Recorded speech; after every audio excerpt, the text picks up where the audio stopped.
Okay, before we continue on with more of this,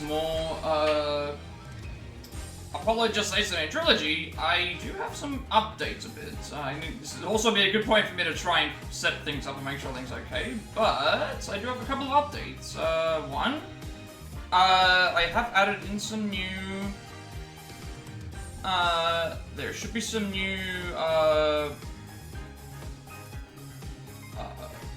I've added in a few more, what are they called? I've added in a few more, channel point redeems. Most of them are all done. I'm going to try and transfer my channel point redeems to sound alerts so I can get them to play sounds if they need to do that. And also, I'm going to start doing the channel bid war. The reason for that is because the next game is basically already been determined for us, so we are going to go ahead and start that once we finish this game off. So yeah, we'll figure it out when we get to that point. Also, there's a few other things to talk about. Yeah, that's done. Everything's set up. This is gonna be I don't think we'll finish the game today. We might finish it next stream. We'll see how it goes, or if I stream later today. We'll just have to determine how much time there is. So we're gonna, stream this. If we finish the case, then we finish the case. If we don't finish the case, we don't finish the case. But yeah, as I was saying, new channel point redeems. I'm working on a couple other things, doing a few other things too. Before we jump into the case, though, there is one thing that I do want to do. They're not here yet, but when we get to the thing, I did, just right before I started, I did get a package from Trilogy. So yesterday I ordered, it was in Germany's stream, if you've seen Germany, I think he's trying to get an affiliate himself, and we're trying to help him out with that as well. And he was playing some Trials of Mana, and we were talking about Dragon Quest and Final Fantasy and all this old stuff. And he basically said to me, hey, if you get Dragon Quest 11, Echoes of An Elusive Age, or whatever it's called, they will gift me a bunch of subs for that to play on stream. And so I decided, being the sellout that I am, I'm going to, go ahead and do that because, one, September's still happening, so 30% off on subs, and also gift subs, if you gift 5 or more subs in the month, Twitch will give me an extra one, so, and for free of charge, out of your pocket, not out of your pocket either, so, yeah, I guess before I begin this stream, and also, I should also point out, because the Dragon Quest 3 and 1 through 3 HD 2D remakes are coming to PS5, I won't be able to play those. However, they suggested that I should jump right into Dragon Quest beforehand. So, I've never played a Dragon Quest game before. I know how popular they are. I know that the artwork is done by Akira Toriyama, who sadly passed away earlier this year. Dragon Ball stuff's coming out next month as well. And I've never played a Dragon Quest game. This will be the first time I've ever played one. We'll do it on stream, first time, and we'll see how we enjoy it. So I'm looking forward to it. But I did get the definitive edition, so we will, play that on stream. That will be the next game. Yes, I did sell out, so I will try and get those channel point bid wars done prior to finishing this game so that I can have the next game be voted on by all of you beforehand, I guess. So let me just open this package that you get just before the stream started. We haven't started actually playing the game yet, but I want to open this package. So I ordered the game yesterday, it came today, which is nice, so yes, it is the Dragon of Quest. Alright, yeah, so it is Dragon Quest 11, Echoes of An Elusive Age, or Dragon Quest S Definitive Edition. So it's got new scenarios. So the cool thing with this one is that the game came out in 3D. This Definitive Edition includes new scenarios for characters, a 2D mode, and orchestral in-game music. So apparently, this game, you can play it in either 3D or 2D. Now, I have an idea.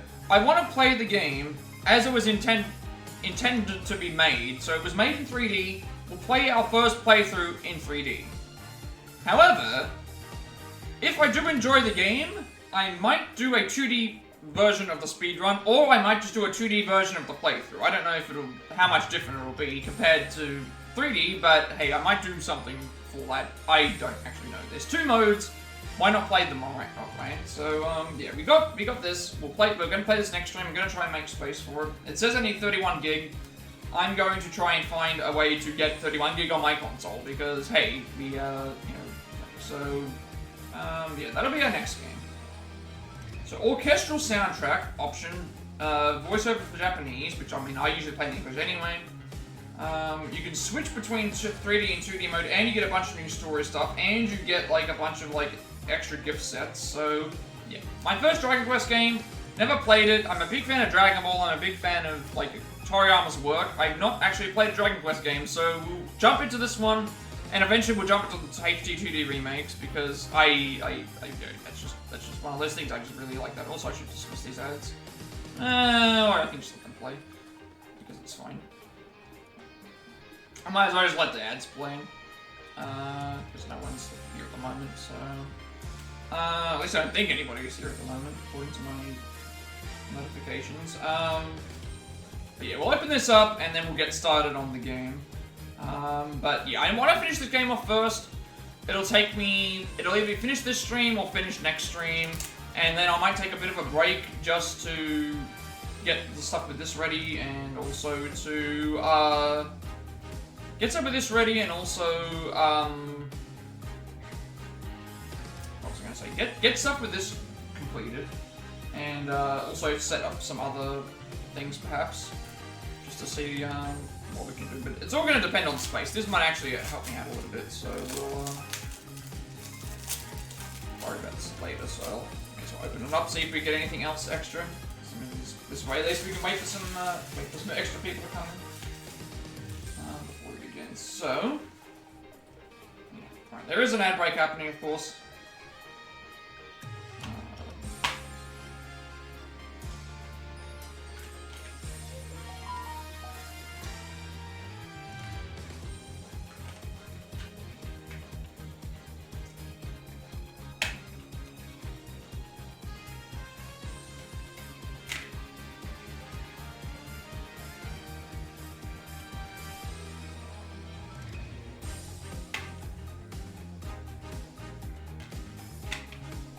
I guess while we're in the head break, I'll just wait for the thing because I want to actually show this off for a second.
Alright, I think we're back from ads.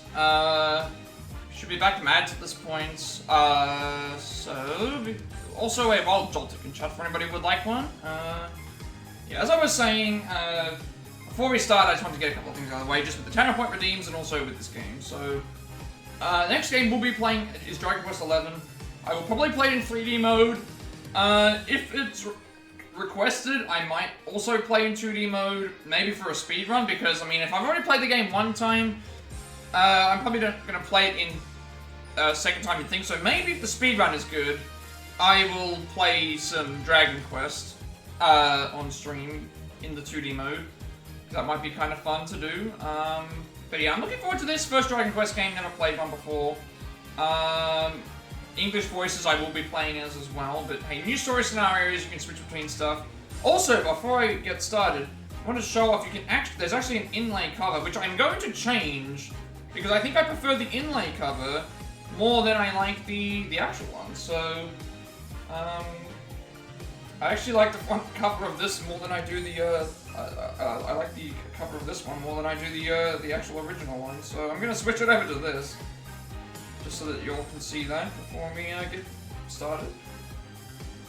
But the next game I did sell out. I will, well, I haven't technically sold it, I bought it anyway, but it was like at the request of someone who requested it, so hey, why not?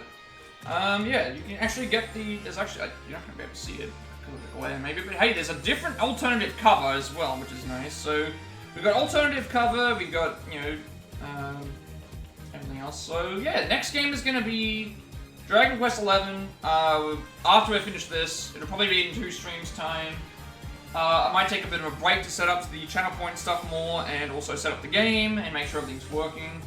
And then we will begin our journey through our first Dragon Quest title. So look forward to that in the future, but I've wasted too much time as it is. Almost 10 minutes, but hey, it's fine, I will, everything. So let's, get the game started, shall we? We probably aren't going to finish the title today, but we'll try our best to try and get as far as we can. So, yeah, we do have a thing, so it requires about 31... I can't show this at the moment, I don't think. Actually, no, I can, actually. So the game's saying it requires 31 gig. At the moment, I have 20 gig on my extended storage. Now, the good thing about extended storage is that you don't have to worry about the... So in system storage, you can never fully hold all of your data, because you need to have so much for the system to run, about 10 gig or so, which, it's weird. I'm down to about 10 gig at the moment. But Edgeworth Investigations is only 8 gigs, so it's actually smaller. I have 20 gig right now on my extended storage. So the good thing about extended storage, again, is that when you have the extended storage as an option,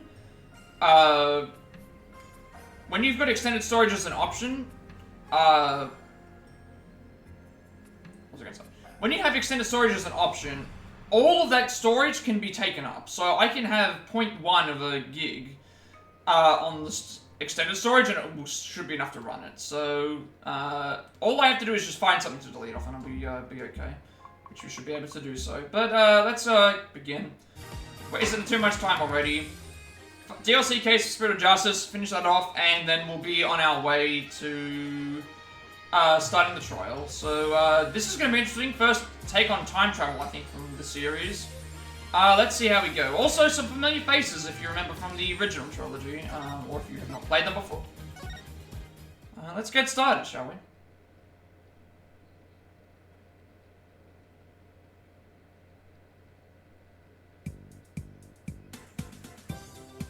Okay, I gotta get back into character again, because we're a little bit out of practice. I took a little bit of time away from the game, so, let's get back into this. Doesn't look like a killer to me.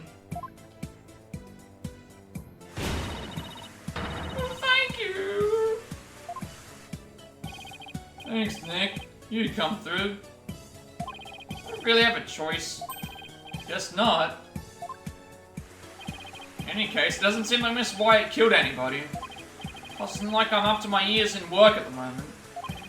Miss Wyatt, Alan, let's do this together. Oh, thank you, Mr. Wright. There, it's gonna be okay. Now try to pull yourself together. Alright, just give me a moment.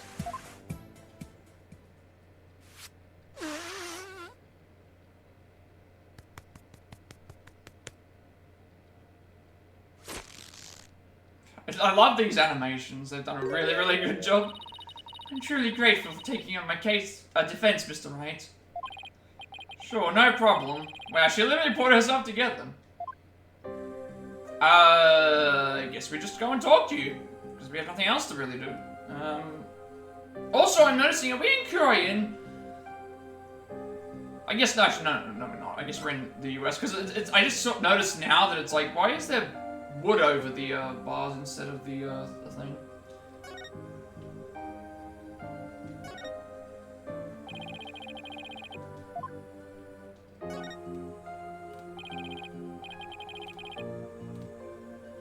Camera? What is it pointed at anyway? If they're trying to film the defendant, shouldn't it be pointed more that way? What's that for? games thing. Yeah, I don't care about those. Yeah, I'm excited. I'm excited to play a Dragon Quest game for the first time. This mic has been here for a long time. Looks pretty worn out. This little guy's made thousands of conversations possible. So I'll probably end up feeling kind of sad if they just up and replaced it.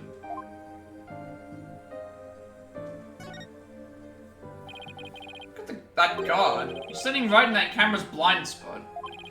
From that position, I bet he could even doze off and get away with it.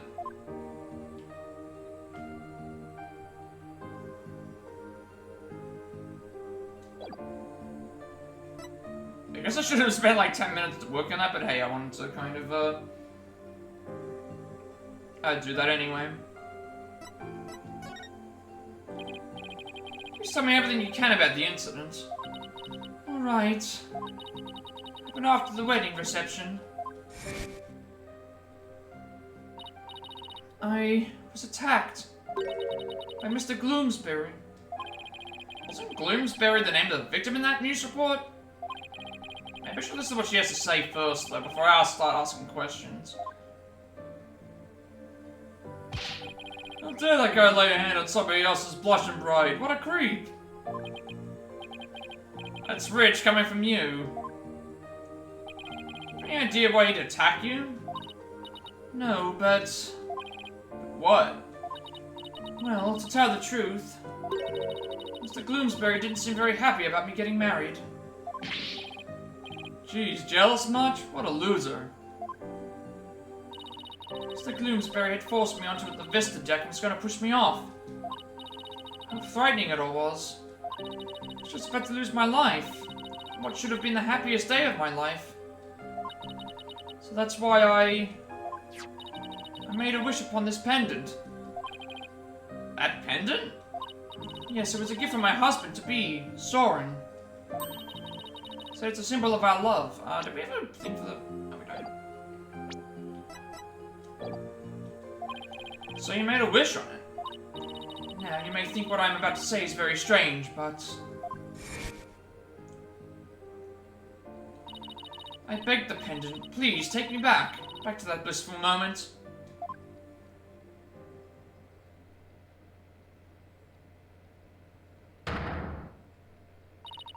Do you know what? It worked. Brought me back just before the reception started. So that's the time-traveling thing you mentioned back at my office. Sorry, but I have to say, it's pretty unbelievable. Unbelievable? I'm just gonna bring out the pan again. Yep. I knew you'd never believe me! Nick, Ellie here is an honest-to-goodness time traveler. Do you believe your own client? Magic for that pendant sent her back in time before the creep could kill her. Sure, Larry, sure. But it's really true, I tell you. This pendant is an important part of the time machine Soren made. I begged her to help, and it really did send me back in time. She listened to herself. Even experienced the reception again. That we'd already held it once before. During it, everyone there acted as if nothing unusual was happening at all. Could you not cook while we're talking, please? Alright, so when and how do you come under suspicion for murder? Well, after the reception ended, second reception, I mean. I went back to the reception hall and started cleaning up the place by myself. Hold on. Cleaning? Why were you cleaning on your own wedding day? My last task is to serve in the Sprocket household. I have to take on the preparation and clean up at the reception banquet. I see. Started to move one of the decorative lanterns in the room. It was so heavy I lost control of it, causing it to topple over and break open. That's when I saw Mr. Gloomsbury's dead body inside the lantern. So you simply happened to be the first to discover the body, right? That's right, I just came across it by accident. I became confused and didn't know what to do. That's when some of my in-laws saw me, jumped to the conclusion that I killed him. So this Bloomsbury guy tried to kill Ellen, I should say. He went up dead himself after Ellen traveled back in time. A time machine and a magic pendant. How could any of this be possible? Ellen's pendant added to the court record. A pendant worn by Ellen. It seems she received it from her fiancé. Anyway, why didn't you tell Nick about that other thing too? About that shadowy figure you saw when you were being attacked.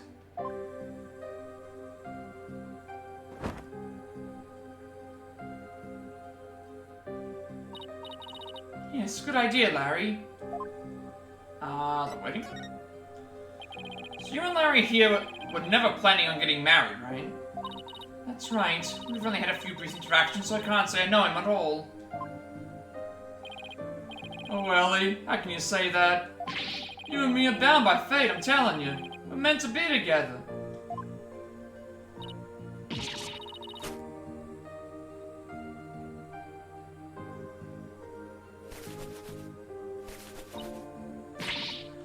You're wrong, Larry.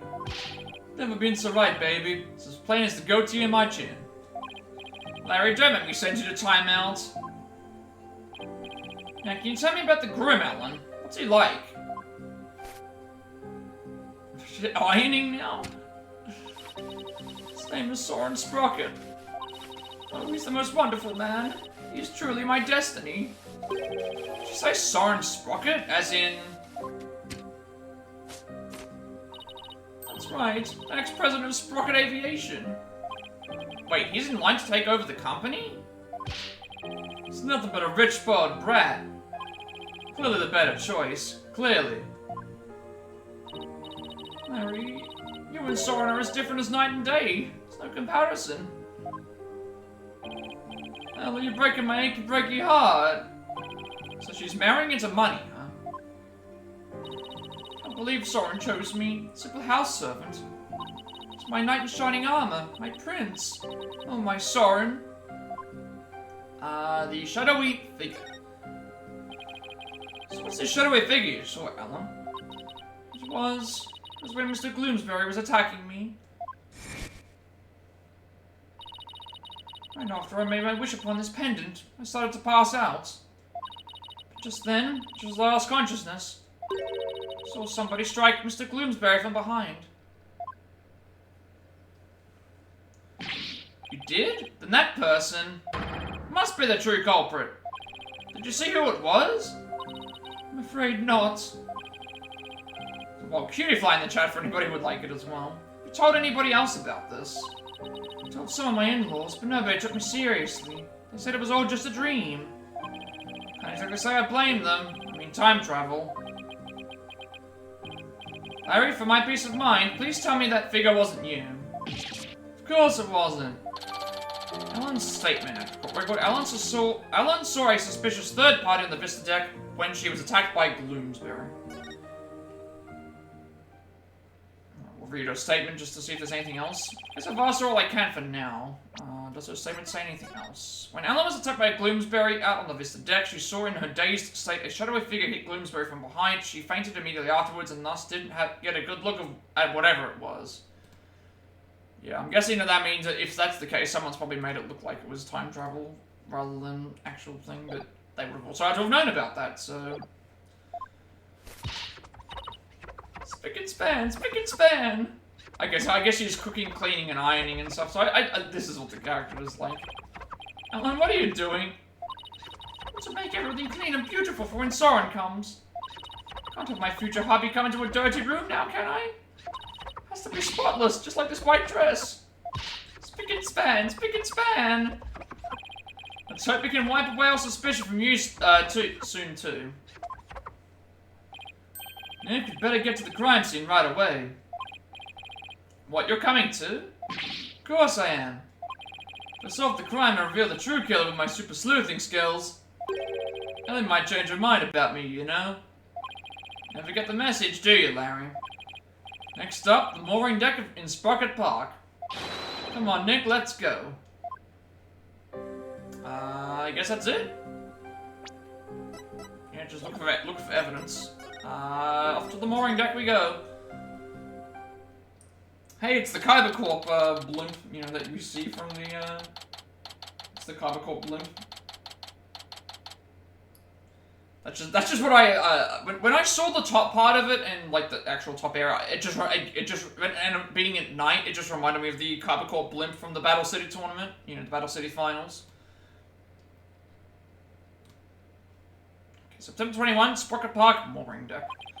This is Sprocket Park, but where's the reception hall? Reception hall? Oh, that's... Well, looky there. What is it? Just spotted me a cutie mamacita. Don't wait up, Nick. You're already moving on. That's questionable, but okay. Fine. Hold on, where's the reception hall? Sorry, Nick. Man's gotta step up and smell the roses when they appear. I'm an artist, after all. Oh, miss! Yoo-hoo! Poor Larry. Thought he was gonna take me to the crime scene. Oh well. I'm sure we'll come slinging back when he inevitably gets rejected. Just take a quick look around till then. Sure thing. Let's examine, like, everything. Well, the huge airship is moored to just this skinny little tower?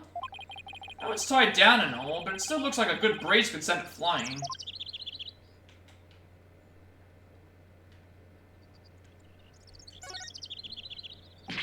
Well, that airship is huge. Didn't mean to say that out loud. I've only ever seen airships like this up in the sky. But I've got to say, they're mighty impressive when you see them up close like this.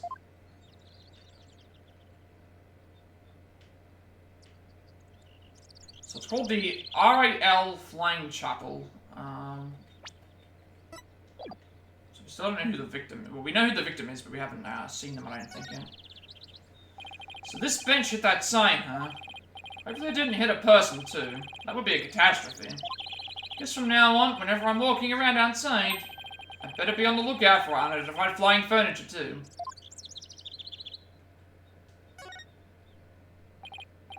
Wow, this thing's really banged up. You, looking at the sign. They say it got damaged by heavy winds yesterday.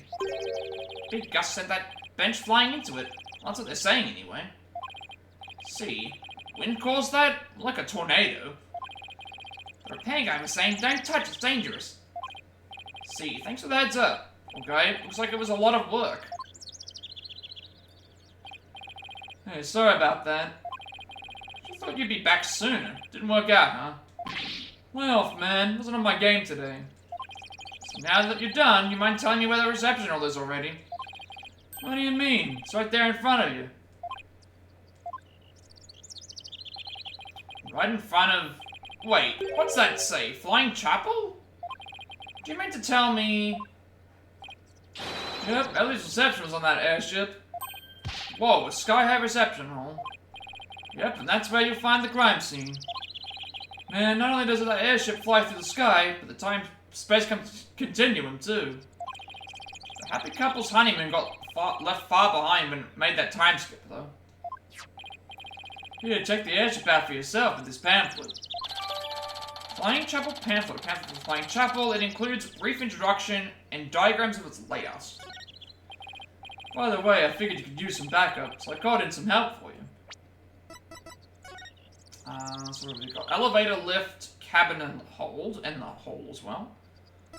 Then we've got on the Vista deck, we have the Pega Cow Lantern, a Pega Bull Lantern, and the Sweetheart Table.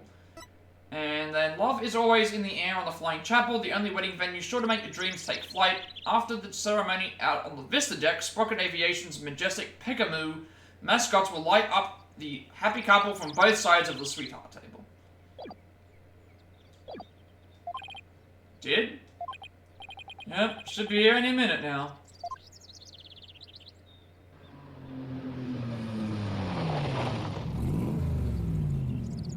Wait, motorbike? Clavier? Clavier, maybe? Question mark? We know that he drove... Oh, it's a sports car, never mind. That red sports car? Larry, don't tell me you called. You know it, buddy. I trust you've been well, right? Who is it? Who did I call? I'm sure the red sports car is a reference to something, I just don't remember. It's been so long since I've actually, thinged. Wait, Maya? Surprise! Now admit it, that was a pretty good Mr. Edgeworth impression, wasn't it? Maya, what are you doing here? Henry called me up. Said something about finally being time for him to tie the whole knot. That's funny. Pretty sure he mentioned something about being here with his bride.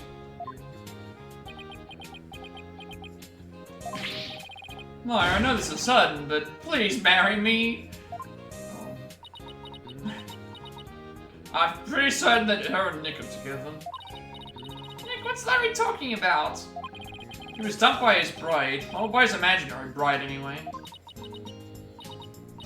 Well, poor Larry. It's a new low, even for him. Hey, imaginary girlfriends never hurt anyone, right? Well, power to it. This is Maya Faye. Been abroad for her training as a spirit medium. Now that her training's over, she's back home, here in the States. That's right, the new and improved Maya Faye is on the scene. Spirit and girl power at the ready. Look at you, Maya, all grown up and as cute as ever. You know what? I just realized something. If I ever got married, you miss out on all the fun of always meeting somebody new. So you haven't changed a bit, Larry. Here he is. Everyone's coming back. Edgeworth, I figured that car belonged to you. When did you become Maya's chauffeur? It's nothing like that. I just happened to run into her en route and picked her up. And by run into her, I mean she jumped in front of my car, and they ran her down. This is Miles Edgeworth. He's a friend of mine, the district chief's prosecutor. Heard he's been busy lately. So what brings you here? Wait, don't tell me Larry called you up too. He did. However, I have business of my own here at the crime scene. Business? What kind of business? I think I've already examined everything. So I'll check just in case. I'm fairly certain I already examined all the, options here. Okay, the incident. Just so you know, right, I'm the lead prosecutor on this case. We are back. We are back. Everyone, we are back to, the old prosecution. Maya on our side, us on defense, Edgeworth on offense, and Larry is still, in trouble. Cool that I can still keep my snoozes, though, because at the moment I don't need to use them. Yes. It appears we'll be standing on opposite ends on the battlefield this time around, but yeah, I'd break in about 3 minutes, so if you do, up against Edgeworth tomorrow. But I don't get it, Edgeworth. What about this case warrants the personal attention of the district chief's prosecutor? It's a bit complicated to say the least. In what way? The groom is a member of the Sprockets, a family with immense influence. If his bride were to stand trial in court, it would sully the Sprocket name. So they tried to apply some pressure on the prosecutor's office. Pressure to settle it amicably, right? What do you mean, settle it amicably? It means that they're trying to sweep this whole thing under the rug. Wow, Sprocket Aviation really has that much clout? Yes, they have especially strong ties in both the political and the judicial worlds. To the point where no one dares to oppose them. Don't tell me that includes you. Don't be ridiculous, right? It's quite the opposite. The prosecutor's office is filled with cowards, and as I found out, every last one of my subordinates was loath to prosecute a Sprocket. So that's why you decided to take on the case yourself, right? That's right. I will personally see to it that justice is served. I always prosecute to the utmost of my abilities, regardless of who I'm up against. For that is a part of my creed. Nothing and no one can sway me from that, not even the almighty Sprockets. Right. If they think they can use their influence to bend the truth, they have another thing coming. No one must feel sorry for them. They were only trying to protect their interests. All they got instead was you. Edgy, come on, man. You'd prosecute my poor sweet Ellie. What kind of heartless jerk are you? I'm simply doing my job. And I'm warning you right. I won't hold back, not for you or anyone else.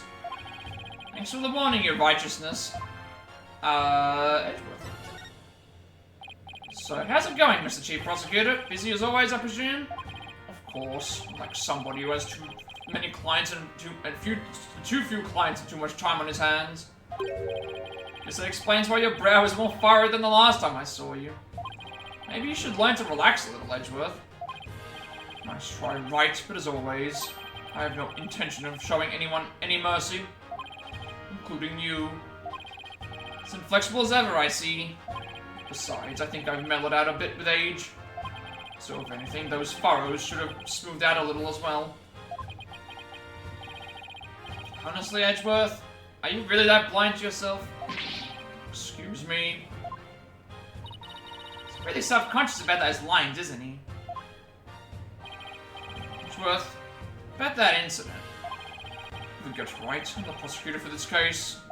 Need I remind you that I'm not in the habit of sharing information with my adversaries? Yes, we are adversaries for now. And you, Larry. I'd like you to come with me. You have a lot to answer for after that little stunt you pulled with the suspect. But you were all pals, aren't we? Personal appeals won't work on me, Larry. Now come along. Nick, help me out here. Are you being taken away? It's being taken away.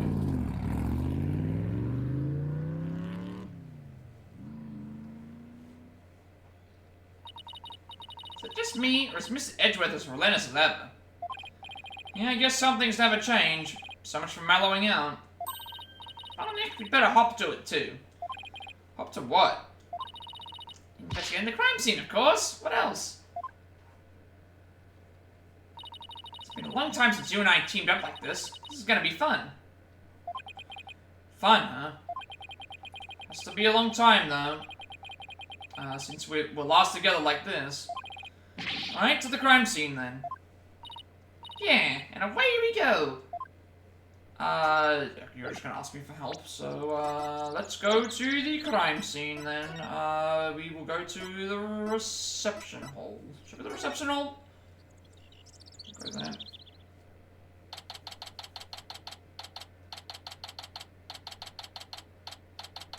We're gonna get our last trophy as well. So there's a word, binnacle in, the chat. We're gonna get our last,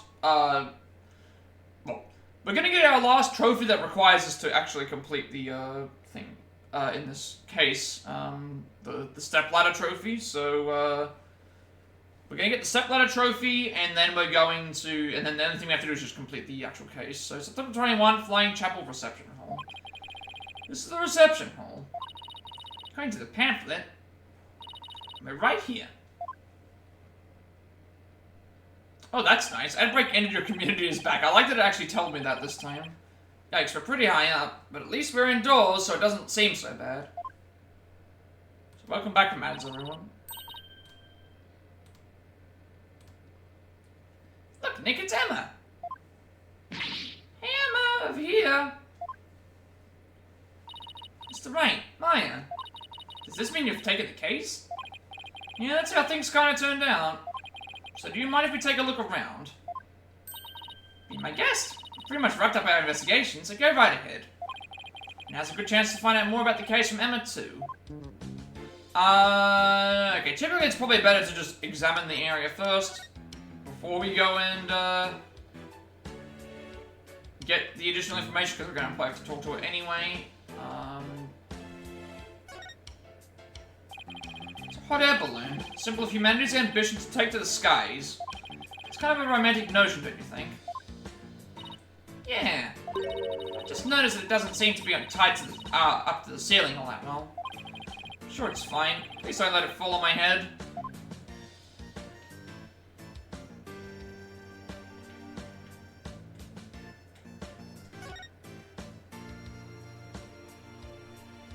Oh, that actually zoomed it in. Never mind.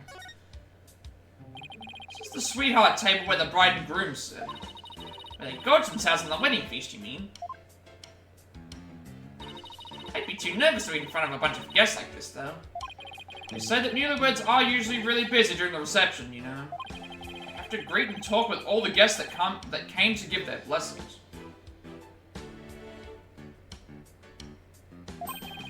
They don't actually get all that much time to enjoy their dinner. Oh, I wouldn't be able to stand that. I can't imagine having a huge feast right in front of me and not being able to eat it. Say brides tend to have an especially hard time because of their wedding dresses.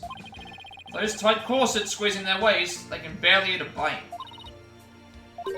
Sounds like wedding receptions are absolute torture. Guess food still wins out over romance in Maya's book.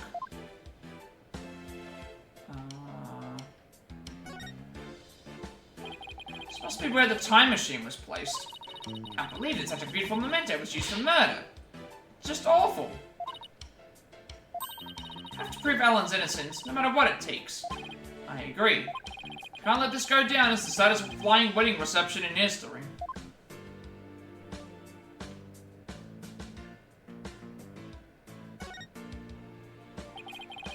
So that's the Vista deck out there. I bet the view is amazing.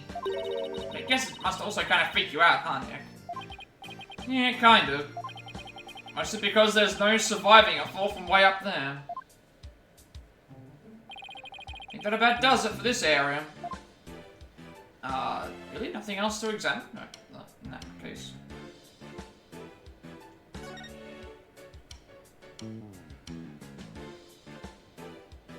Oh, this is where the body was. This must be the lantern the body was found in. Alan managed to move it quite a ways. Looks like a cow, but it's pretty badly broken. Is that a cow, Nick? It's Pegasus, the flying horse. No way, it's definitely a cow. It's got horns and everything. But look, it has wings. Cows don't have wings. So it's Pegasus, I tell you. I know, that pamphlet should tell us.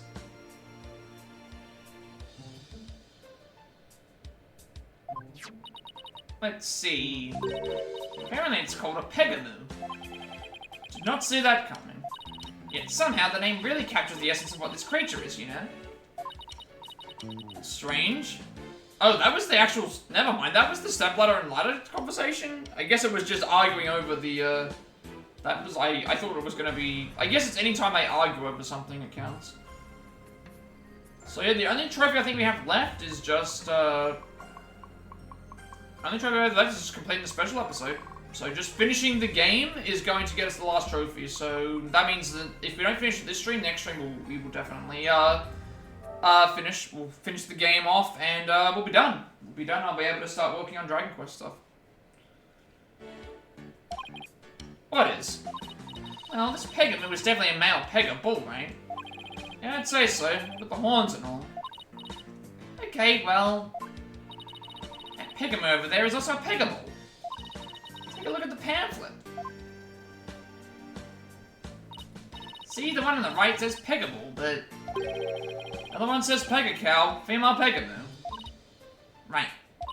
Apparently goes on to say how they have Pegamoos for the happy couple. So for Alan's ceremony, there should have been a male and female pair of Pegamoos.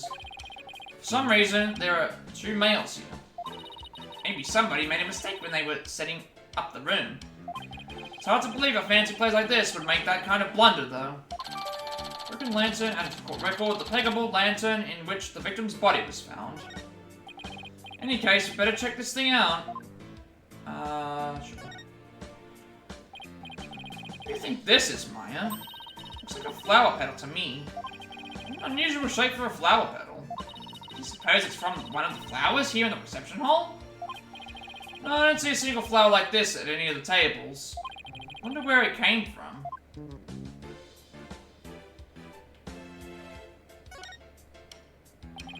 This is where the body was found.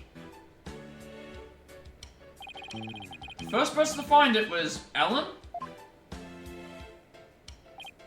What can you tell me about the condition of the body when it was found? Let's see. The victim was apparently hit on the back of the head. Here's a photo of the scene as we found it. Photo of victim and its court record. The victim was discovered inside one of the lanterns in the reception room.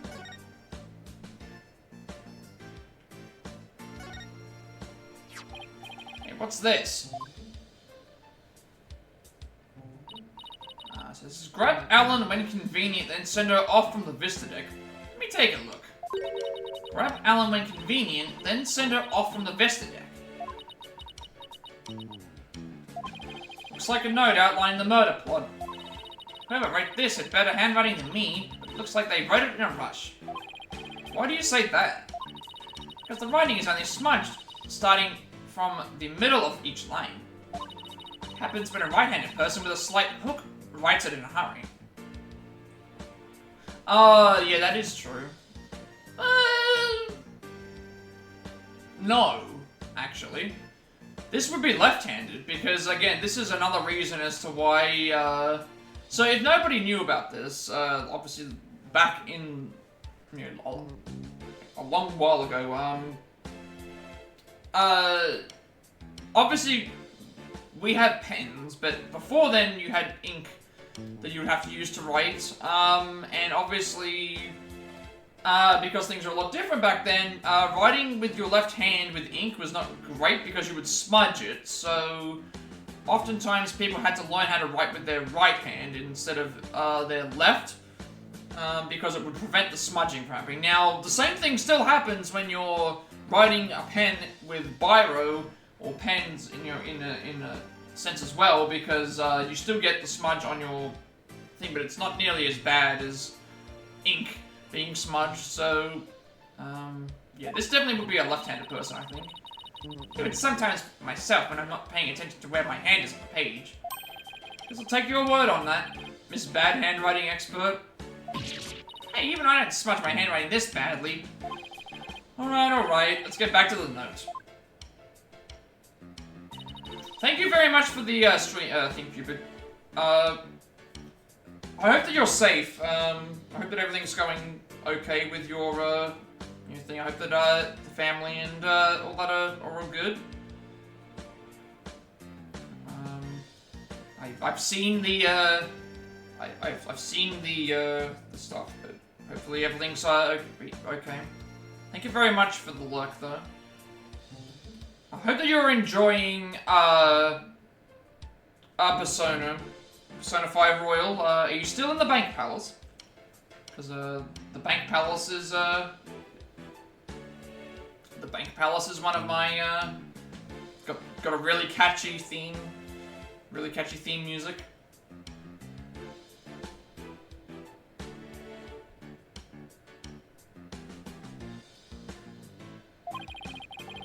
Feel the need to write instructions to himself like this. Sure the victim wrote it. Sometimes write a note to myself before I go shopping.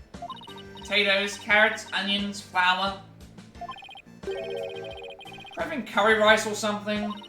Whoops. So Emma, where's this Vista deck the note mentions? That heliport you see right outside the window over there. So we plan on pushing Ellen off from there. What a monster. Bloomsbury's note. Note found near the victim's body. The writing is smudged as though written by a right-handed person. I think it was written by a left-handed person, personally. Just because, again, it's the whole, like, when you're writing with your left hand, depending on how it's, like, if you're writing with your right hand and you're writing the E, it's not going to necessarily get smudged. I think it's a left-handed person's written this because, the same thing's happening where you're going, like, you're writing and then you're moving the ink along the right side, whereas if you're doing it on the right side, you're already starting on the right and you're not going to smudge it to this level. So I think it's a left-handed person that's done this, but, they're thinking, I think we're going to have to overturn that at some point. Did this come from the lantern? It's covered in blood. Maybe it's got on there when the killer was putting the body in the lantern. Imagine going to open a door and finding the knob covered in blood. That'd be bloody awful to say the least. Guess that about does it for the lantern. Really nothing else that we can examine with the lantern? I guess not. There's the other one. Wow, look at the horns on this flying bovine. He must be a bull. Seems he's made it through the ceremony in one piece. By the look at these wheels, I bet he can be rolled around rather easily too. Yeah, I bet it would be quite a hassle if you had to lift and carry him everywhere. This is what the backside looks like. What's that by the bottom of his tail? A wheel handle? Oh, I get it. This way they can get inside to change light bulbs. I see they left the wheel handle on the inside unpainted. Guess they figured nobody will see it, so why bother? Makes sense to cut costs when you can. Well, overall, can't say I see anything strange about this thing.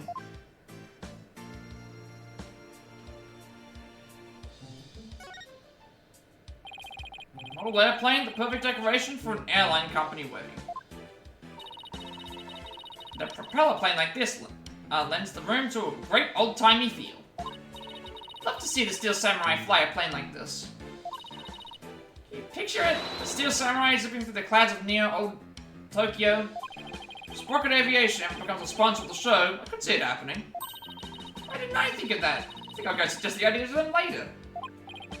Please at least wait until the trials are over. I think I'm gonna turn the light on. It is a bit of a gloomy day today. I might just turn the light on now and just get it over with. Just give me a sec.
I don't think we, so we'll fracture in chat for anybody who likes to catch Pokemon with the Poke Catch thing.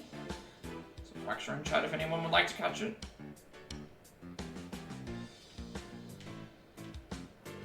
Again, all my Pokemon are basically free because, all the Pokemon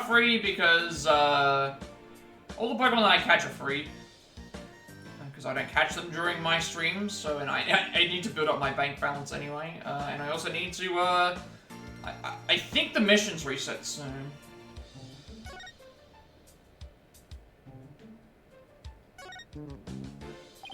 It's one big partition screen, industrial size even. It'd cause an industrial sized mess if it fell over. That's why you're not allowed to touch it, Maya. I'm just gonna test how stable it is. Just leave it alone, please.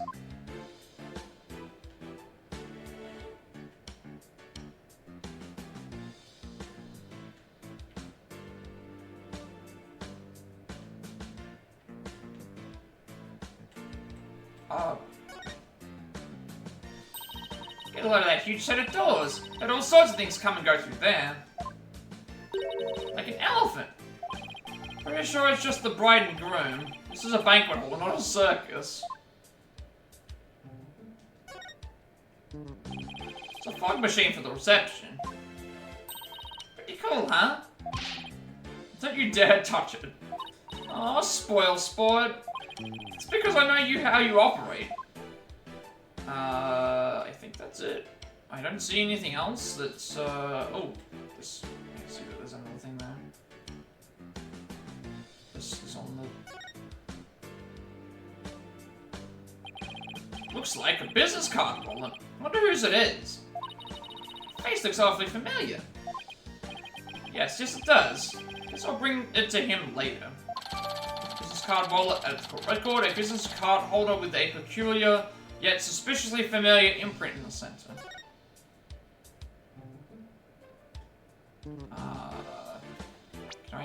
I'm assuming we're gonna get to view that later. Alright, what else is there to find? It's another fog machine. For some reason we're zooming in on this one though. It's a fog machine. I wonder if they use it during the reception. Hey Nick, go sit over there for a sec. Why? Just because, now go. Alright. Got a bad feeling about this.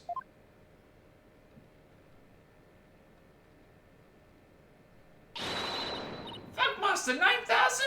On. Oh no! Okay, that didn't work. Oh, nothing happened. Looks like it won't work without some dry ice.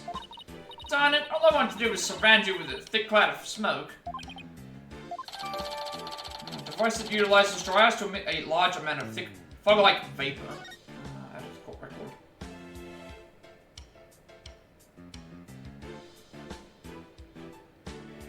Let's check. Large amounts of dry ice were placed in the fog machine to produce a thick fog during the reception. Cool. What else have we got? What else?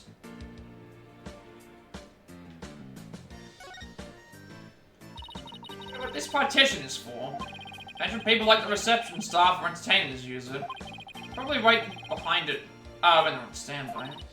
I see. The partition this size, they could even fit an elephant back there. Not that anyone sane would.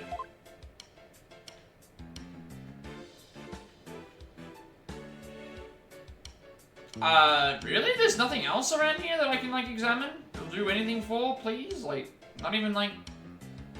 Okay, am I done here?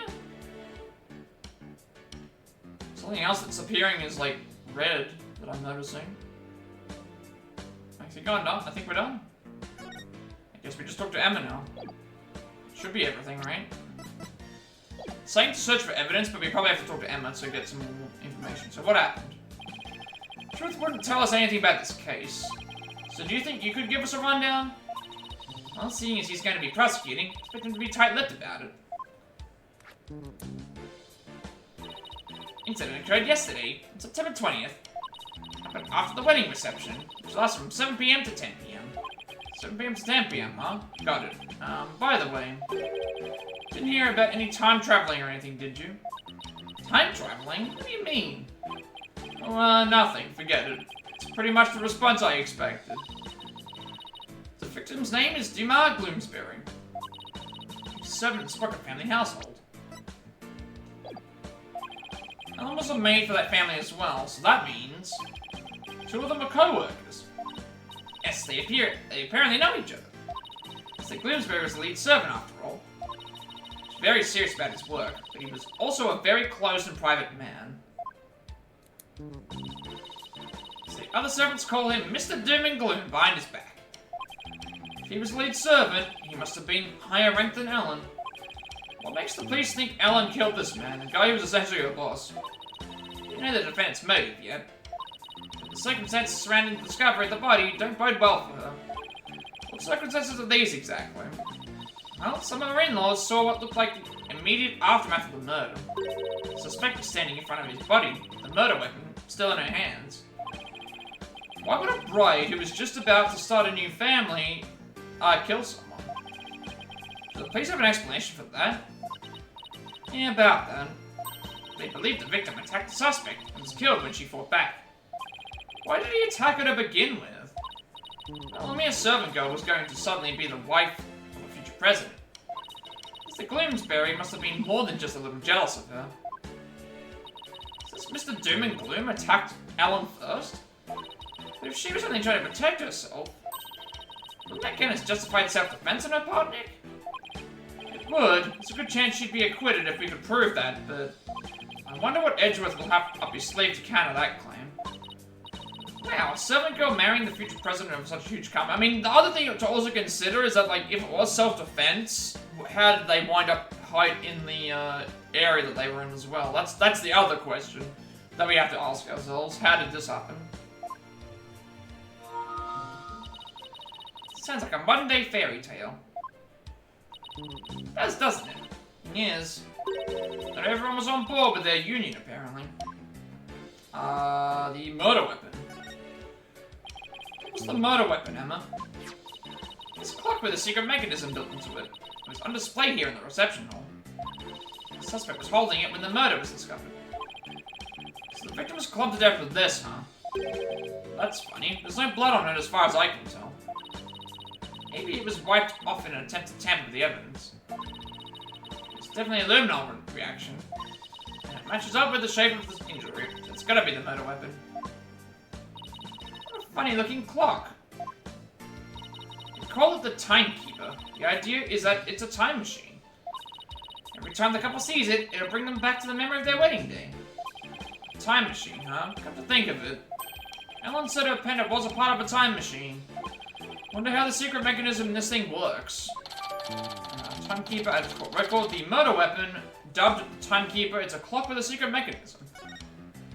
I'm guessing we're gonna have to figure out what the clock mechanism is as well. That is, again, one thing that I noticed. In the older games, you could examine evidence whenever, and you would find stuff even if you weren't necessarily looking for it. These games, it just does not let you... If it knows that it's something important to the plot, it will not let you investigate it and do that. A star-crossed marriage. The suspect never had any family or relatives to depend on. So she was working as a live-in maid for the Sprocket family to support herself. So a man with no family or fortune was sent to marry the president's son, huh? Guess it's not surprising that ruffled a feather or two. Yes, apparently the groom's parents and all his other relatives were strongly opposed. That didn't stop the young couple from deciding to go ahead with their wedding. Love flourishes in the face of adversity. Is that how it works? Yep. If you ever have any questions about love, just ask me. I'm a qualified expert. I spent all of my spare time in Curane watching soap operas on TV. Not sure that's enough to make you a qualified anything, Maya. By the way, the suspect was faced her fair share of harassment, too. From the sound of it, it got pretty ugly for her. So even though this incident could cause a huge scandal for the company, it might be a boon for those who oppose their marriage to begin with. After all, with Ellen's arrest and everything, the marriage is most definitely off now. Yep. That's one way to end a marriage. Well, I guess that's just about does it for the crime scene. Hey, Nick. Let's see the rest of the airship. Might as well, since we're here. Sure, we might even run into some of the other people involved in the case. Who are you? Excuse me? Who is this person?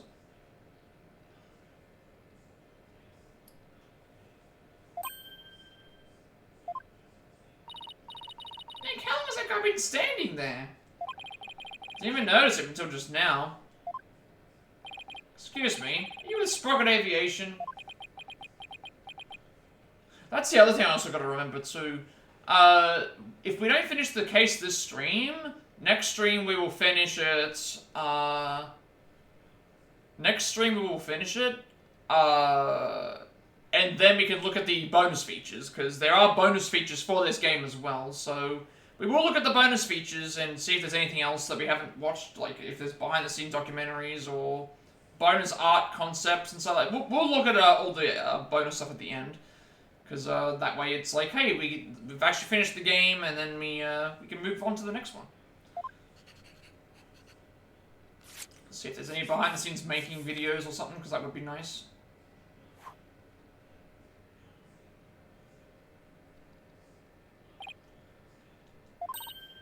Nick, you wrote something on that paper airplane. Guess we're supposed to read it then. Let's see here. Get out, intruders. Oh, that was a rather cold welcome. Mr. Maya, meet the lone son of the president of Sprocket Aviation. Soren Sprocket. Wait, huh? Didn't they get murdered? So Dumar Gloomsbury the victim and lead servant of the Sprocket household family. The other servants called him Mr. Doom and Gloom. Welcome in, Sways. Hope you're doing well today. We took a bit of a break with some Tokyo Game Show stuff. We're back to this game until I finish it. Stretch. I do need to stretch, actually. Thank you for trying out my channel points as well, because I need to check to make sure that they work. I've been here for about an hour already, but I've been up and thing. But at least I know my channel points are working right now. How are you doing today? Or tonight, I should say. How are you doing this time zone? My time zone is very bad, so yeah.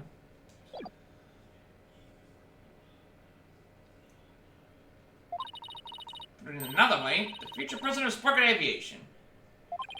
She's Alan's fiance. Hang on, let me like snooze these ads. Snooze these ads so we don't get anything for a couple of minutes.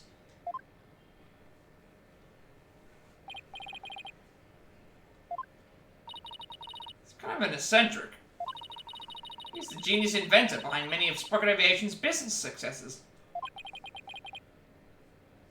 Oh, you've been grinding on changing your Twitch theme. What are you looking to change it to? Because you reached affiliate quite a while back, didn't you? Medieval Kingdom vibes. That sounds interesting. So you're going for a more, you're trying to capitalize on the For Honor, you know, the For Honor style kind of thing. I guess you're saying, like playing that and stuff. Because that's a good idea. Like again, you capitalize on that. You know, if you can capitalize somehow on that, like that would be kind of interesting. I haven't changed mine up in a while, but I changed mine to be more Pokemon, but that was just, I can't show you the original layout because well, I can actually show you the original layout. My artist made this for Pokemon, so when Scarlet and Violet first came out, so my, thing reflected that, but, obviously, you would see the Pokemon below with the game screen and stuff if they appeared in the thing, but it was a good, like, again, it's a good, and then I kind of just left this as it was, because, again, I'm not a very good artist, but hey, like, you like a lot of, I play all types of games as well, I try to anyway, but, I've been moving more towards RPGs, I think. As of late, I've been playing lots of RPGs, I just cannot get enough of RPGs. I don't know why. I keep investing in these games that take hundreds of hours to complete. I just, Have I tried Assassin's Creed Odyssey? Yes, I finished everything for Assassin's Creed Odyssey. Both DLC, all DLCs and all the trophies, all that stuff as well. Assassin's Creed Odyssey is my favorite of the open mode RPG trilogy they did, so Origins, Odyssey, Valhalla. I haven't finished all of Valhalla's DLC yet, but Odyssey is my favorite of those. I loved Odyssey. The DLCs were just so much fun. Yeah, DLCs were so much fun in that game. I also like have you done the Discovery Tours? You know, the ones where it's like the historical thing, they go through all the... I love the Discovery Tour stuff. Where it's like you learn about all the history and how they made stuff. Like, I love the... Yeah, the problem with the Odyssey world map is similar to my problem that I have with the Origins world map. In Origins, there was too much desert where there wasn't a lot to do. In Odyssey, there was way too much water. But I loved playing Odyssey. Like, I went through and did everything. All the locations, all the side quests, everything was just... I loved Odyssey.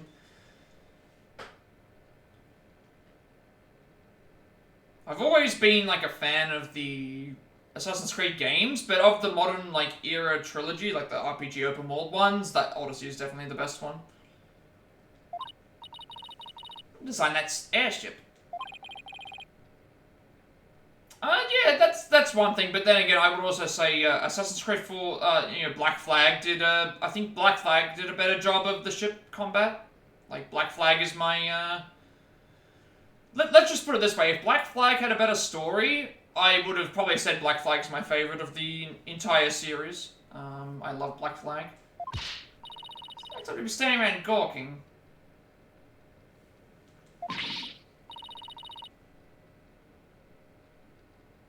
Ask him some questions about Alan. Looks like he was adding outside. What is your unpopular opinion? I may just agree with you depending on what it is. You loved Unity. Okay. Let me ask you a question. When did you play Unity, by the way? When did you play it? Like, did you play it did you play it when it first came out, or did you play it much later? Because that's always the important established point.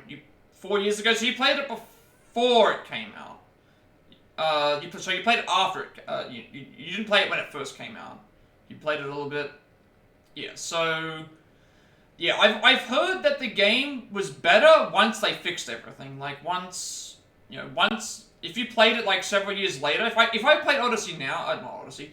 If I played Unity now, I would probably enjoy it more. I played it around the time that it first came out. I avoided the bugs and the glitches. I didn't like Unity because of the navigating through the map. The too many people on the screen. I didn't like that. And I also didn't like what was the other thing I didn't like about it? I didn't like the chest stuff. I think the best thing I think what they should have done is scrap the 4-player co-op. Not make Rogue, and instead do what they did in Syndicate, if you've played Syndicate, where they have Jacob and Evie as 2 characters. Have Arno and Elise be 2 characters. And have Arno's journey as an assassin, and have Elise's journey as a Templar, and have it be like that, where it's like, you have them, that they obviously care about each other, they love each other, but like, get both sides of that. Scrap Rogue, scrap the 4-player co-op, and just do the Templar side in Elise's perspective, and the Assassin side in Arno's perspective. I think that would have absolutely worked way better than what ended up happening. But I do agree, like, Unity is my second worst, but it's just because of my... it's my second worst out of the series. But I also have... I think I was a bit biased. My sister collects all the books. She has all of the Assassin's Creed books. I have read the Unity book. I will say the Unity book is better than the game. I think the Unity book is actually really, really good. It's from Elise's perspective. It's from her perspective of the game, I should say. I think they did a very good job with some of those. Some of the books are actually... Yeah, some of the books are different to the...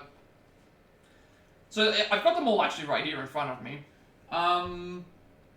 So the Ezio books are pretty much the same as what you would get in the games. The Assassin's Creed 3 book is actually based on Haytham, so Connor's father. About what he was doing before and also like during the point, and then eventually when he meets Connor. So they covered that in the books. That's different. Unity's book is from Elise's perspective. The Valhalla book is actually from a completely different character. You meet Eivor in the book, but it's from a completely different character's perspective. That's not even in the games. Odyssey is the same. Origins is the same, and Syndicate is the same. And I don't think they released one for Mirage. But some of the stuff does change. Like they actually are very fun to, if you like reading. They're a good read. For sure, a good read. I think. Yeah, you can probably find them really cheap because they've been out for a while. They usually, when a new game gets announced for Assassin's Creed, they make there's usually another book that's out, and they just go from there. Last couple of years they've changed the authors and stuff, but definitely worth a gander if you enjoy that sort of thing.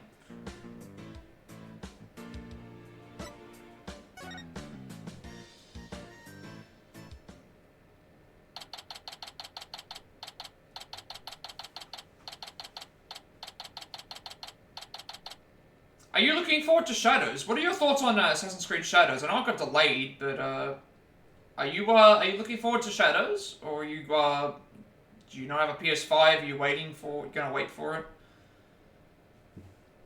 I've seen like a lot of different discourse about Shadows, and I'm not really sure how I feel about it. I will buy the game anyway because it's Assassin's Creed, but at the same time, like, yeah, I've just been been busy. Yeah, that's fair. I mean, you have till February now. They delayed it. The game was supposed to come out, I believe, next month or November, but they've delayed it now to February, so you have a little bit more time.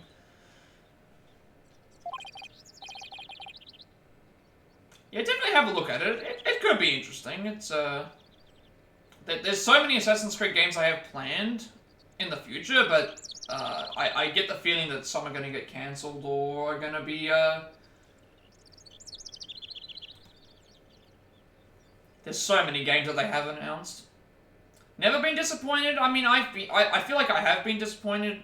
There's some that I just don't like as much as others. I think for the most part, I've been fairly satisfied with Assassin's Creed games.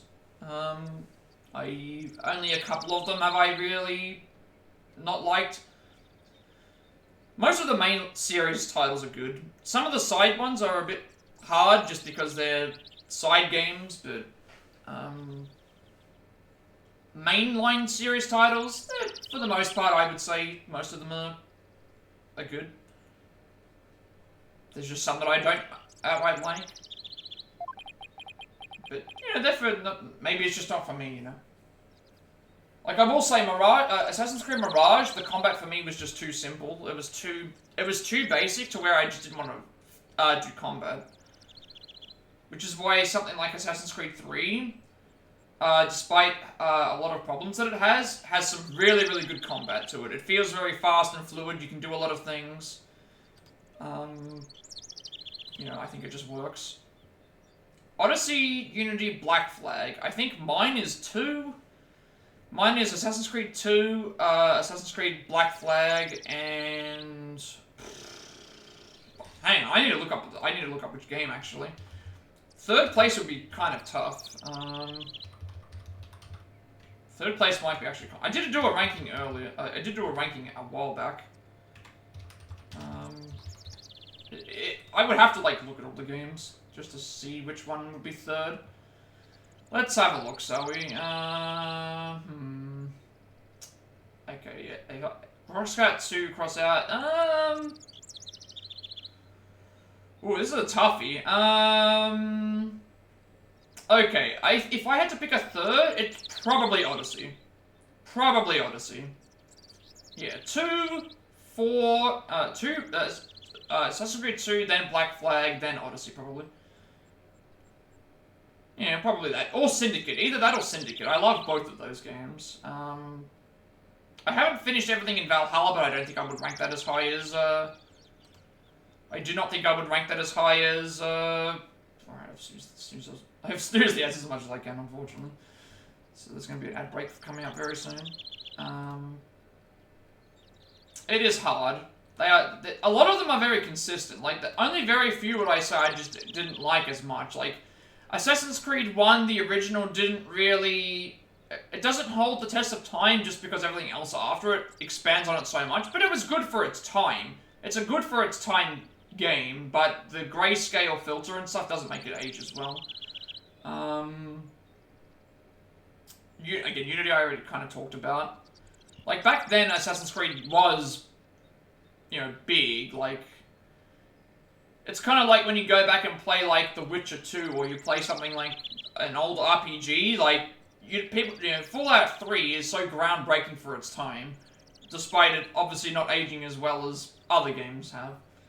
But Assassin's Creed 1 was definitely, like, you know, without it we don't have everything else, but Assassin's Creed 2 is just so much better than Assassin's Creed 1 ever was. In every possible way, pretty much.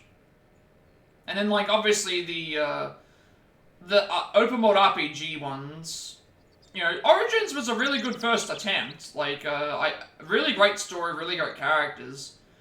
And then, obviously, like, the foundations were there, but then Odyssey just expanded on it, you know? It was just a better version of Origins, and in a better setting, more color, more vibrancy, more, you know... and they did a good job with everything, I think. DLCs are really fun. That's why I said, like, most of the chronological narrative order for the mainline games, most of them are really good. It's usually the side games that you just are a bit iffy about. Like, there are just some games that, like... there was a PlayStation Portable Assassin's Creed game, but that wasn't very good. There were a couple of, like, phone games I remember playing. You know, a few DLCs here and there. Most of, like, the phone ones, they're okay, but they're not, like, you know, needed. I even like the Assassin's Creed movie, to be honest. Like, I understand why that was not well received, but I like the Assassin's Creed movie. You know, with Michael Fassbender. I think that was a really cool movie. I liked it, personally. Oh, again, I wasn't looking for, like, an Academy Award-winning... Do you remember the iPhone game Gingerbread Run? No, but it sounds like... So I forgot about the ads.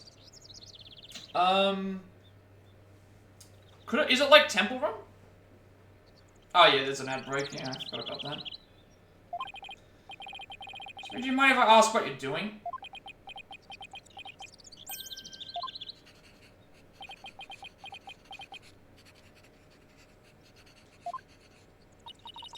Sure, he's riding up a storm.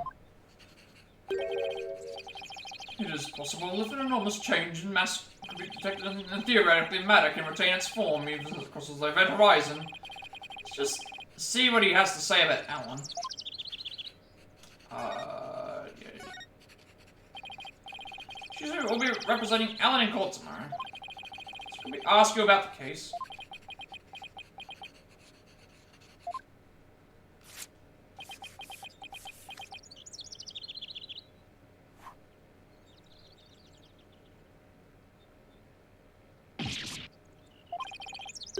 What the? Not interested?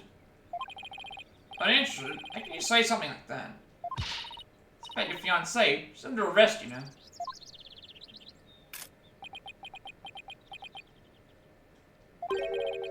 The diameter of the airship is approximately 80 feet. The amount of energy necessary to move matter comprised of that amount is... He's off in his own little world.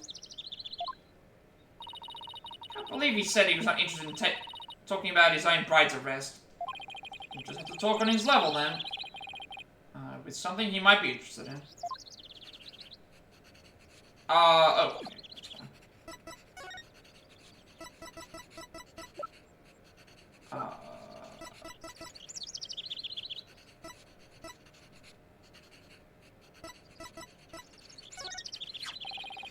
Take a look at this. So that's Ellen's. Ellen told us she was traveled through time during the incident. She said it happened after she made a wish on this pendant. I mean to say you two are Ellen's lawyers. So I just told you that a minute ago. Sorry, I was lost in thought. I need to really put a notification of when everyone's back from ads, so I know when the ad break is over. Usually it tells me, hey, the ad break is over, so I'll just, thing. I don't want to have ads, but at the same time, it's like, I have access to them, and it's like, well, it'll, like, incentivize people to try and, well, at least get ad block, or at least, potentially subscribe as well, but, yeah, I'm not gonna have, like, a minute of ads every, like, 8 minutes, like I've seen you can set it to. But Gingerbread Run. I've not heard of Gingerbread Run, but it sounds like, is it basically, is it one of those never-ending runner games? Because whenever I hear, like, run for a mobile title, I think of, like, Temple Run. I haven't played Gingerbread Run, but I've played Temple Run. Temple Run was very addictive. I played that quite a bit when it first came out. Yeah, I haven't played Gingerbread Run, so I'm assuming it's the same sort of thing. But I like Temple Run. That was fun.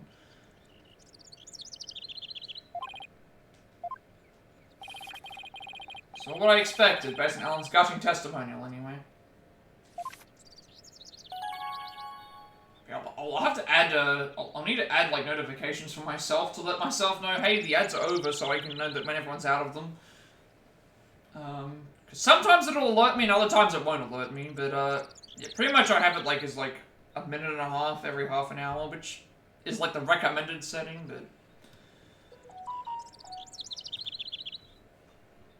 Which doesn't seem like it's too bad. Okay, a lot of endless runners were popular during the, mobile boom, I guess you would say, you know, with iPhone and stuff. I just remember, well, that was what was popular at the time. It was like, endless runners. Welcome in, Serrata, if you're doing well today. It's like endless runners, like Candy Crush, esque games like Bejeweled. What else was popular at the time?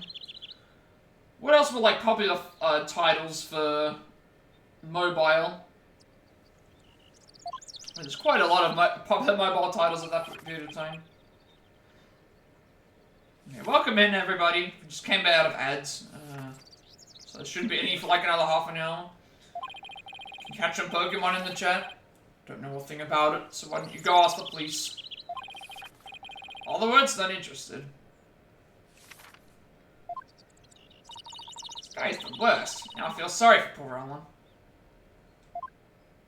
But yeah, we were just talking about Assassin's Creed. I don't know if you've played any Assassin's Creed games, Serrata, but we seem to like Assassin's Creed quite a lot in this stream. I talk about it quite a bit, actually. Not sure if you've played any of the Assassin's Creed games, though. Or, you probably have. I'm assuming you would have had to play at least one.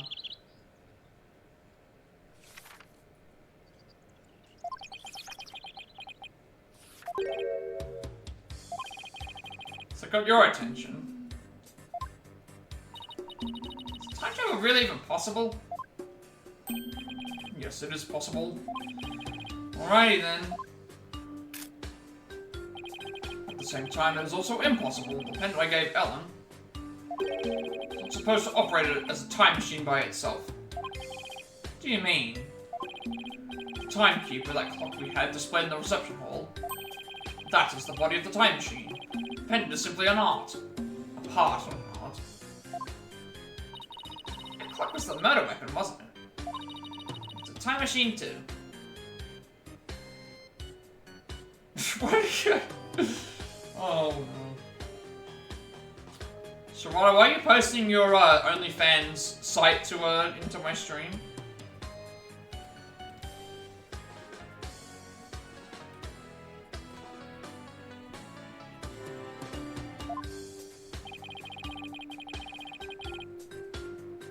Nah, nobody wants to see that. Nobody wants to see that, unfortunately. No.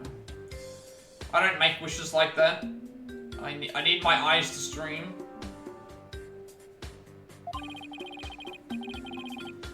Physically and metaphysically, it should be impossible. Unless maybe the quantum system inside the pendant. Hey, you were the one who suggested the content. Losing him again. Yes, you are a beautiful man. Serrata is a big, beautiful man.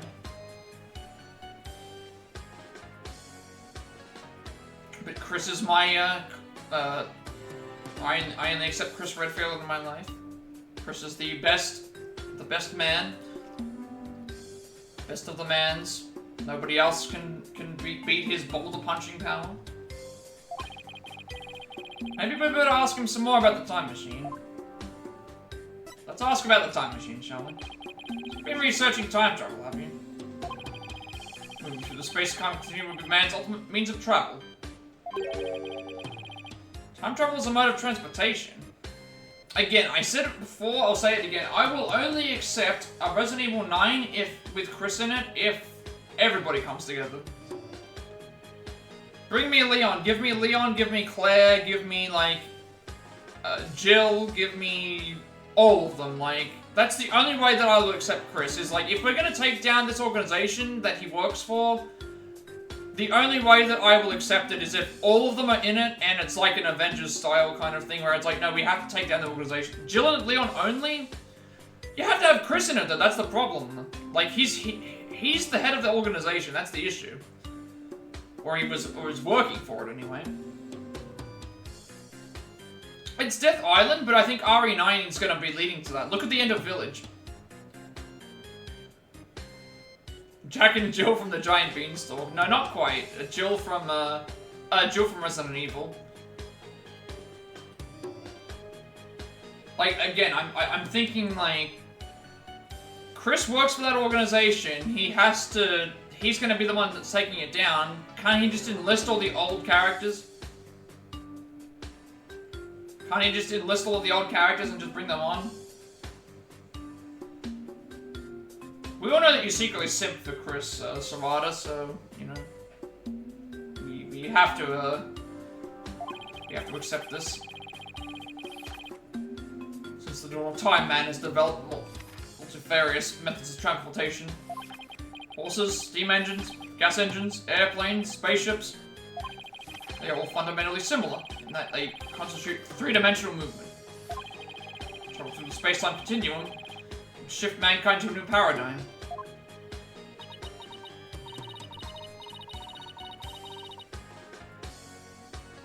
I don't know why, Nick, but I'm getting awfully sleepy all of a sudden. Generations, Sprocket Aviation has advanced the development of oh, sorry, I haven't checked your thing either. Alan's fiance and future president of Sprocket Aviation is meticulous about his note-taking.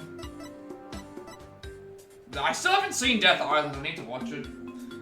I need to watch Death Island, I need to watch a lot of the, I need to rewatch... I should say I need to watch some of the Resident Evil movies for the first time. Last one I watched was, Raccoon City. Welcome to Raccoon City. That was really... I really enjoyed that. I really, really enjoyed, Welcome to Raccoon City. That was actually just... I think the only Resident Evil movie outside of that I've seen is the one with Nemesis. And I might have seen parts of Final Chapter. The one with Nemesis in it I've seen the whole way through. I know I watched that.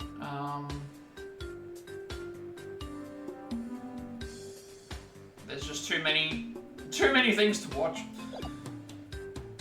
Every now and then they'll put them all in a row, but I just don't find the time to watch them.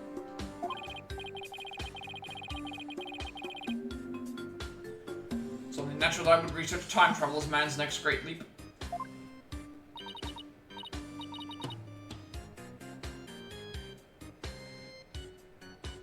Yeah, that's the thing. That's what I was trying to say. It's like, if you're going to do Resident Evil 9, I think you need to bring everyone together.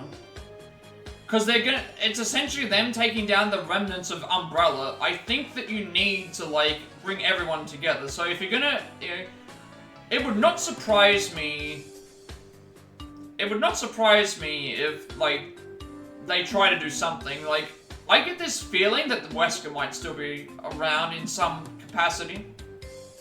Like, can we get Ada finally onto the side of good? Can we convert her onto our side? You know, Leon, Ada, Jill, Claire. Like, can we somehow bring them to, you know, bring Ada to our side to help us, so she can, like, finally, like, because what are they gonna do after this is the issue. Like, they're not gonna just end Resident Evil. It's better not to speculate about, yeah, it's probably just because it's like, not to get hopes up.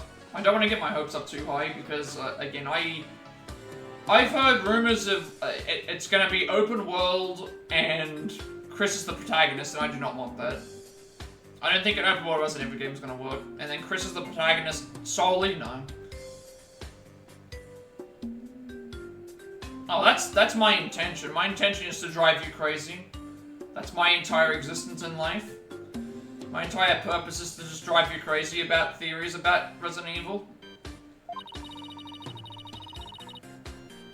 That's my entire purpose.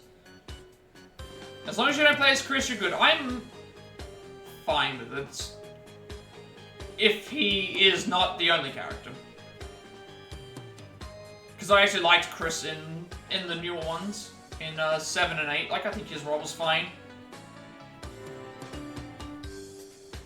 But I still think Leon's the more popular protagonist.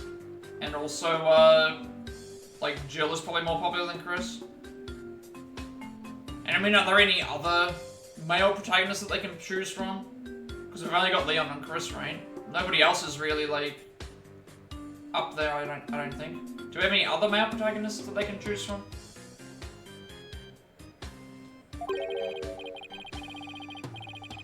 Basically, it's like driving a hamburger, adding a drive-thru to it, I guess. I don't think there's anybody else. Like, there's side characters that they could go back to, but I don't think they're gonna go back to them. I don't think they'll go back to Jake. As much as I enjoyed Jake and Sherry's story in 6, I don't think they're gonna go back to Jake. Like, they haven't touched Sheva at all since 5, but I would love to see Sheva come back in some capacity. I would love to have Sheva come back. She's only in Resident Evil 5, locked in Resident Evil 5. Just bring Sheva into the story again. Sheva was like a bright spot in that game for me.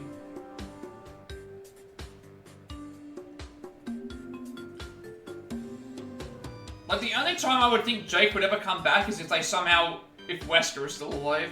That would be kind of cool if, Alright, thanks for, the look.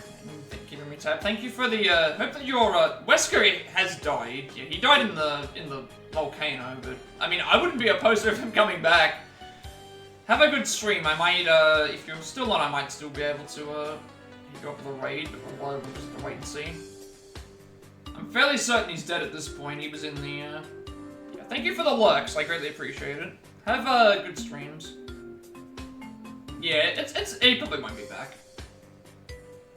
Unless I made duplicates, but, thank you all for the lurks and the discussions. It's always nice to, have some conversations. Same thing, but a quicker and more efficient delivery system. What are we playing today, by the way? What games are we playing tonight? Overwatch, Siege, For Honor, Resident Evil. So really much to do.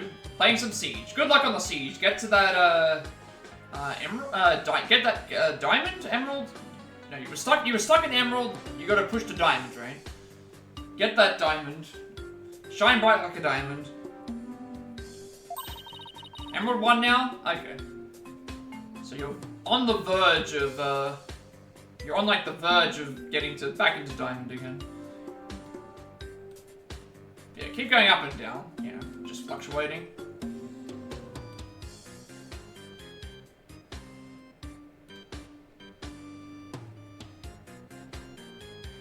We know exactly what you meant by going, everything's up and down. I really believe that time travel is possible. We know exactly what you were implying. I mean, this is... I know exactly what you're implying. I'm sorry. Why I gotta do that? I mean, because, you said it yourself. Not me. I can't help it, you know? I can't help it that my haters, love me so much.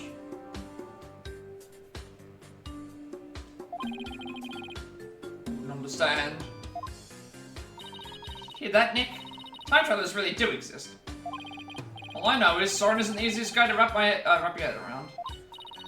I don't know, kind of like the way he talks. Yeah, so you catch that Igglybuff. See, I allow you to catch Pokemon in my chat. I give you this opportunity to milk it for as much as possible. I don't catch any Pokemon in my chat. I'm a generous I'm generous. Oh, passionate, I thought too. It comes to inventions anyway. Everything is always nice if it's coming out of my mouth. What?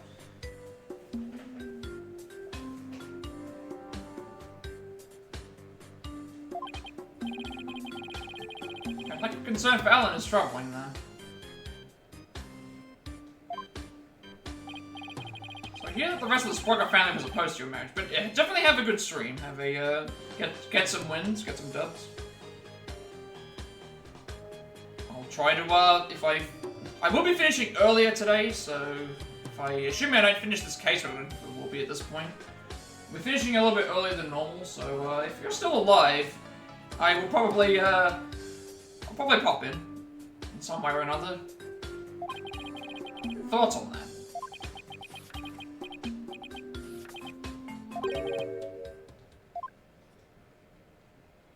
Oh, you're different? I need to voice this character too. Is that a male or a female? Looks like a female. It's time for the meeting on next term's project.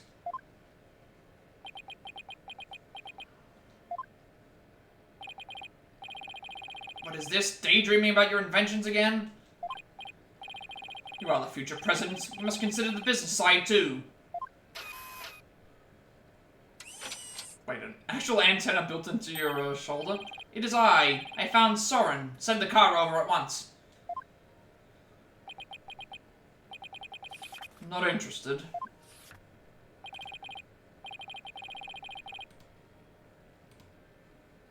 Oh, Master Soren, you do give quite the headache at times. You do give me quite the headache at times. In any case, your attendant is waiting. Please go to him now.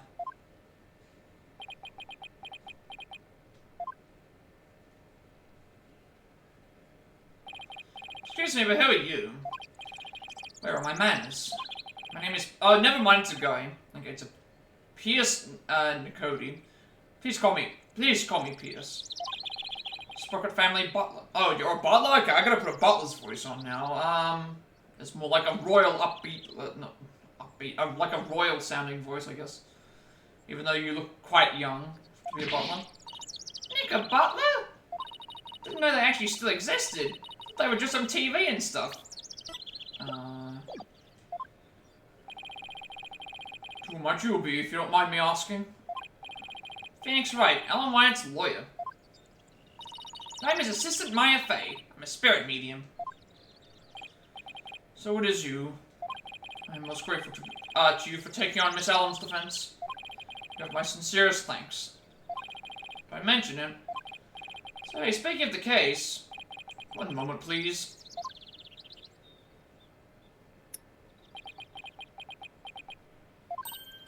Wow, what a beautiful pocket watch. Oh, this? Just a bit of good luck charm. That's one expensive good luck charm. But I guess it makes sense, knowing the time is pretty important in his line of work. So I guess that pocket watch is as important to him as my attorney's badges to me. There is a little time before I must attend to Master Soren again. Why not come to Sprocket Manor?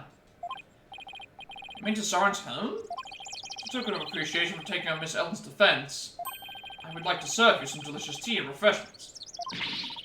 Boy, Nick, fancy high society tea party with high-class snacks and everything.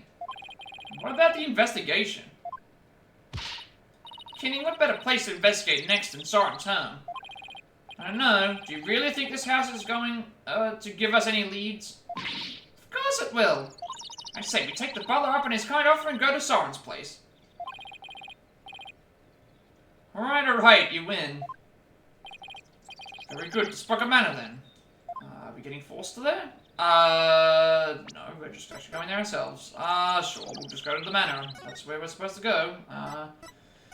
To the foyer. To the foyer we go.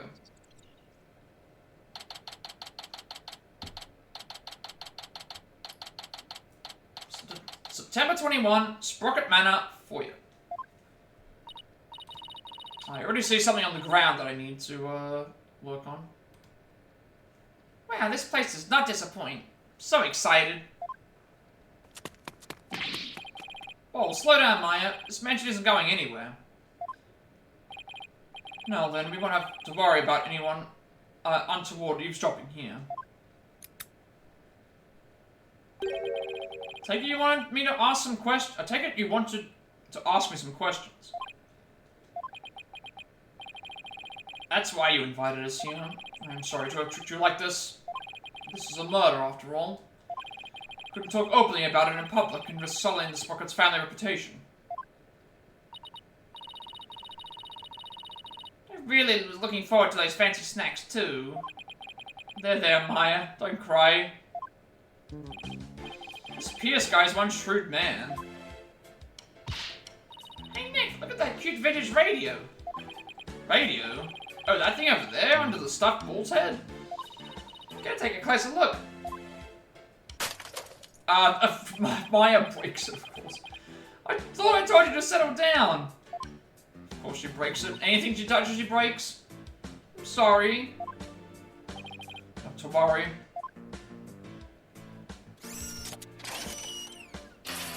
And fix it right on the spot. Good as new. As you do.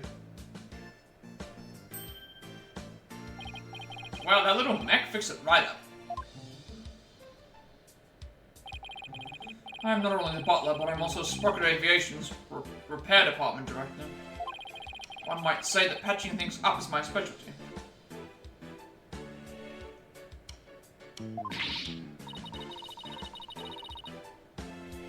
That was incredible. What is that little doohickey on your shoulder anyway? It's my fixer-upper shoulder mech. Master Soren made it for me. It has too many features and functions to effectively enumerate at the moment, though.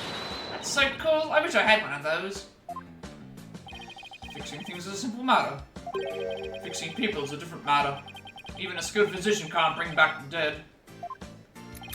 But forgive me. I seem to have gotten sidetracked. I must be in shock over Mr. Gloomsbury's death.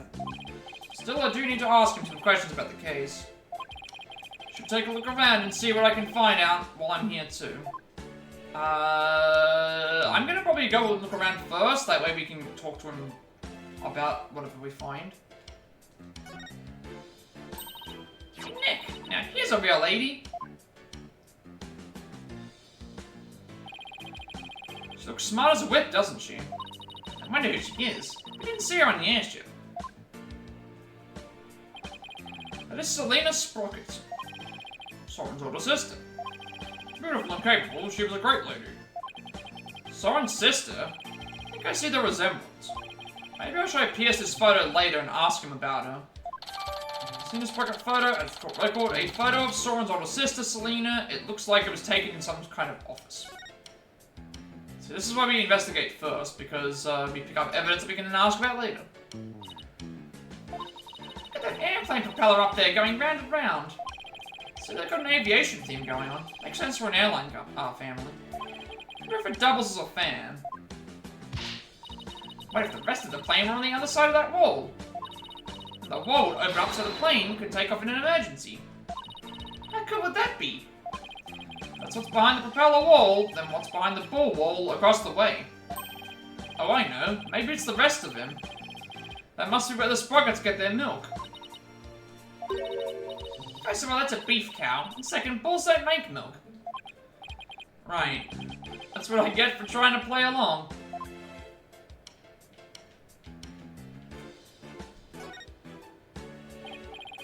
Those pictures of the wedding reception?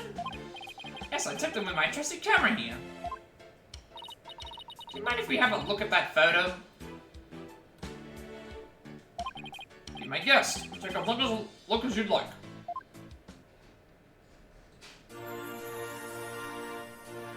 Ah, I see. Anything suspect that we can see at the moment? Well, what do you think of this gorgeous dreamscape? A thick fog billows across the room, making it look as if the couple were walking on clouds. Wow, look at how beautiful Ellen is here.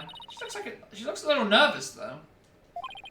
She does, doesn't she? Hey, look! There's Pierce.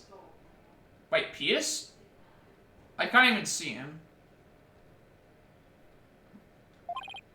Really? Where? Right there, behind the sweetheart table. Oh, there he is. He's like right where the candle is. I can't point to it. I don't think my cursor's on the screen, but he's like right there. He's like right next to where the bride is. In between the bride and the candelabra.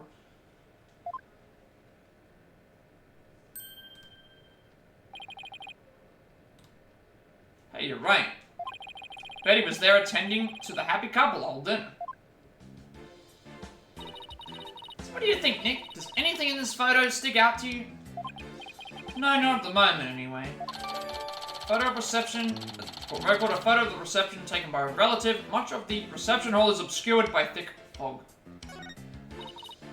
Hey, Nick, if Ellen really did travel back in time, do you think this photo is of the second reception, you know? After the time jump? I wonder. Excuse me, sir. Yes, can I help you? Ellen told us she traveled back in time. Do you happen to know anything about that? Welcome back, NSG Gaming. Hope that you're doing well this time zone. Thanks for stopping by.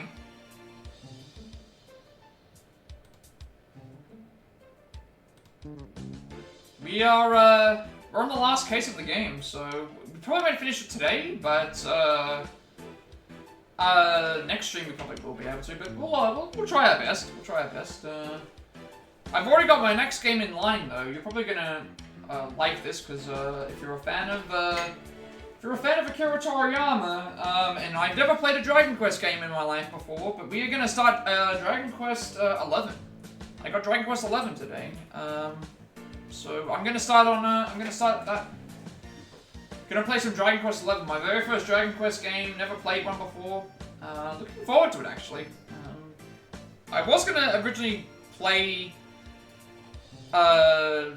one of the HD 2D remakes that they're bringing out, but someone actually recommended I should get Dragon Quest 11 to start with. So hey, we'll start with that. Have some fun with that. Never played a Dragon Quest game before, so looking forward to it quite a bit. Figured it would be a nice playthrough to do in the month of October, considering also ad break. Considering Daima and what's it called? Daima and Sparking Zero come out this month. I've got the foggiest idea what we're talking about.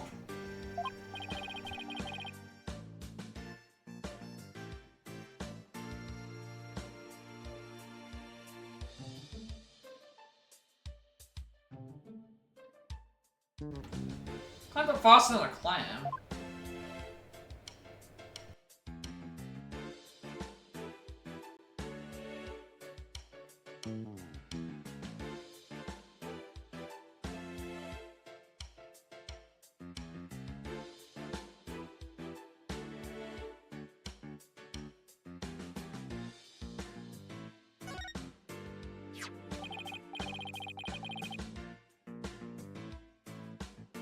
Excuse me, but there's a card here on the floor. Well, look at that. It's a Flying Chapel card. Key card. Flying Chapel? What areas in the Flying Chapel require a key card, if I may ask? Mostly areas we want to keep the public out of. Such as the staff room and the hold, which is chock full of machinery. So you can't enter those areas without a key card. That's right. This one here belongs to Ellen. Wait, what's Ellen's key card doing here? Come back here after the incident occurred? I don't believe so. She was arrested by the police straight away this morning. Hello, there was a strange man with a gaudy jacket in here earlier. Was that man wearing a beret by any chance? Making your rounds on Twitch? Checking in with everyone? I'm doing very well. Also, there's a Rod Lombre in chat for anybody who wants to catch some Pokemon. All my Pokemon are free. I'm not going to try and catch them. I need to put up my bank balance. I just catch them in everyone else's stream to make them upset. So, yeah, I'm doing very good. Getting back to some gaming. Last couple of days I've been doing Tokyo Game Show stuff. Back to finishing this. Maybe I'll finish it in next stream. But yeah, Dragon Quest 11 is going to be my first Dragon Quest game. I figured it was fitting because of, obviously, October is going to be a massive month for Dragon Ball, and for, I think even Dragon Quest comes out that month as well. Well, it might be next month, November. Figured it'll be a nice time to do it, because Sparking Zero's coming out, Daima's coming out on the same day. The Dragon Quest HD 2D remakes are starting out in, you know, they're starting to come out. Figured, let's jump into Dragon Quest. I've always wanted to play a Dragon Quest game. Someone recommended it to me. Figured, let's just start with Dragon Quest 11, you know? Big month coming up. In next month, I should say.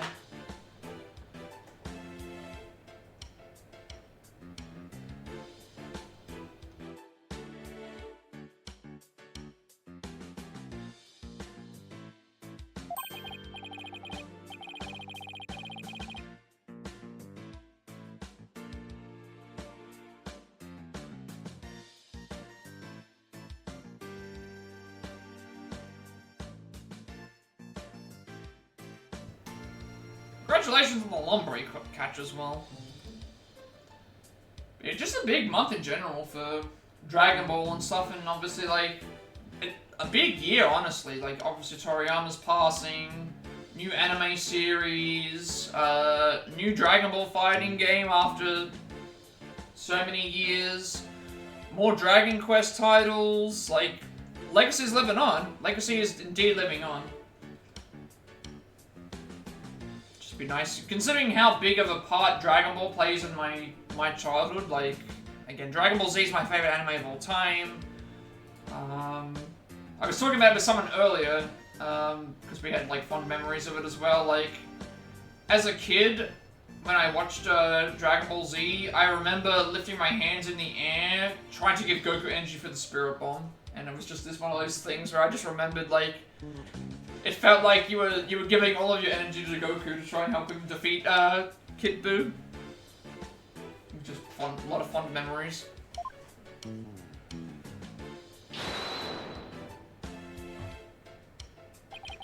I knew it. The only question is what he was doing here. But I'm doing pretty well though. Just back to more gaming, back to more stuff. How have you been doing today? But yeah, we'll play Dragon Quest probably within the next week. Sometime, I would think. Just gotta make sure I have enough space on my console. Gotta make sure that I have a few other things sorted out. Obviously, I've got the Jackbox thing to try and figure out to plan that too. I mean, if I have to delay it longer, I can probably delay it longer. It's fine. But you know, I do want to get into some more RPGs. I have so many RPGs. Pixel remasters for Final Fantasy officially come out physical for PS4 next month. I've got Mario Party Jamboree co-op coming up, which I obviously will be putting on a pause for that too, because I've got to play some Mario Party Jamboree when we get the chance, you know. Just love playing Mario Party. A few other things coming out as well, but I have a lot on my plate, a lot of long games. But that also means nice chill conversations with everyone too, because yeah, I love Final Fantasy. Dragon Quest is obviously going to be something I'm probably going to enjoy. Mario Party, Jackbox stuff with the community, that's going to be fun too. Try and get that sorted sometime this week. Also, the damn light turned off again.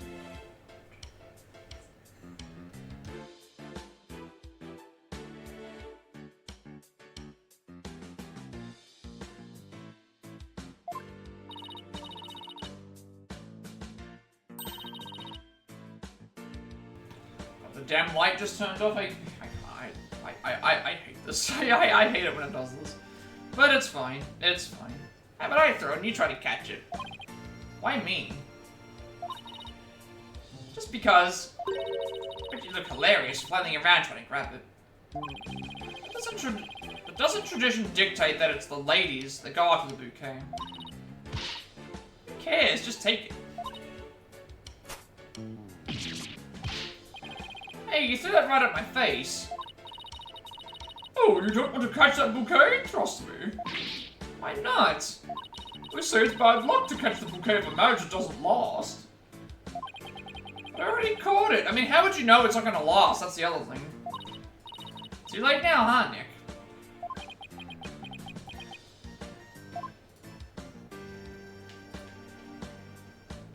Hey, I didn't actually know that about the bouquets. A bull. Come to think of it, there was a bull logo on the side of the flying chapel too. President of the company must have a thing for cattle. The bull is the symbol of sprocket aviation. To be as strong and steady as a bull. That's the company creed, you know. Probably for all the backbreaking labor they put their employees through. Either way, that bull logo on the flying chapel, the one with the rainbow wings.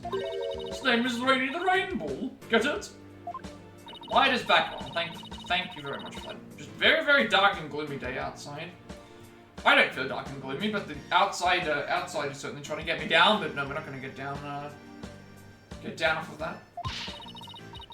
Remember my name, huh, Nick? Yeah, for the lameness of the pun. Alright. This is, I think, the clock that she messed with. Don't you dare touch that radio again. Looks like an expensive antique. What are you worried about? If it breaks again, Pierce would just fix it up again. Really hope he's nice enough to waive the repair bill. Yeah, now we can talk to Pierce. We'll do that now. The incident. What, the incident Miss Ellen was arrested for? Do you think she did it? Well, I can't prove it yet, but no, I don't think she could have done it. I guess you could call it a gut feeling.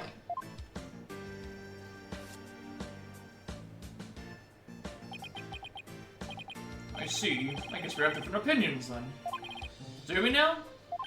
The prosecution says that when Bloomsbury attacked Miss Ellen, she fought back.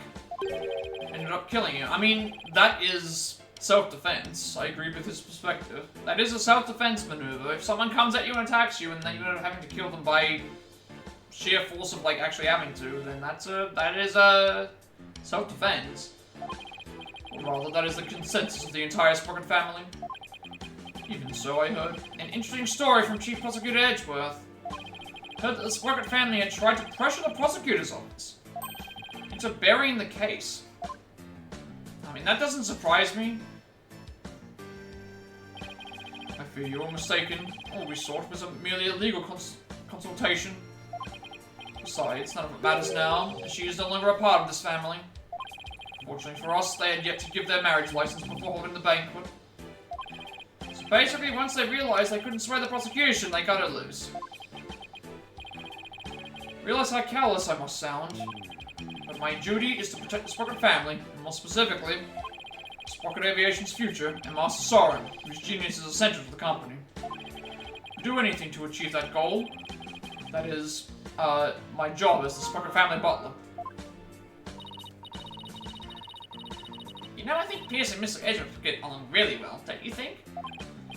Yeah, I could easily picture Edgeworth with a butler. Oh, and by the way, I suppose I should tell you about this as well.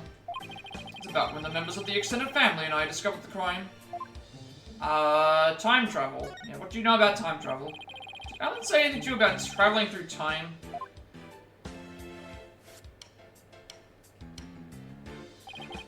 She must have been delirious. There's no need to take such a claim seriously.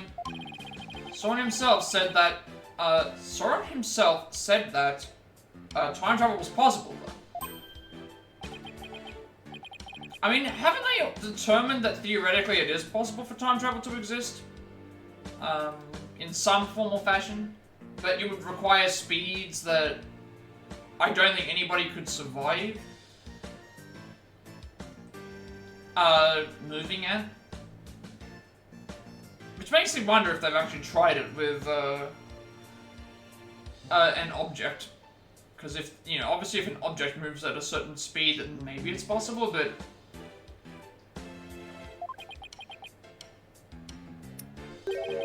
I mean, I guess the closest thing you will be able to do is not go back in time, but pause time, because you're going so fast that time just would sit still, it wouldn't be moving, but time is an infinite, you know, thing.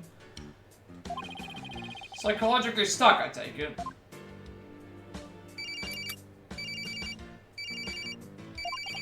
Excuse me.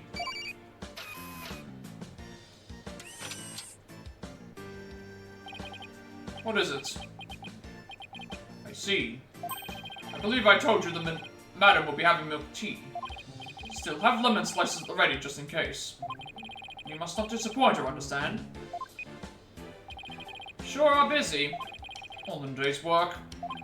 Still, we really do need Master Soren to start focusing on the business side of things soon. Could you tell us about that thing you mentioned about Soren's past? There is something in Master Soren's past that he wishes he could change. Please forgive me, this isn't something I should be sharing with strangers. Now I really want to know what Soren's still hung up on. Discovering the crime. Also, the damn light went off again. You know, I wish this was in a skylight so I could just, like, not have it, you know, turn off whenever whenever the light determines it's too sunny in here, but, I mean, this looks better than before, I guess. Sometime after the reception. I mean, I do have the curtains closed, but that was because it was getting really dark, so maybe I should reopen them again, but I don't know. Some of the master's relatives and I went to clean up the reception hall. And that is when we saw it. A woman standing in front of the victim with a bloody murder weapon in her hand. It was none other than Miss Ellen. I mean, she could have been just picking it up, but again, also, like, if we have the proof that this has actually happened, I mean, who actually knows? Who knows at this point?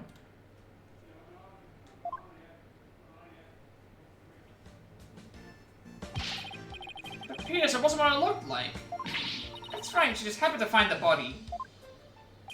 I do not know what Miss Ellen has told you, but what we witnessed was unmistakably the moment immediately after the deed had been committed. And that is what I told the police who came in response to my call. See. So Pierce was the one who reported to the police, huh? I guess now we can present the... Yeah, show him the picture of Selena. They didn't mention about we should show that, so... Let's show them the picture. Here's the woman in this photo is Soren's older sister, Selena, right? I don't think we've met her yet.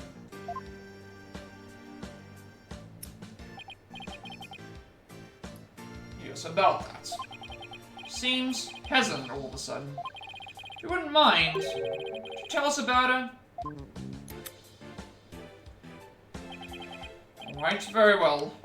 She's a big part of Master Soren's past, after all.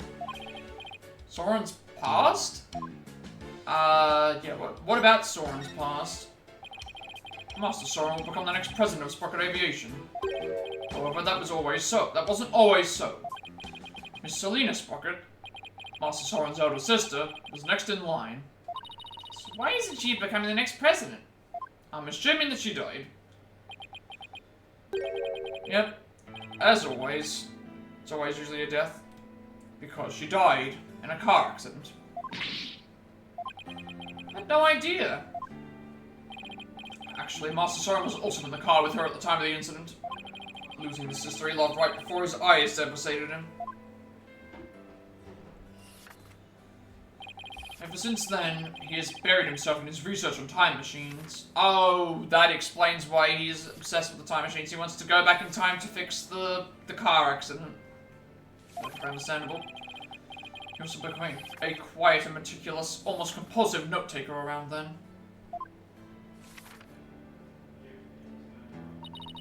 He seems so stiff and robotic. I had no idea he was carrying all that around inside him.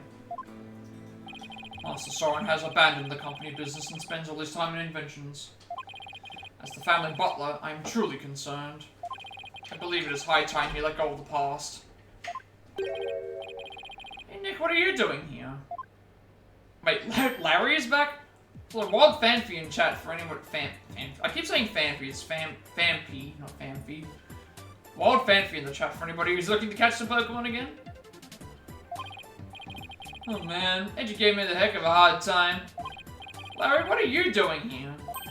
Came to promote a new character, Q Piglet. I was hoping Sprocket Aviation would do some kind of tie-in with me for it. Wow, I didn't know Larry was such an aggressive businessman. You could learn a thing or two from him, Nick. Why don't you promote your agency to them? Now's not exactly the time for that, in case you haven't noticed. See, and this is why you'll never be rich. Actually, Larry, I've been meaning to ask you something. You were there in the Flying Chapel yesterday, right? Was I, What were you doing there? Nothing.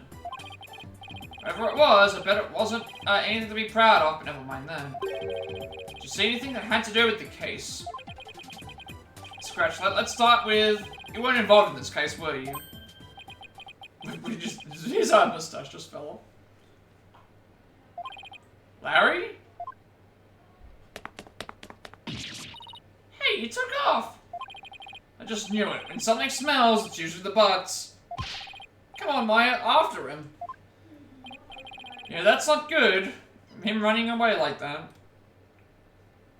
Are you leaving so soon? We, have to run. Thank you for making time for us.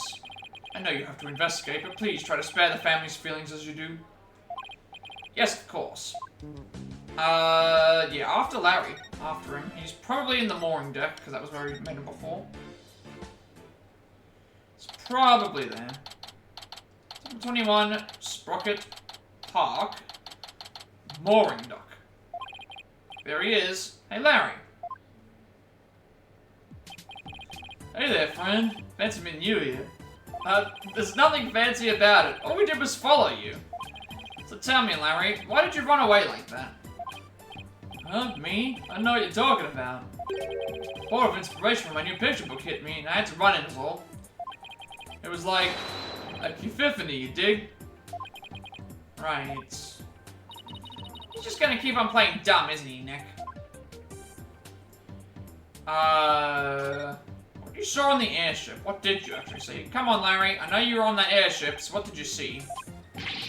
Didn't see anything. Didn't see anything because I was never on that stupid airship. I believe that you were, Magatamas. Alright, break out the Magatama magic. Cyclops?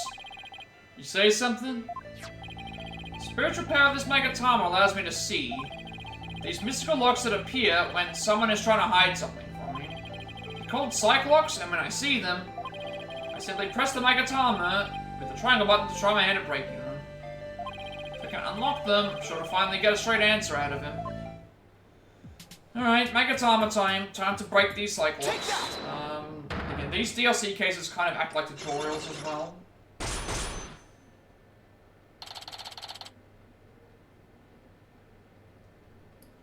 Okay, what Larry's hiding? This is no time for games, Larry. I will find out what you're hiding. I'm telling you, Nick, got it all wrong. Got nothing to do with this case whatsoever. Oh, come on, Larry. Even a baby could see through such a blatant and obvious lie. Nothing whatsoever, huh?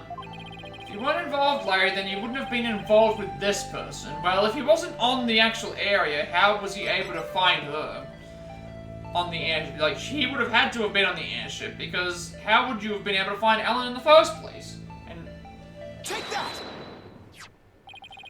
You're the one who brought Ellen to my office in the first place. And all those cops. Nothing to do with the case whatsoever, because I'm gonna cut it this time, Larry. If you have to lie, at least do a better job of it.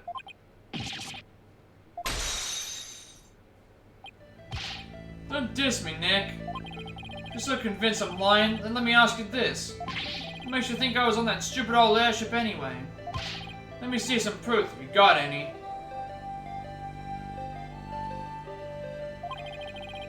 Up and down, are you? Fine. Want proof, Larry? Here's proof that you were on that airship.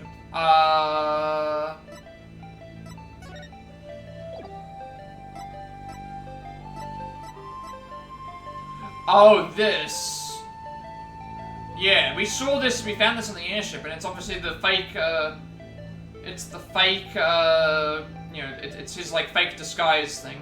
And it looks like it. Yeah. It's your business card wallet, isn't it, Larry? Found it in the reception hall. Time to come clean, Larry Butts. What exactly are you hiding? Alright, fine, you got me. I'll tell you everything. Unlock successful, let's go and figure out what we have to find in the next period. Alright, what did we see on the airship? What did we see? Larry, what were you doing on the airship anyway? Oh, I went there to deliver the welcome to our wedding sign they ordered from me. Didn't know you took on real jobs like that too. Well, for your information, my wedding welcome signs are very popular on the net. That's how you met Ellen. Uh-huh. I mean, I'd seen her in the photo for the welcome sign, but seeing her in person, the way she smiled at me and said thank you, I felt like I'd been hit by lightning. And that's when you fell in love with somebody else's bride, huh? So, were you invited to the reception? Can you believe they told me only family and relatives could attend? They wouldn't even let me into the reception hall. Smart move on their part, I'd say. I got upset and started wandering around the airship. Got me tab? Cat, thank you for the tab.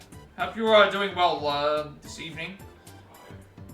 We are back to our normally regular scheduled programming after some couple of days at least. It must be when I dropped my business card wallet. So somebody else must have found it. And brought it to the reception hall then. But you know what? I saw something incredible while I was on that flying chapel. Like... Get a load of this. Wait, that looks like a... Yeah, it looks like a monster outside. What the heck is this? What do you mean, what is this? Isn't it obvious? It's a drawing. It's just a picture of one of the cabins in the airship.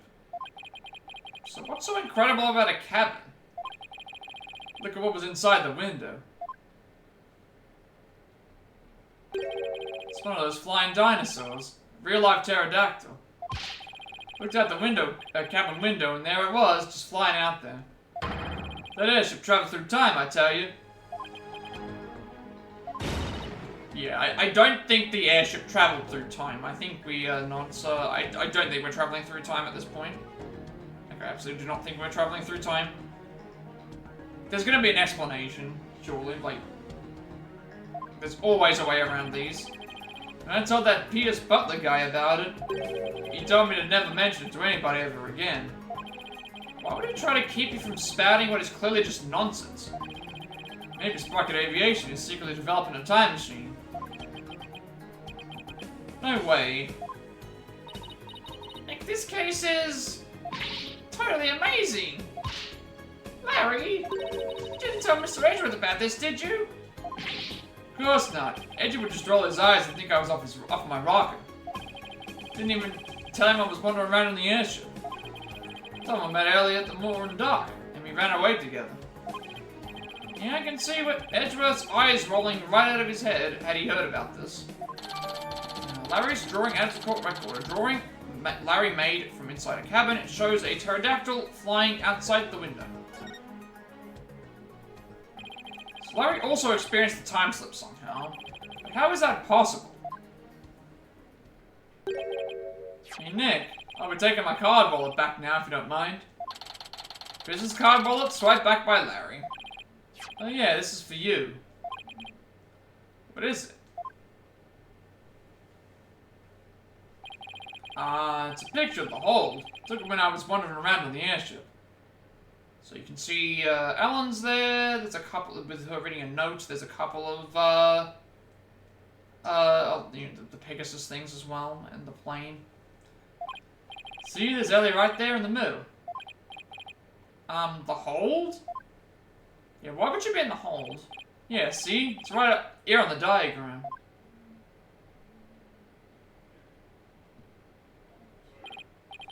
Okay, so now I know where the hold is, but what was Ellen doing there? Well, they were using it as a prepping area for the reception. See, and around when did you take this? Before the reception. I took it while Ellie was getting ready, everything ready. So this was before the incident occurred. Don't know if it'll be of any help, but thanks for this anyway. Photo of hold at a court record. A photo of the hold stealthily taken by Larry Ellen can be seen near the corner. By the way, Larry, the door to the hold is controlled by a security system. So how'd you get in there? That's a trade secret, can't tell you. And the hits just keep on coming. Well, I guess that's basically a wrap on the investigation. Not quite, Nick. I want to meet Ellen too. Oh, that's right. You haven't met her yet, have you? Okay, let's head over to the detention center then, so you can say hi. I guess that's where we're going. Off to detention again. Let's go and talk to Ellen in the detention center. Get some more information, maybe. I'm assuming we're gonna go to the hold at some point. I thought we were gonna go to the hold, but maybe not. So it's September 21, detention center, visitors room. No, why? Please understand that this is in Master Soren's best interest.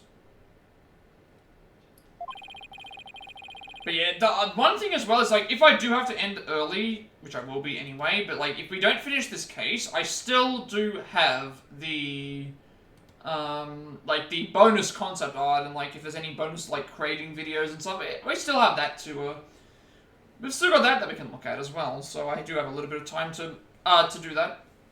And then we'll figure out what we're gonna do next. Sounds like Alan's busy talking with someone. Oh, you're here. The next president cannot be married to a criminal. It would disgrace Sprocket Aviation. Mr. Allen, I need you to forget about this marriage. Pardon us. If it isn't Mr. Right. So their marriage is definitely off. There is no other choice. We cannot have a criminal in the family. For the sake of Master Soren and the Sprocket family, this is what is best.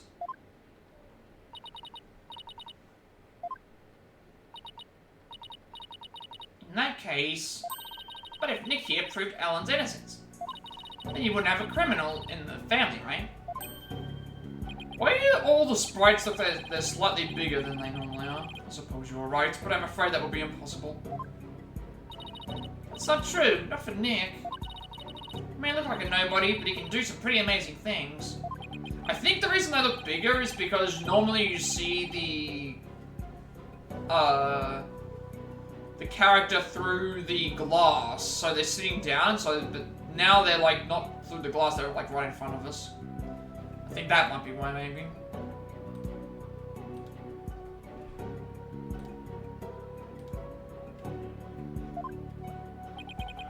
Mr. Phoenix, right? I understand your name is quite well known in the judicial world. For better or for worse. Phoenix, I want you to promise me this. If I can prove Alan's innocence, then you won't stand in the way of Soren and Alan's marriage. Very well. But not even the most talented lawyer in the world can change reality itself.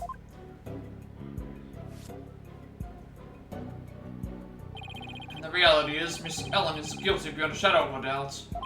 I believe that's where you're wrong, P.S. I'm clean, I swear I am. Obsessively, compulsively clean. Just as clean as pure as this white dress. Fine, you have my word, but you will be the one to regret this promise. Now, if you will excuse me.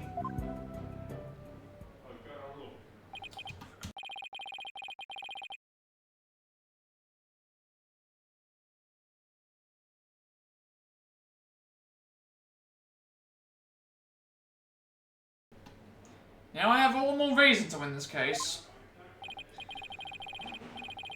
Alan, we finished our investigation and we'd like you to talk with you about what we found. Really, the investigation didn't take all that long. It took maybe like, what, less than 3 hours to get to the investigation? So that's pretty good timing.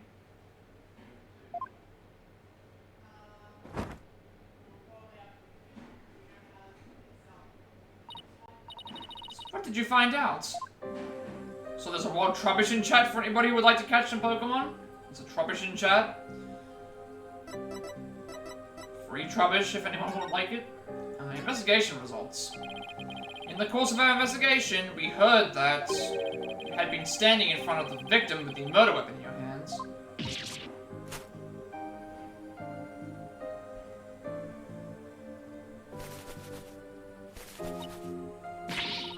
Wasn't what it looked like. It's true I was holding the murder weapon. When I found him, he was already dead. Panicked. I was hoping I could go back in time again, just like I'd done earlier. So I picked up the timekeeper from the pedestal and brought it over without thinking. Yeah, that does make sense. You were so desperate you were ready to try anything, huh? Fortunately, that sort of behavior makes you an easy target for the prosecution. As for your little trip through time, none of your in-laws could confirm your story, I'm afraid. I see. And the exception is Larry. He said he saw something.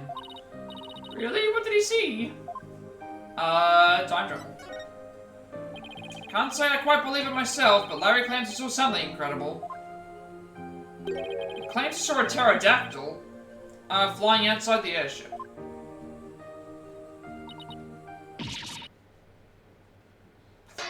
Nobody caught the Trubbish! No!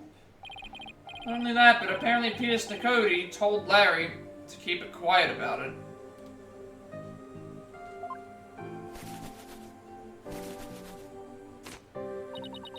Why would PS do such a thing?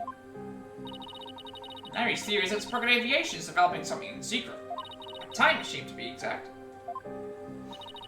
Do you think that's why nobody would confirm my story? Because it's a secret? I really don't know. Speaking of your in-laws, we did manage to find your key card at Sprocket Manor. One of your in-laws said he'd keep an eye on it for you. Oh, thank goodness. I lost it while I was getting things ready for the reception. I looked everywhere for it. So glad you found it.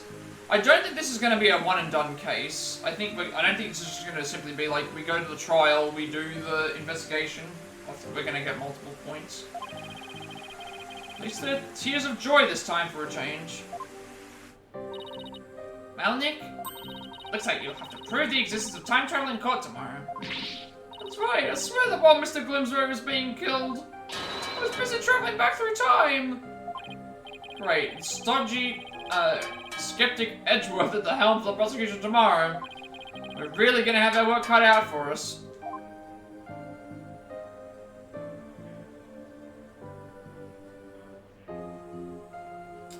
We're going right into the trial. So, let's get ourselves ready. Why do I keep getting emails and messages about the pre-order stuff for PlayStation 30th anniversary consoles when it doesn't even matter at the moment? Like, it's already over. It's already over. Just get over it already, these things. I keep getting notifications about the PS5 Pro stuff, and it's like, I do not know why. Like, the pre-orders are over. It's already, the stuff's already gone. And I'm not paying that amount of money for a, I'm not going to be paying that amount of money for a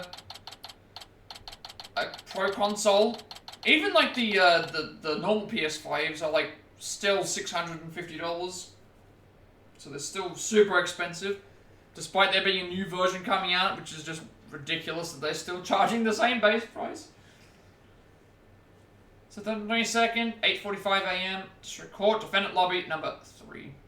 I'm perfectly happy with the waiting. I have so many games on PS4 anyway to play, and a lot of the games I have to play are very long, and also I don't play games off of stream, so I have a lot of games to catch up on. So I'm perfectly fine sticking with just the 4. Good morning, Mr. Wright. Do I have any other... Okay, so you're here as well. Selena Spock, age 25, Soren's older sister. She passed away due to injuries from a car accident. Morning, Alan. So you're still wearing your wedding gown? I will continue to wear it until our marriage is saved.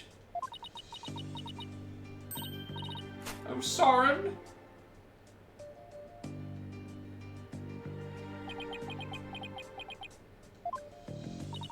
Do you think you came to see how she's holding up?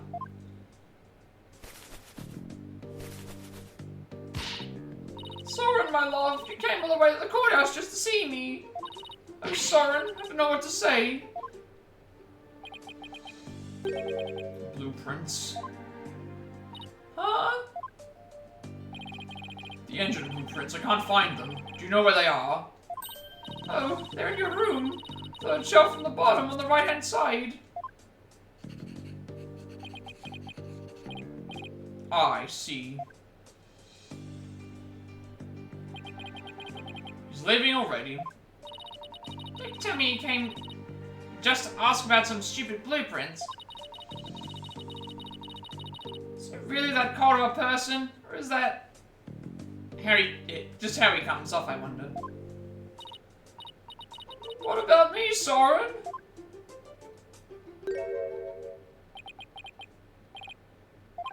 He's back.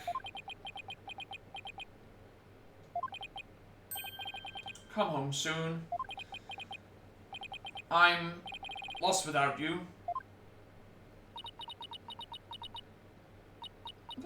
Sorry.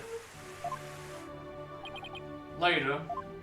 Just not really talking much at all. Great husbander. Looks like showing your vulnerabilities is the fastest way to capturing a woman's heart. You should take notes on this, Nick.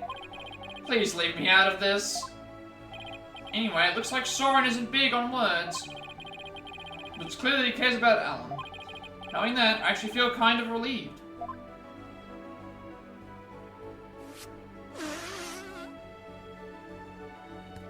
I love these animations that they've done for this character.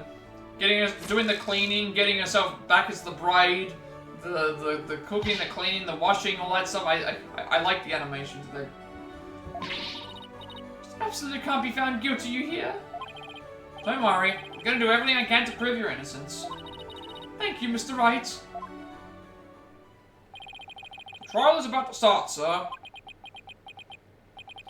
Edgeworth. Knowing him, he's not gonna yield an inch. So I've just got to I've just got to fight with everything I've got and save Alan.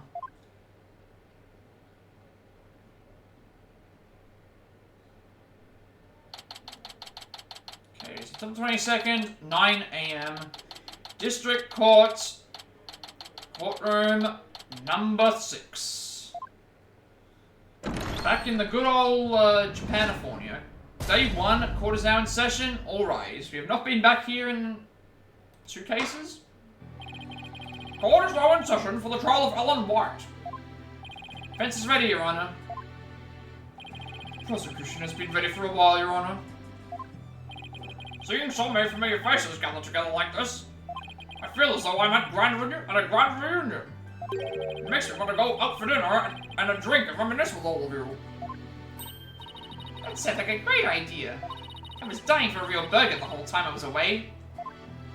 You could make it a welcome back party for Maya. How about it, Edgeworth? I have no intention of cavorting with my enemies. Now then, Your Honor, let us start this trial at once. Still not one for light-hearted banter, are you, Mr. Edgeworth? Jokes and good humor are beyond worthless in a court of law. Guess we'll just have to have the party without him, then. However, were after the conclusion of this trial, I might consider joining you for your little welcome back party. I certainly wouldn't mind an invite at the very least. He's still as emotionally constipated as ever, I see. Now then, Mr. Edgeworth, if you could, please go over the details of this case for us. Thank you for the lurk time, Master. Hope that you are doing well this evening. Hope that how are your numbers looking? How's your average looking at the moment? You've been having some really consistent numbers in the last couple of streams I've seen.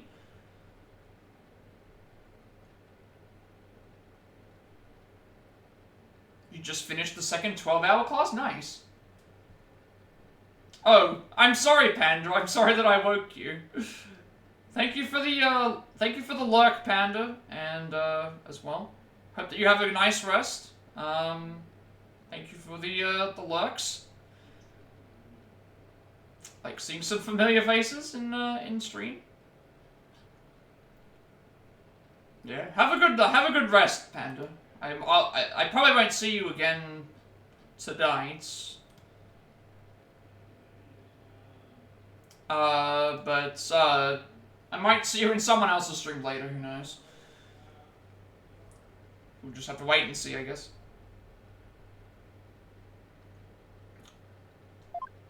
The victim was Dumar Bloomsbury, a servant in the Sprocket household. He was in attendance at the wedding reception that occurred from 7 PM to 10 PM. Mr. Bloomsbury apparently felt some animosity towards Ellen Wyatt, so a bit after the reception ended at 10 PM, he assaulted Miss Wyatt with the intent to kill her. The defendant fought back and ended up killing Mr. Bloomsbury. In other words, it was justified self-defense, correct? If that's the case, then the defendant might not be criminally responsible. That's right. Worst case scenario, could go for self-defense to avoid the criminal charge. Wonder how Edgeworth plans to counter that, though. Yeah, I'm fairly certain we're not going to just get off of self-defense. It's always going to be, I don't think we're going to get off of that. But, yeah, we're doing good. Doing well today. We're not doing any more reaction videos till, like, December when Game Awards happen. But, back to normal content. Back to trying to finish this game. Probably won't finish with this stream, but next stream we should be able to. We'll get the platinum, and then we'll also check out some of the extra content before we move on to something else, which we have our next game already sorted out. Gonna play some Dragon Quest 11 when assuming I can get that on. play some of that. Be a long, long playthrough, but hey, I don't mind a long, long playthrough if it gets me into the series, so we can play more long games as well. The prosecution's first witness will make my view on the matter clear, Your Honor. Very well. Bailiff, please bring in the first witness. Alright. Time for some court drama. This case is, interesting. It seems like it's time travel. It seems like we're dealing with some time traveling at the moment. We'll just have to see how we denounce it. Because, yeah, I don't think time travel happened in this case. Please state your name and occupation, witness. Emma Sky, forensic investigator. I'd just like to say, sir, that being in the same courtroom as you is a great honor. Oh, that's right. You're a fan of Edgeworth's, aren't you, Emma? We're good friends and all, Mr. Wright. Just this once, I intend to faithfully and fully testify for the court, for the prosecution. And I do mean that wholeheartedly. I expect no less from you. Yes, sir, I'm gonna do my very best. Looks like you've lost the popularity contest, Mr. Edgeworth, Nick. Meh, really couldn't care less. Besides, she'll see who's the better lawyer once I win this trial. Yeah, maybe then you'll actually really care less. No, Sky, if you please.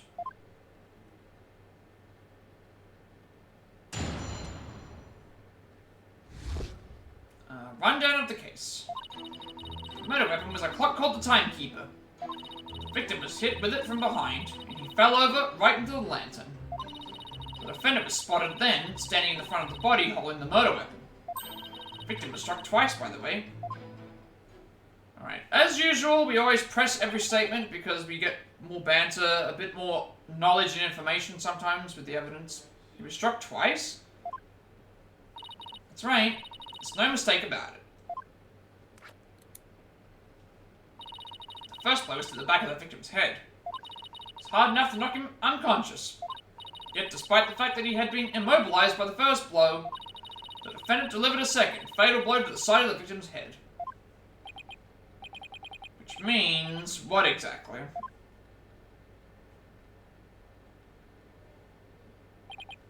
I figured it would go right over your head. Let's put it this way, by striking the victim a second time, the defendant killed her last chance to escape from any criminal wrongdoing. She did? But how, Mr. Edgeworth? The defendant may have been fighting back because she was being attacked.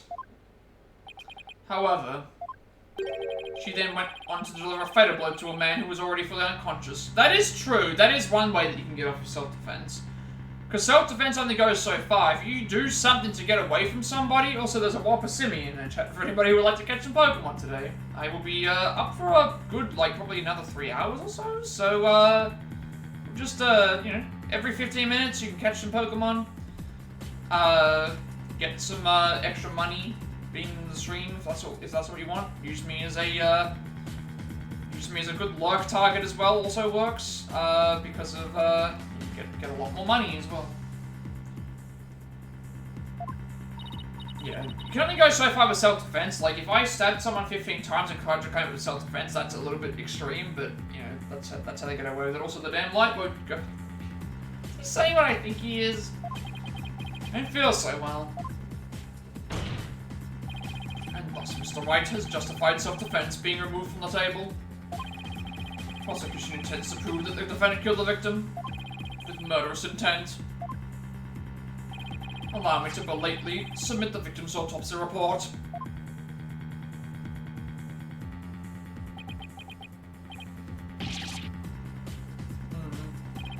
So that's why I was acting all smug. Well, more smug than usual. It's fine, right? It's not like we were going to plead self-defense anyway, right? Right, but now the judge has a negative impression of Alan.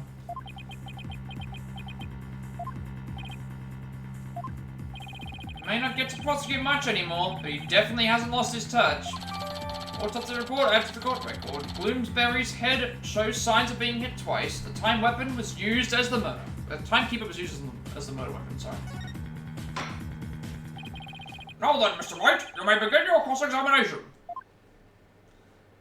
Alright, first actual gameplay element thing in the court. Let's get things going. Let's get things started, shall we? Press all the statements, and then we'll have a look and see what else we can gather.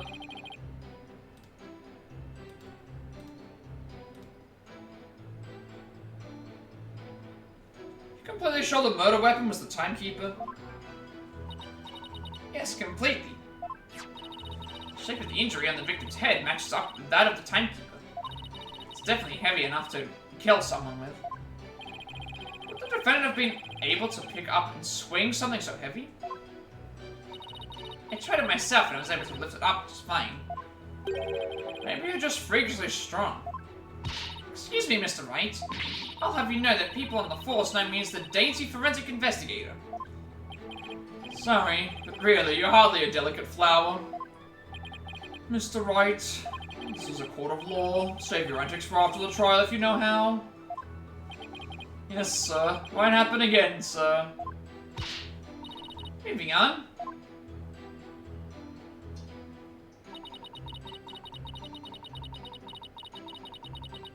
Hold it! The defendant was fighting back against the victim, right? So, wouldn't she have hit him from the front, not from behind? Wait, did I just see this? What is this? Oh, never mind. The victim must have tried to run once Miss Wyatt started fighting back. It's probably when he got hit from behind. You see, that's the blow to the back of his head. The defendant must have looked awfully scary when she was brandishing that clock. I don't know about that.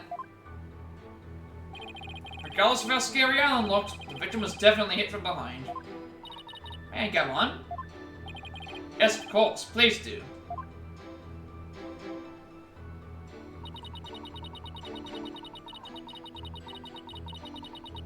Hold it! That's only because she was so panicked when she found the body. But she tried to use the timekeeper to go back in time. Objection! Mr. Wright, do you have any idea how absurd you sound? Miss Wyatt really believed she could travel through... It's a sad day. Why is it a sad day? You lost your Pika emote? No! No! The twerking one, no! You need to resubscribe. You need to resubscribe now. You need to resubscribe just to get it back. The world is over. I'm sorry. Stream's over, guys. I need to end stream. I'm retiring from Twitch. I'm quitting. I can no longer be satisfied with my my streams anymore. I no longer see twerking Pikachu emotes. This is the end. It is a sad day. It is a sad day in the life of the twerking Pikachu emote. Press F to pay respects in chat. We've lost a fellow soldier. We've lost a good soldier.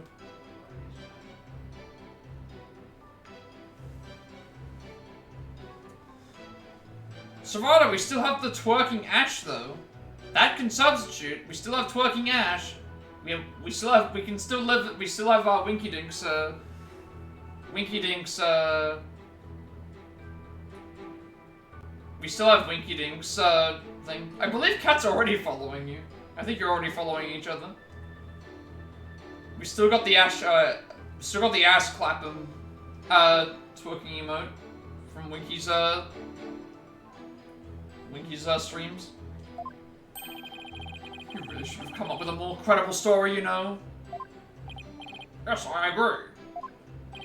Me 3, but it's all I've got to go on.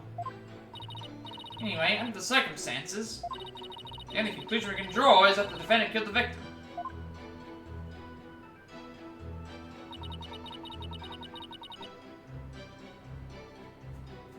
Yeah, we're just gonna wait for Winky to come back in and start like emote spamming like he normally does. That's all that we're waiting on. Although he's always at work, isn't he? Isn't that the rule? He's always at work. Like he never works every day. Hold it! He may as well just work every day, for the most part. Sprite must have had a chance to escape after she struck the victim the first time. So why would she stick around and hit him with such a heavy object again? Well, about that. Allow me to explain. Why did she strike him again, indeed? To finish off the victim, of course.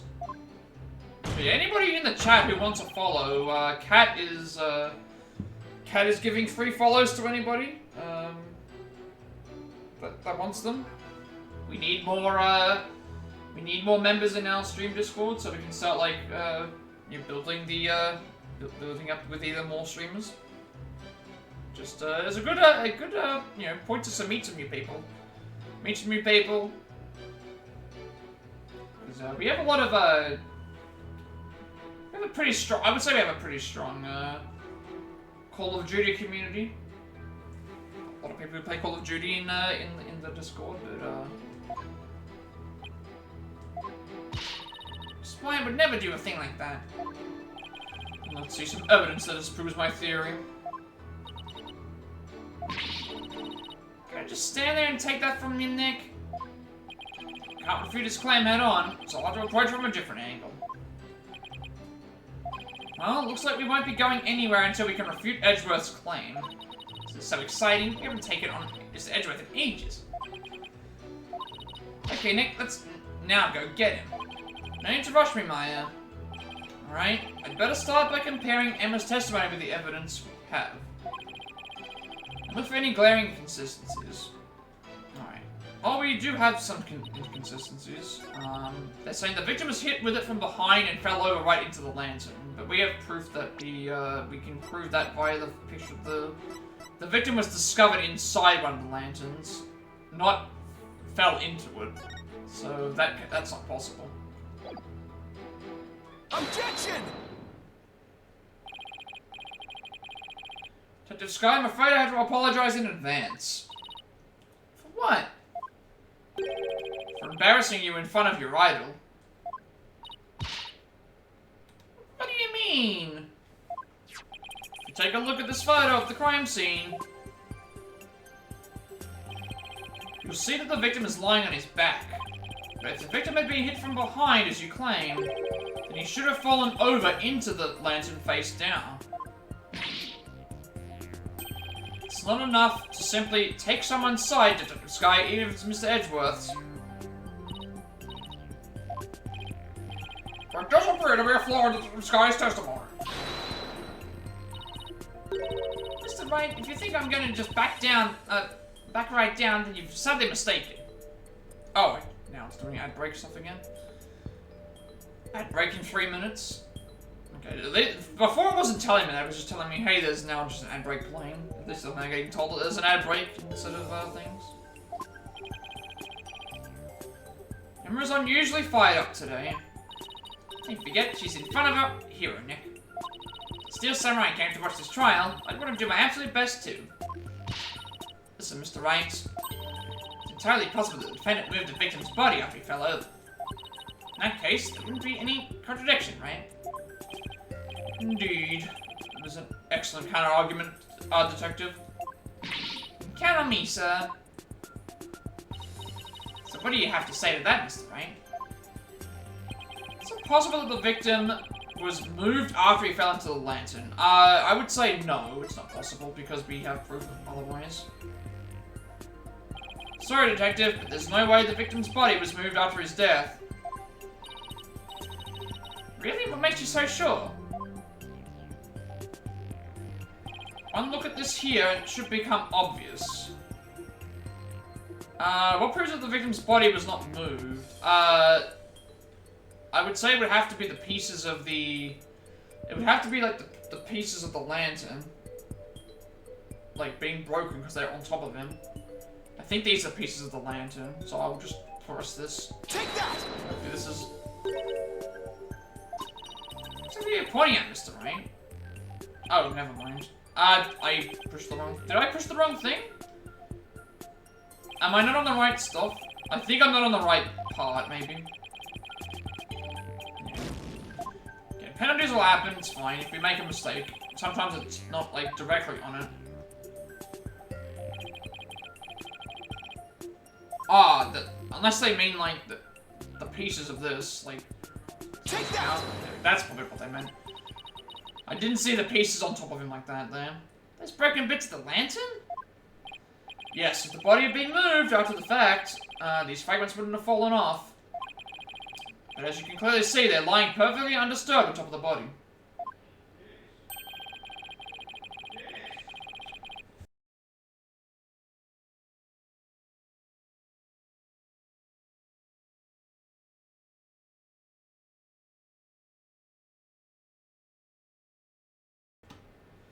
This means that the victim must have been lying face up from before the lantern even broke.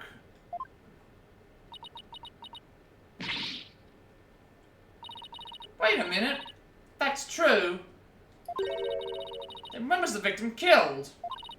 I mean, the lantern was still whole during the reception, right? Right, which means we've just overturned a major assumption about this case. The victim was already dead before the lantern was even broken. And the body must have been inside the lantern since before the reception started. In other words, the defense asserts that the victim was killed during before the wedding reception. What? Yeah, which is what we were probably aiming to think anyway, that they had to have been killed before. In short, Miss Wyatt was seen standing in front of the body after the reception. It wasn't the moment just after the murder was committed.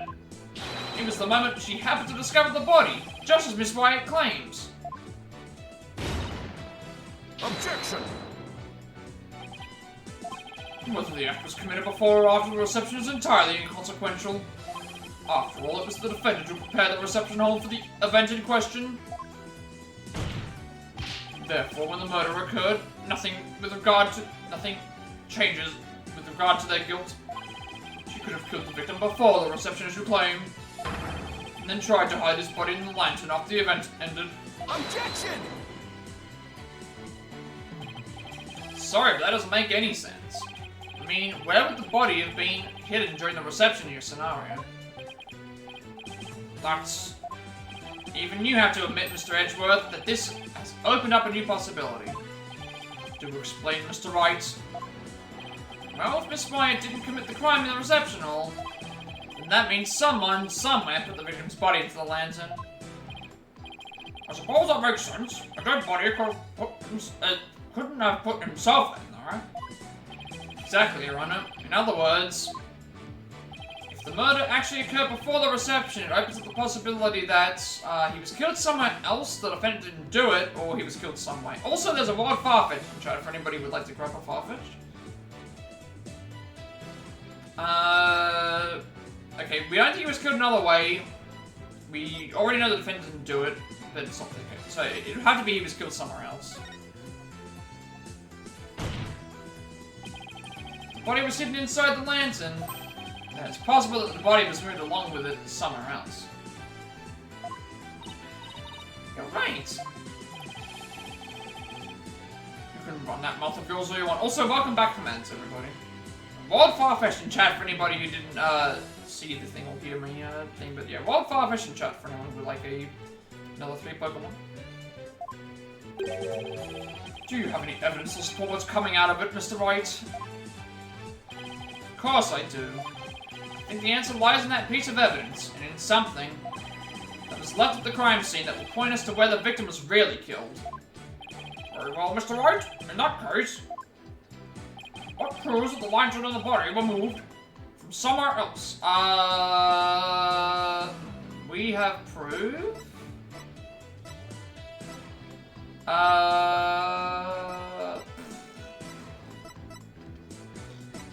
It would probably have to be the victim photo. Yeah, it'd be the victim photo because we have, there's something on the victim here. That we haven't, that doesn't look like it's come from the anything. Congratulations on the Farfetch'd catch as well. It's the first time I think I've seen Farfetch'd in the thing as well. Take that! Photo of the victim again. Yes. I'd like to call it to focus on this thing right here. I think it's these, like whatever these things are. Take that! Flower petals, Mr. Right.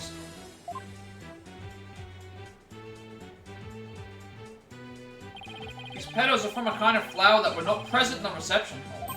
This means they must have gotten into the lantern when it was somewhere else.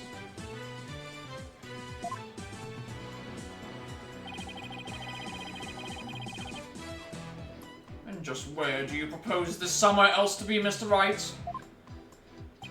Suppose that this piece of evidence will tell us where the flower petals came from. It would have to be a picture thing. Welcome in, Shadow. Welcome in. Hope that your stream is going well today. Thank you for stopping in. We are on the last case of the game. The very last, the DLC case. We are trying to debunk time travel. Turned off for a bit? Okay. Oh, good.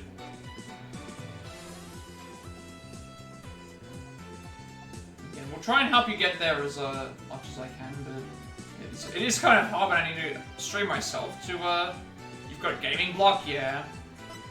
I don't have gaming block, I have, I can't figure out what games to play next, so I'm just going to play the same game over and over again, because that's what I think. Although I do have my next game in mind. We will be, we were talking about Dragon Ball earlier. I've never played a Dragon Quest game, and obviously Dragon Quest artwork done by Toriyama.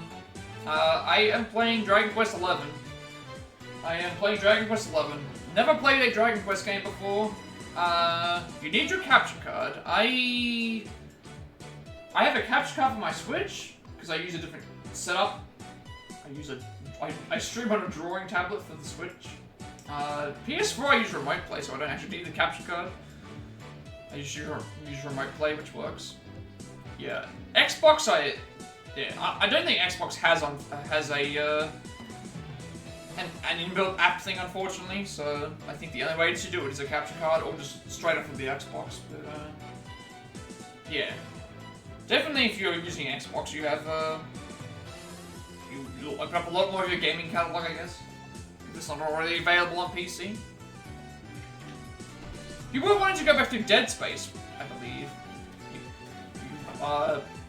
And obviously October's coming up, so Halloween period horror games are going to be popular. Halloween games are popular. I think I remember you saying you want to play the Dead Space games again.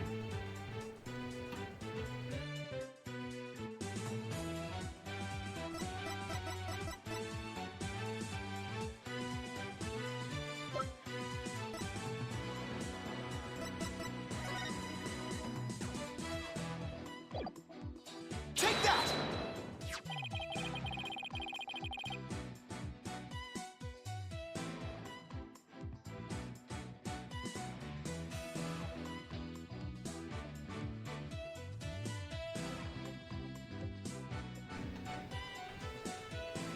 But yeah, I have so many games I have to still play on stream. I can just link the list here. And it's not even updated yet, because I have to update it for the Tokyo Game Show stuff, because there was just a few things there that I have to add. But yeah, I have a games list for all of the games I've played on stream, but also all the games I have to still play, and it's a long list. And most of them are turning out to be long RPGs, which means they're going to take like hundreds of hours for me to even get through in the first place, so... Next game is Dragon Quest XI, which, you know, is looking... That's probably going to be like 100+ hours, because that's just... I just spend all the time just playing RPGs.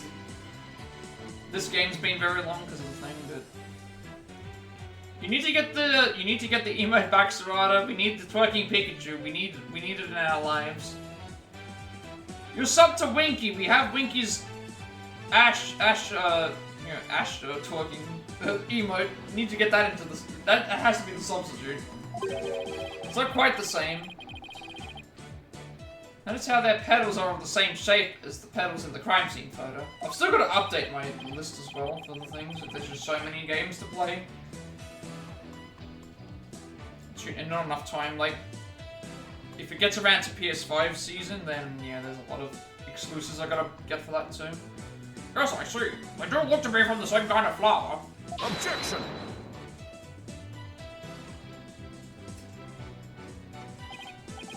Is that really all you've got? Flowers, a flower's a flower. They're all the same. I'll recall what you presented compelling evidence. I'm afraid I couldn't disagree with you more, Mr. Edgeworth, because I'm thinking, like, ahead right now.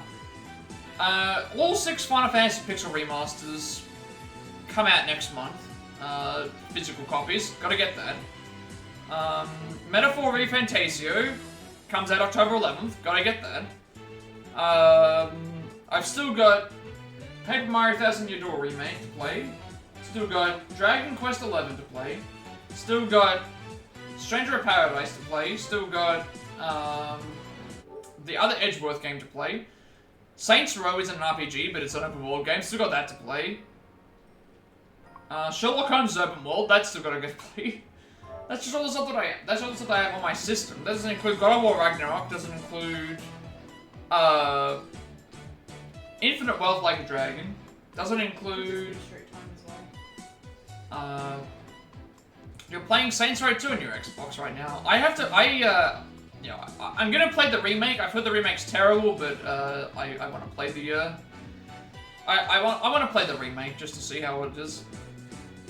Like, if it is terrible, at least I'll have fun with it on the stream. But I haven't played a Saints Row game since it's hard compared to the others. I mean, I guess we'll just enjoy the terrible times together then.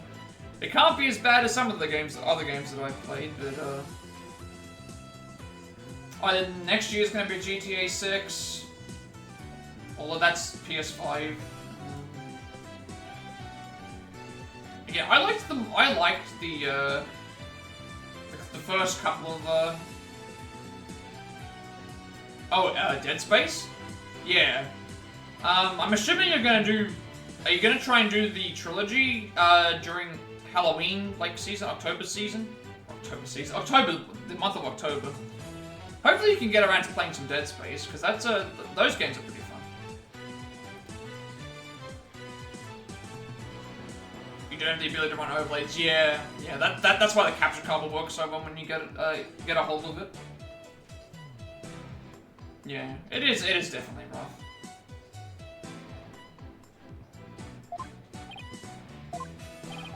I gave a flower just typed to my lovely wife once when we were young. So I can assure you that this is very meaningful and compelling evidence indeed. Yeah. I like the overlays though, that's the thing. It's just, you can't see them if you're just streaming straight off of the console, unfortunately. At least I don't think that you can. That's why remote play is so handy. With remote play, it's an app you can install, but I don't think there's an Xbox. I do not think there's an Xbox equivalent to that. I'm not sure why they didn't. Setting up a horror overlay. Yeah, that sounds good. Okay, you already play Phasmo. You already play a couple of other horror titles. So once you get into the swing of things, you definitely think we'll. Soundness of my judgment in this matter is backed by nothing less than pure love. But Your Honor, let it go, Mr. Edgeworth. It's clear you don't know much about flowers. It's like you have anyone you'd actually give any to, that after all. Yeah. You don't have to remote play because Windows isn't a Microsoft thing, so Xbox just runs through the computer itself. Oh, okay. But is there an equivalent to remote play for Xbox? Could you actually is there a desktop app that you could use that would allow you to put the Xbox gameplay onto? Because if that's the case, all you would have to do is just Oh,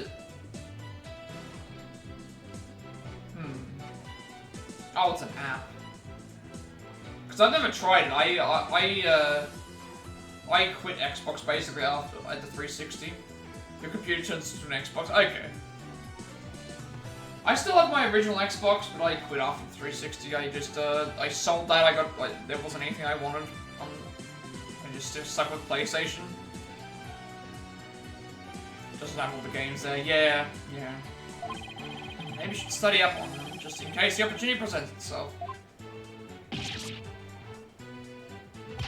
I mean, I guess the only other option would be emulator, right?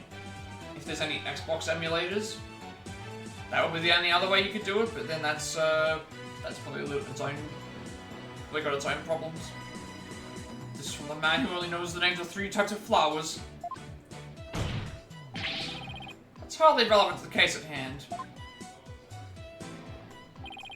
Defense asserts that it's highly probable that the victim was killed in the hold. The body was then placed in the lantern and moved to the reception hall for some reason.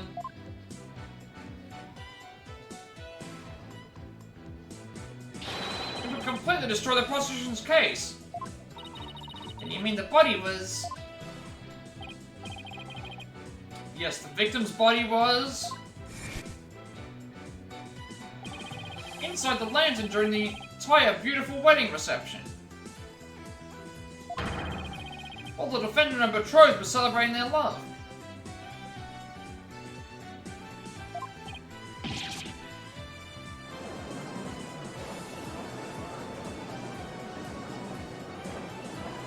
So that means I guess the only console that doesn't have good streaming capabilities straight to it is like the Switch. Because there's no direct like thing you can use on the Switch to start live streaming from. And there's also no program you can use that would allow you to stream on the Switch, so you have to just like set up a program with the capture card to stream with the Switch properly. Like even the Twitch app stuff, even the Twitch stuff that was on the Switch is really basic because of Nintendo's like, I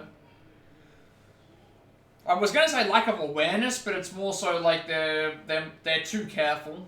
They're too careful with their gaming stuff. Like I don't even think voice chat works for the most part on a lot of games for the Switch, just because they're way too careful. Your smooth talk might work on his honor, but it won't work on me. What are you talking about now? Take another look at all the evidence and you'll see soon what I mean. Wish you would just tell me already. Detective Sky, I'm sure you've already figured out what I'm talking about, correct? Of course, sir. Mr. Wright is the only one here who has it. Why don't you leave this to me, Mr. Edgeworth? Speaking of Dragon Ball, I need to put some posters up. I do have a poster of the Broly movie. I have not seen the Broly movie. I've only seen... Germany, welcome in. Welcome, welcome. Welcome in. So, it's going really well. We're back to normal gaming. We're back to playing some of this. We're going to probably finish the game next stream. But I went ahead yesterday and purchased something that you might be intrigued about. And we will play it once I finish this game off. I did pick up... I don't know if you can see it. I did pick up the, I don't know if you can see it, the glare is kind of bad, but, I did pick up the Dragon Quest 11, also there's a wild cricketer in chat if anybody wants to catch the Pokemon. We will be playing this once I finish this game, if I can make the space, which I think I can. We will play this on stream as soon as I possibly can. That is the next game that we will be playing. I have purchased the Dragon of Quest 11. First time I've ever played a Dragon Quest game, and it's thanks to you, so... Yeah, we will, I will play that. But it's going very well. Also, rest in peace to Sarada's Pikachu twerking emote. We no longer have that anymore. We are stuck with, You need a message, a call, and knock on my door when you go live. I will personally come to you, and I will stream it live in front of you if I must. If I must, I will do so. I just need to set some things up and finish the game off. But yes, I will take you up on the deal that you were saying in the stream if you are willing to go through with that. But I will do that. I mean, you get notified when I stream, so I guess the only issue is that I don't stream necessarily whenever, I stream whenever I'm available, not necessarily everything else, but, yeah. Congratulations on catching the cricket tune as well, Sarada. But yeah, we bought the game. I will, start with that one. Considering the other ones are on PS5, and I don't have a PS5 anyway, so hey, we'll go ahead and do that.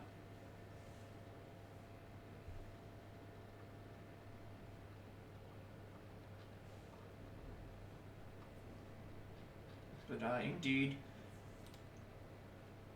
If you're indeed serious about what you were saying in the stream, when I was in your stream a couple of days ago, I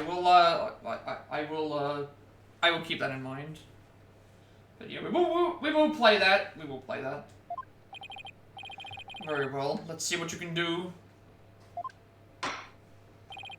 Sky, please give me a Toss of Marginal card. Although I will say right now, so, because we are technically still in September. Yeah.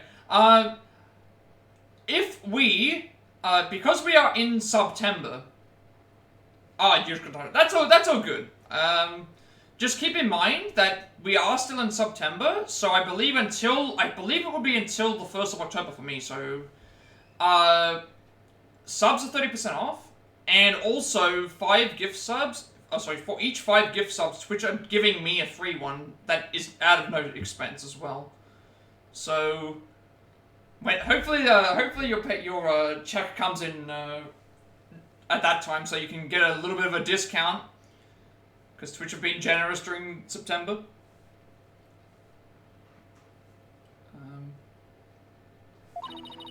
But yeah, hopefully you finally got it. It might be in that time. Oh, that's all good. It's all good. I appreciate the support anyway. It's all good. I just wasn't sure, because sometimes Twitch are a bit weird with the advertising of stuff, but it's a nice little thing that they did of just having it there, like a free, like I give you a free sub for each 5 gift subs. That's actually kind of cool. But yeah, it's all good. I will play it. I probably might be playing it. I'll probably take a bit of a break myself.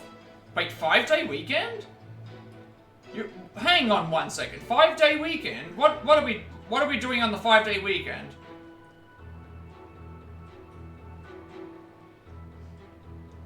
You've got a 5-day weekend. That's good. That is really good. 2 days off, 3 days PTO. Ah, okay. Nice. Yes, we're gonna try and do that. Hopefully we can get you there. I want to try and help you get there as much as possible. Serato will help, I'll help, we'll try and, we'll do our absolute best. I will, we wanna push you to that. We definitely wanna push you there.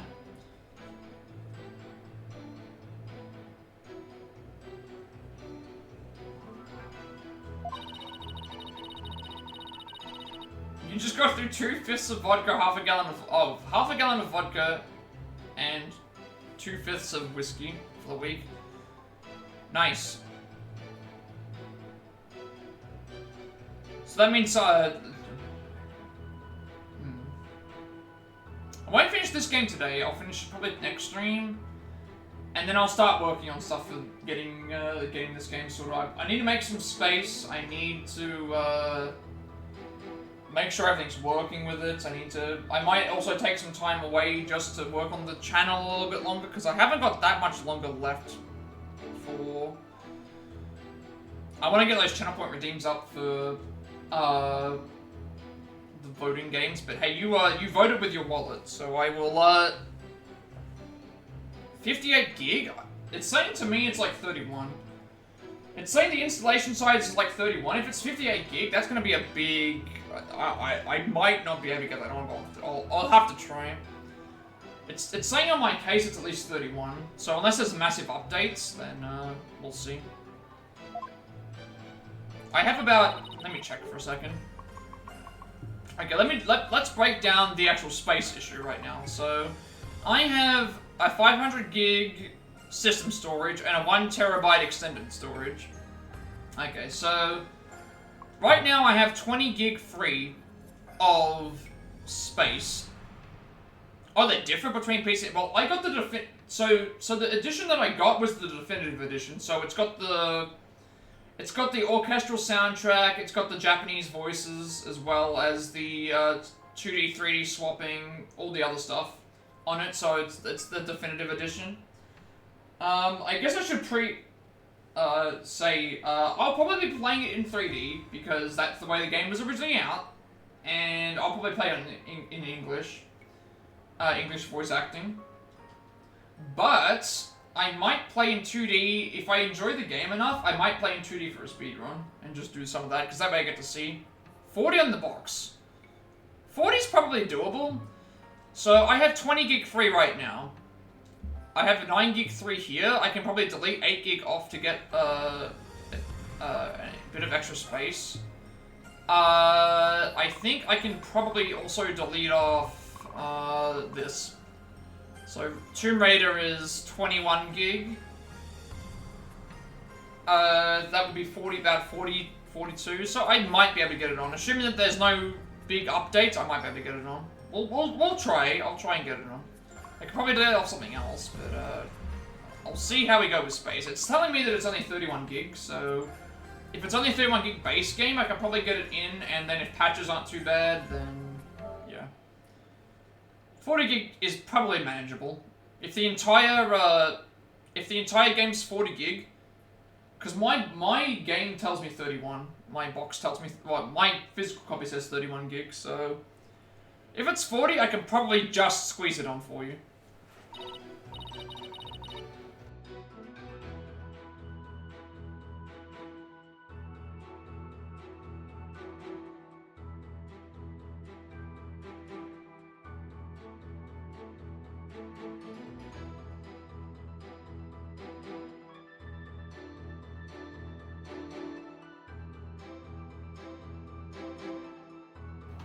But yeah, we'll get around to it when I get around to it. It's not that big of a deal. I just wanted to say that I got it. I bought it yesterday and it arrived today. So I thought I was gonna have to wait a week. It just arrived today. I think the game was calling out to me and it just knew that it had to. How much did it run me by? 30? No, 45. $45. It was like $37 and then like $8 shipping. But again, that was the cheapest. If I go onto Amazon right now and tell you what the other prices for the games were, it'll be like more than that. Let me just put like it was expensive compared to some of the other copies were expensive. Real quick. So I bought my copy for $37 plus $8 shipping. If I wanted to buy it on the Switch, $100.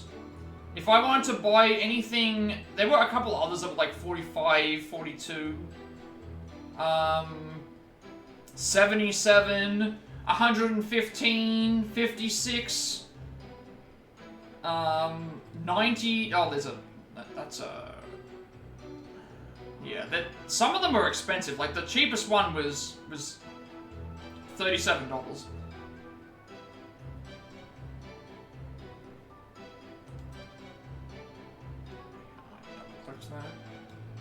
Damn it. But yeah, it was not too bad. $45. Well, the actual game itself, $37. Not too bad for a game that came out last year. Like the definitive edition came out. The original edition, the one that came out in 2020, came out in is like $45, and then the edition before that, there's an edition from like 2018. And then the actual, like, I have the definitive edition. Well, yeah, I don't know when it came out. This definitive edition is saying that it was on here on the 24th of November, so.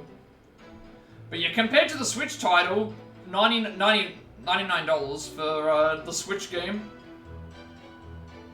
Which I wasn't going to pay $100 for it when I could get it for like half of that. And it wasn't even like the. But I got the. We got the extra cover as well, which is nice. It is nuts that it's holding that much price, but $40 for a definitive edition of a game that's going to last me like 100 and something hours, I'll take it. Introduction to Dragon Quest, I'll take it. It's not a rare game, but it's because these games are so long and popular, they hold their value. That's pretty much the best way to look at it. That's the best way to look at it. It's like Final Fantasy, it's like Mario, it's like Pokemon. These games just hold their value. They've been around so long, they're like loyal franchises people love. So they just hold their value. That's why you see a lot of PS3 stuff going up at the moment. Like, if you have any, like, rare PS3 games or certain editions of games, they're probably going to be worth more money than what you paid for them when they first came out. Just because PS3 games are now starting to become a bit more popular in rarity. But, you know, $40 for a definitive edition of a game, I would say is decent. $40 in my currency. So, $40 for... is like $28 American. About that. $28 for a game that's, you know, 4 years old, or... You know, I think that's a decent price. For 100% completion, that's what I'll be aiming for. Platinum Trophy, 100% completion, I'll probably try and do that. I'll do that on stream. And I may do something for the 2D mode. I want to play it in 3D because that's the way the game came out. That's fine with me. I'm happy to... I love it. You have not seen my games, what I have to play. I've still got Stranger of Paradise, it's long. I've still got Wolong Fallen Dynasty. I've got to play the Pixel remasters. I've got to play... Like, I'm used to playing... This game here has taken me a long time too. I'm fine with that, with length. Just means more stream content. You're in the final act and you've got about 70 hours into it. Well, this will be my very first Dragon Quest game, so I've never played one, so, that is the point of the first one. I keep repeating myself in different ways. I've never played one before, so it'll be my first experience. Like, I don't mind how long the acts are. More content, the better. But I will be going for the platinum, and, like, 100%, so I'll try and do everything. Everything possible. That isn't, like, a massive, massive grind. If the game requires that, then fine, but, if I have to do if I have to do something that takes, like, kill 100,000 enemies, I'm not gonna grind on that.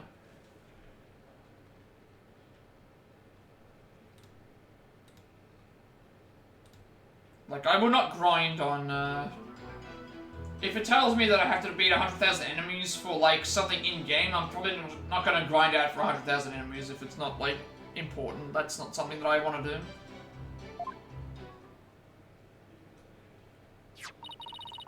Clearly, Mr. Gloomsbury was killed after the reception. That completely contradicts your claim. I guess so. Tell me you took at least a cursory glance at the autopsy report, Mr. Wright. It appears you've grown rusty since the last outing. Might I suggest you go back and brush up on the basics? Sure, though I must say, you're as cocky as ever. I should have actually kept my list up. I didn't see when the ads came on. I apologize for that. I beg your pardon. What are we trying to say, Mr. Wright? Just saying that I'll go back to basics if that's what Mr. Edgeworth wants. Wild Hitmonlee as well in the chat, if anyone can hear me. A Wild Hitmonlee. You always preferred long games as well? Yeah. I should have been keeping an eye on when I should have kept the message up, but it's fine. Proof how badly he's underestimating me with the good old-fashioned cross-examination. I believe once the Pokemon goes away, I'll be out of ads, or around that.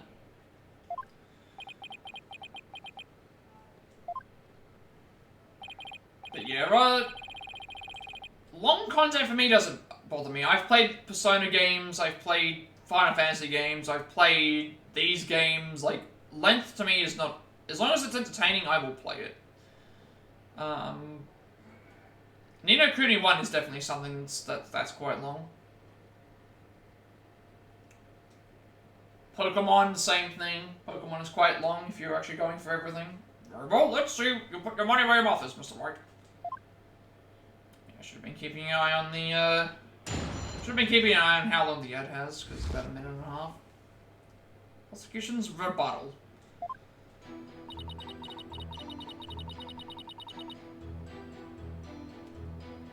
Only 3 statements this time. Hold it! Okay. I think the ad break should be over now, so everyone can hear me. I think the ad break should be over. I need to get that thing to add into figuring out what to do. I think the ad break should be over at this point. But yeah, I prefer longer games as well, as long as it is good. And as long as the side like, it was like I was saying, you can keep me invested in a longer game by having really good combat. The characters and story are really, you know, cool to interact with, and you want to be invested in their story. Or you have some really good side content. So, you know, if you've never played a Yakuza game, which we will play on stream at some point, you know, we're going to be playing 2 Yakuza games coming up eventually. Infinite Wealth and the Pirate Yakuza in Hawaii. Those games have really emotional stories and really fun characters, but the side content is just absolutely bonkers. There's so much side content, there's so much different things you can do. Yeah, if you've never played a Yakuza game or seen a Yakuza game, it's going to be one hell of a playthrough, that's for sure. Like, one hell of a playthrough. We'll definitely have some fun with that. There's so much stuff to... Oh, did you see the new Dragon Age game that they're bringing out? Dragon Age the Veil Guard. Of course I do. You're gonna feel silly when I show you what they are. They are making a new Dragon Age game. Ready? Feast your eyes on this.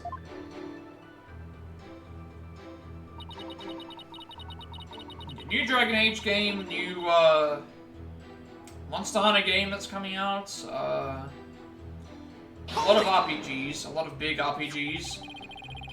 With hopefully good side content. For the autopsy report to you now. And you don't need me to explain it to you, right? There's no way the victim could have been killed before the reception, I mean. Detective Sky? I think you've overlooked something big. I have? Why don't you take another look at the evidence? I've already looked at all the evidence. Quite carefully too, I'll have you know. Detective Sky, you have returned. I think the ads are over. Do not be taken in by his verbal antics. Simply bluffing as always. Yeah, I was saying, I also like longer games. Again, you can keep me invested with great side content, like a good mixture of side content, or characters and story that are really thrilling to experience, like their adventures. Oh, that's all good.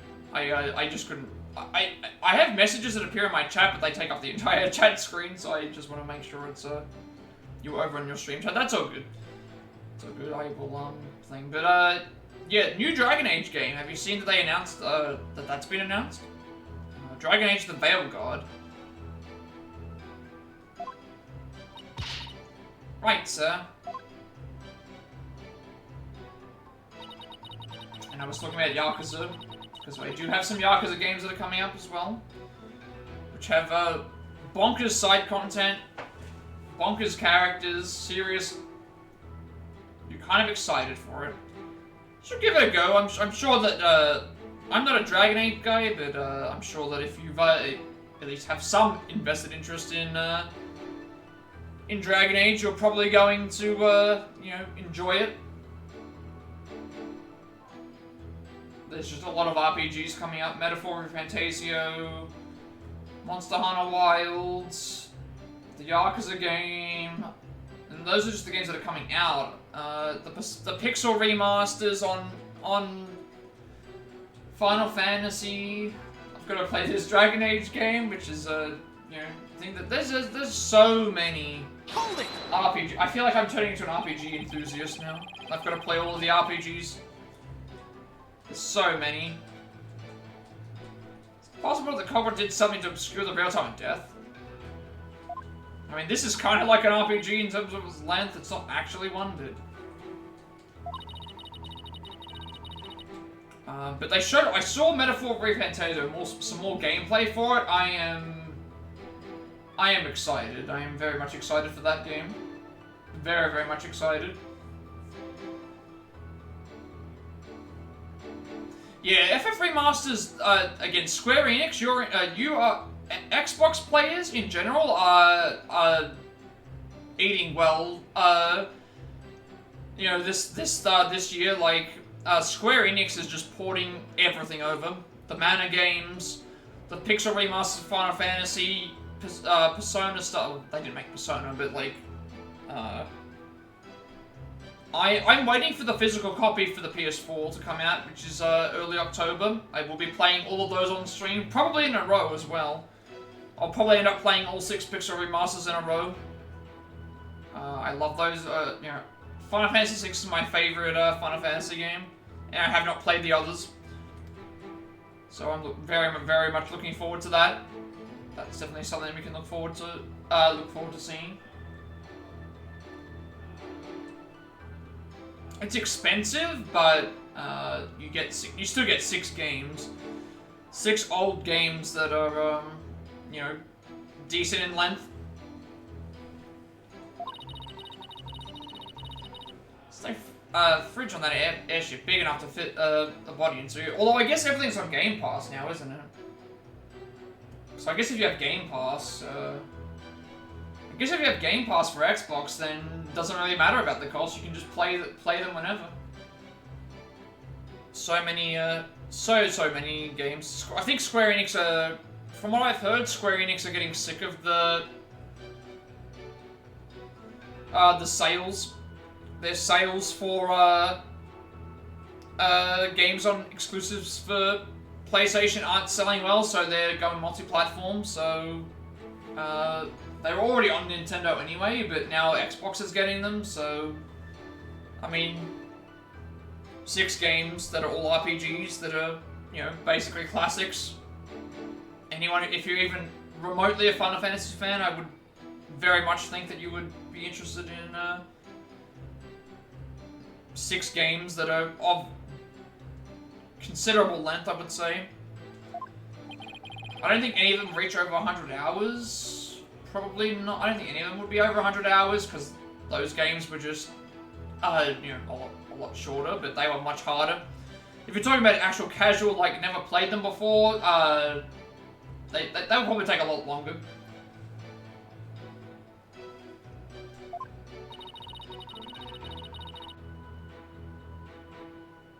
Longest Final Fantasy to like 100% is probably like, outside of the MMOs, is probably like, I'm trying to think like how long some of these would be. Because Persona games tend to be over the 100 hour. If you're going for everything in Persona, typically they're well over 100. Most Final Fantasy games, I think you could probably beat in under 100. Completing everything, depending on how much trouble you have. Don't mess with the victim's time of death by keeping the body on ice. And if they have the means to. Prosecutors treating the estimated time of death as an absolute. But is it really? I think you don't think it is, huh, Nick? In that case, you're going to have to find a way to convince them otherwise. Yeah, there's gotta be a way somehow. I think we're back to normal now. Back to normal conversation stuff. Not normal conversation. Normal gameplay stuff. Also, I keep getting notifications about the PS5 pre-orders for the anniversary editions, and I don't know why, because they're gone. They're already gone. Stop messaging me about the pre-order for thing. I don't need it. Estimated time is correct. There's no way it could be proved wrong. It could be because of this. Because the dry ice would have made the area colder, so it would have dried the time of death off. I admit that the estimated time of death does contradict my theory. Fine, and that means your theory that the victim was killed before the reception is still entirely plausible. What makes you think that? The killer could have falsified the time of death by using a certain item in the reception hall. Please take a look at this. And what is that contraption, Mr. White? It's a fog machine, Your Honor, used to create a special romantic atmosphere in the hall. And this machine could have been used to falsify the time of death? Yes, Your Honor, because this machine uses dry ice to perform its magic. Dry ice? Oh yes, the super cold stuff commonly used to make theatrical thaw, right? I see. So your claim is that this dry ice was used to keep the body cold.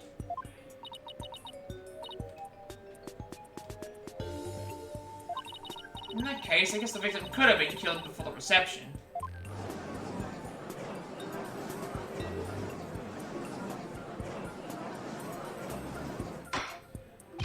Order! Order in this court! Well, Mr. Edgeworth, what do you have to say about this development?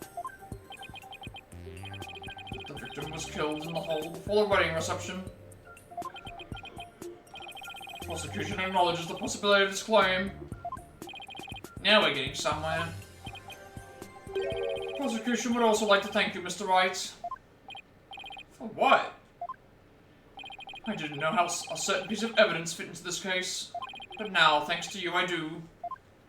What piece of evidence? To get into the hold, one needs a keycard like this one. Alright, I'm gonna take... I haven't been on a break for like 3.5 hours, so I'm gonna take one right now.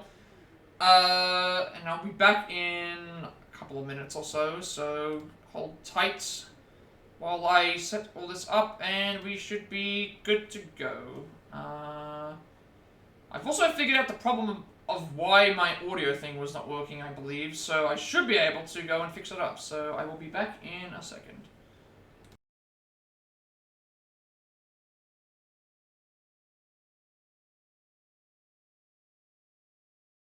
Or not. I should actually just check the... I think I'm supposed to undo the desk of audio first, so let me try that again.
Did I just see that in chat right now?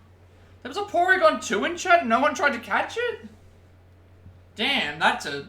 I think that's the first time I've seen Porygon in chat. Oof.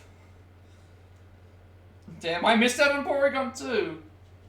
I mean, maybe I would have tried to catch that, but, yeah, I've never seen a Porygon in chat before. I missed out on Porygon 2. Damn. I threw a break at the wrong time. Okay. And it's unfortunate, but it's okay. We'll be fine. We'll be fine. We'll get over it. We'll catch Porygon next time.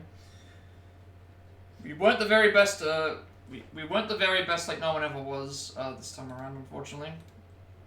Alright, back to, regular scheduled program. Damn.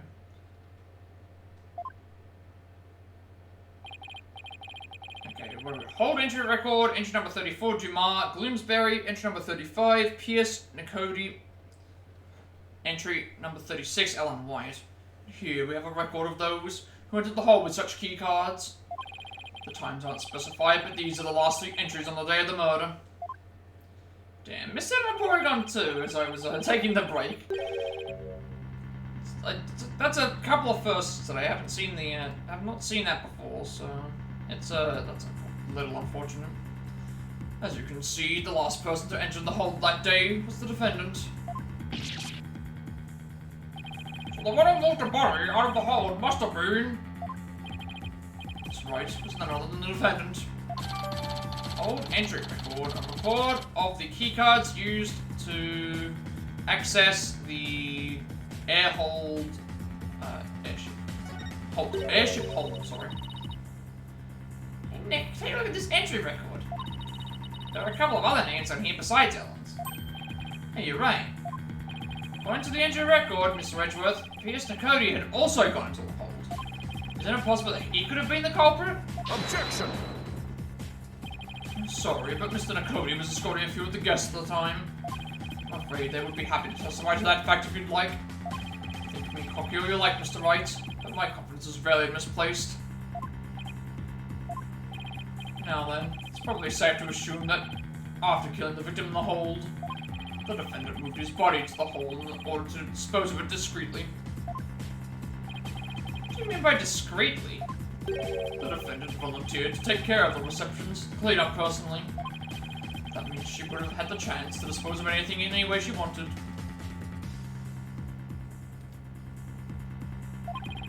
Including taking Lantern off the airship without raising any suspicion.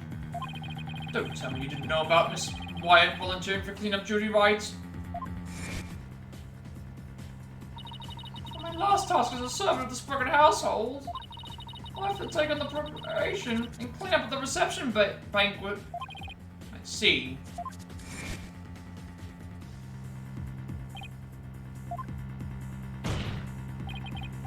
You sweating boxes like a rookie, even after all these years, nevertheless.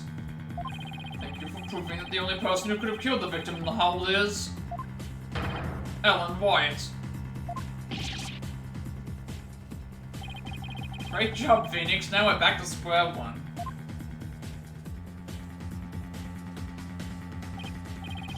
Perhaps you should ask Miss Sykes for some help in reviewing Defense for Dummies. Way to go, sir. Got Mr. Red in a cold sweat. I wonder if maybe the promise of seeing that miserable look on his face is what brought me back to court today.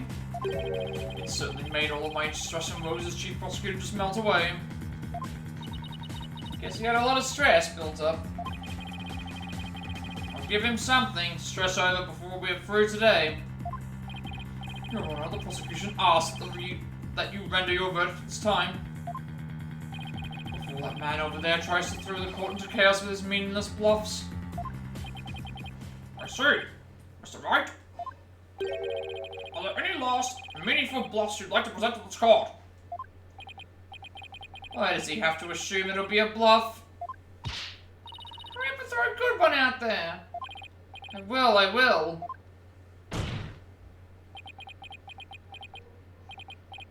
Well, alright then. Let's see.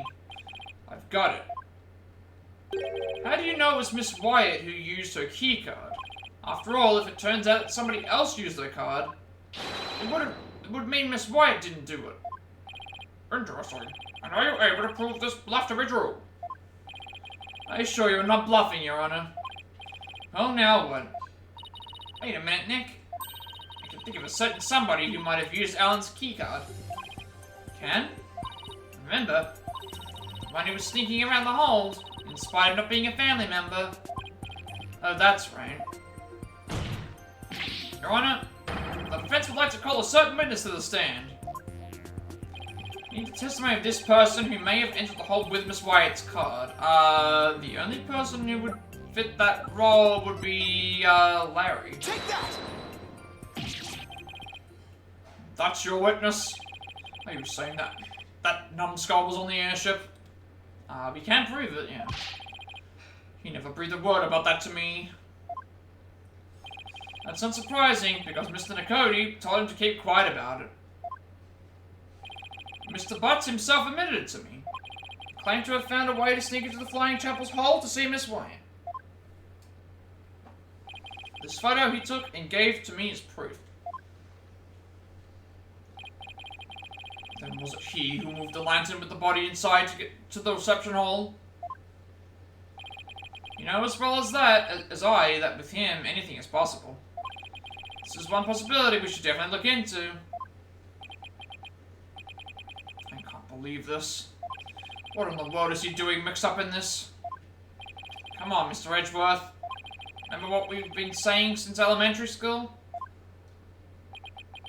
When something smells, it's usually the butts.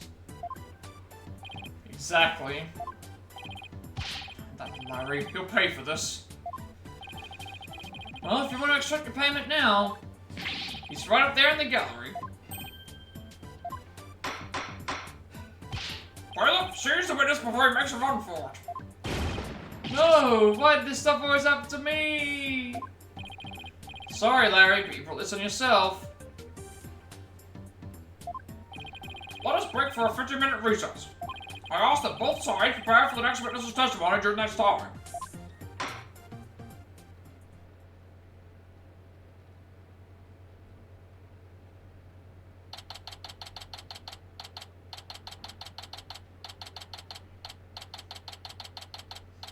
In a second, District Court, Defendant Lobby number 3. It feels like I was just in an ad break. Am I getting on another 3 minutes? Time go by that fast, really? Man, it's been a while since I've had this much excitement and fun. Face off against Mr. Edgeworth, a harrowing tightrope walk for the defense. I'm exhausted already. Wait, Athena's here? I'm here for moral support. Athena, are you all done practicing for Truce's magic show? Well, to be perfectly honest, I sort of ran away. That's because she was putting my life in danger, I tell you. See, I think I'll need to have a one-on-one with her. You're really athletic and fit, Athena. So Trucy probably thinks she can run you ragged. It may be true, which is why not even Trucy can keep up with me when I run at full speed. Looks like you spoke too soon, Athena. Never underestimate the resourcefulness of a great magician. Yep, too late now. Magic girl Trucy Wright is on the scene. No! Now, Athena, it's time to practice human combustion magic. Go on, douse yourself in this gasoline. But don't worry, it's a magic trick after all, so it's perfectly safe.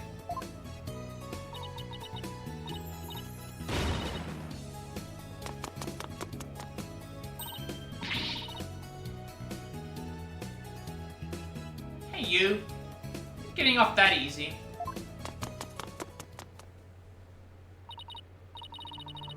Get along so well, don't they?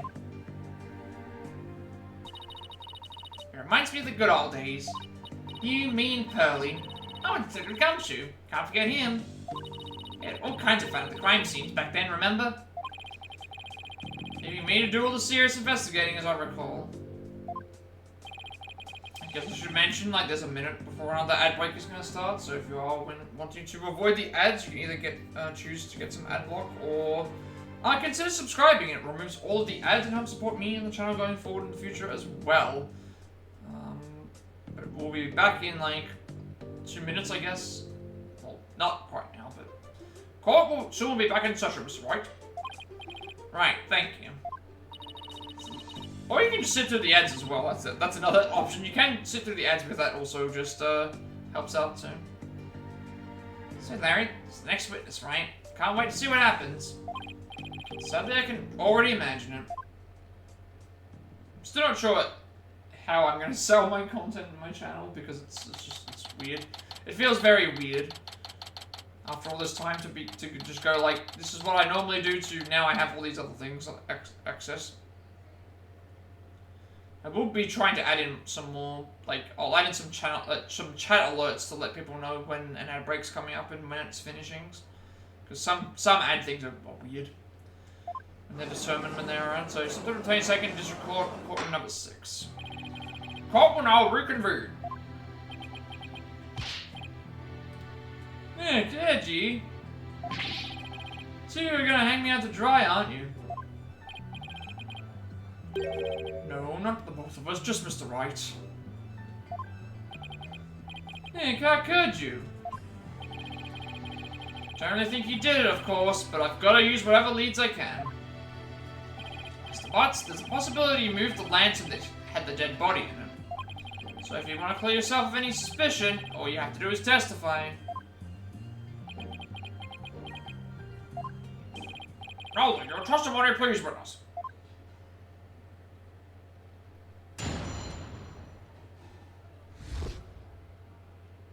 Nick is a jerk face. Nick, you big fat stinking jerk. How can you doubt your best bud? You've known each other since elementary school. Well, get this, pal. Our friendship's over.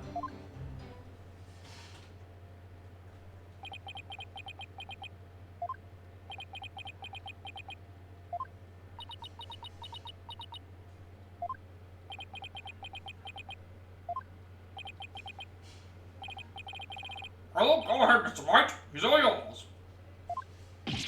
Why me? You're the one who called him to the stand, so he's your responsibility. Thanks, old chum. Can't any of you show me a little respect, even just a shred? You may cross-examine the witness, Mr. White. I would, if there were any testimony to cross-examine.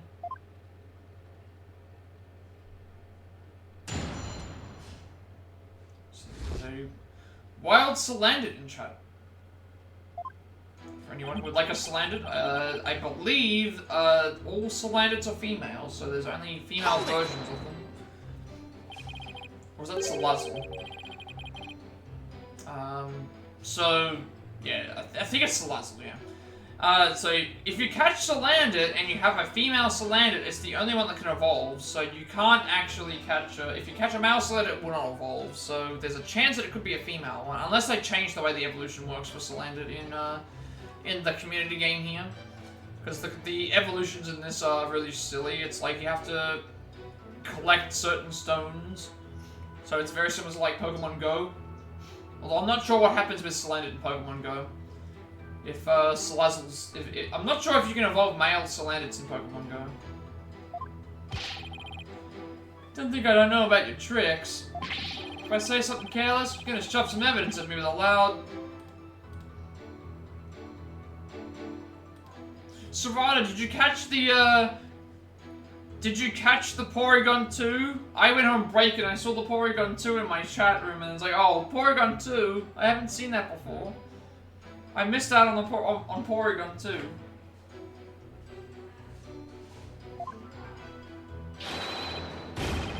Objection, a super smug look on your face. Yeah, well, that is my job. If I get found guilty, how are you gonna take responsibility for what you've done? Why should I take responsibility for just doing my job? Oh, this jerk. Don't you have any compassion for me?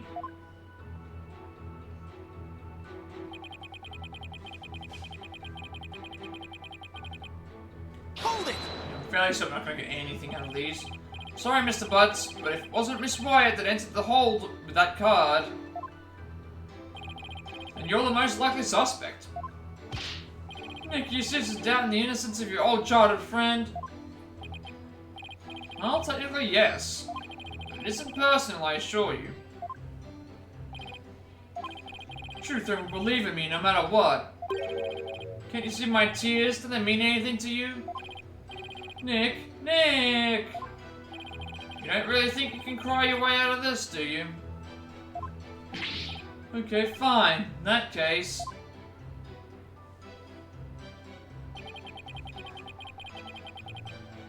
Hold it!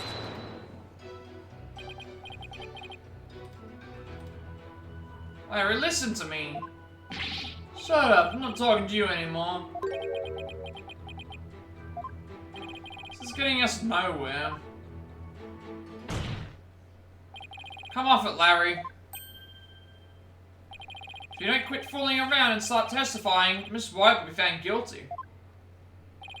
For real? If no new information comes out of this cross-examination, then yes, Mr. Butts, for real. Not that I would have a problem with that myself. Larry, just tell us the truth already. Did you or didn't you go into the hole to move a lantern up to the reception hall? I never moved any bull lantern, I tell you. There's the clue. He never moved a bull lantern, but he could have moved the other one. That's gonna be important, I think. Bull lantern?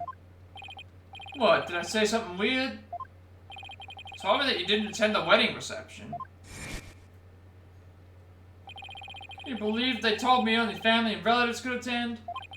They wouldn't even let me into the reception hall.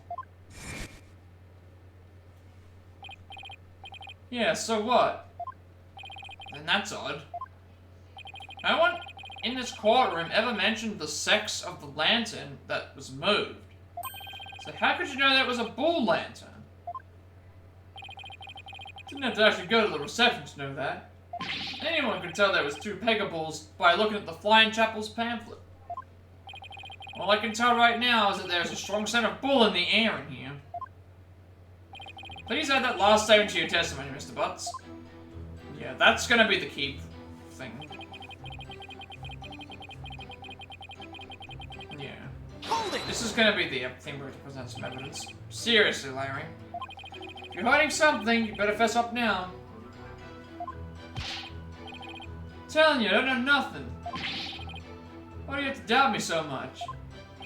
Why? Because you're you, that's why. And you think Nick's being awful to me, don't you? So you tell him. Tell Nick what a big meanie he is. I would, if I thought he was being one. Not you too? Why doesn't anybody ever take my side? Wish I didn't have to doubt him. Something about what he just said doesn't add up.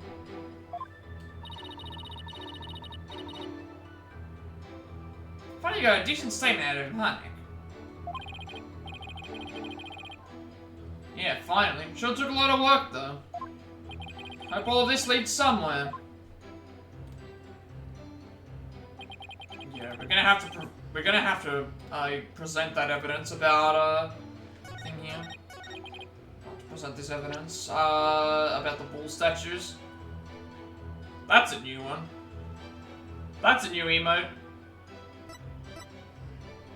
Rave emote. That's a new one.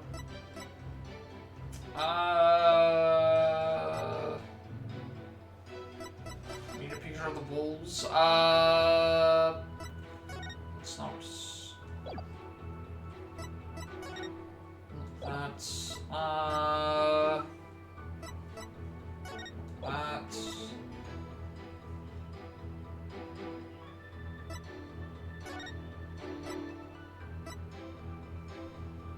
Would it be the actual pamphlet that we would prevent? Because the thing with the thing with the chapel is like he's saying that you can use it with the pamphlet, but we have proof in the pamphlet that says, "Hey, Objection!" That's probably what it is. Why don't you take a look at this, Mr. Butts?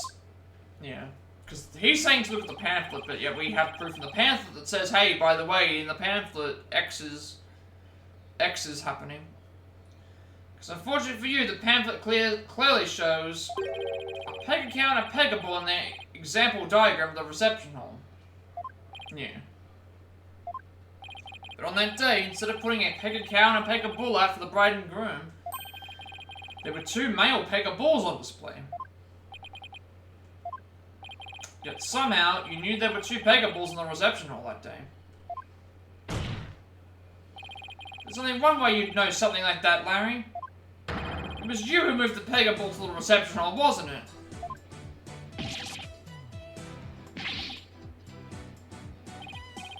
Larry, you didn't.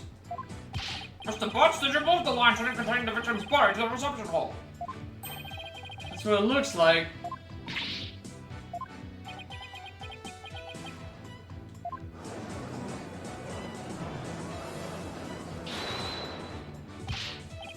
Wait, Nick?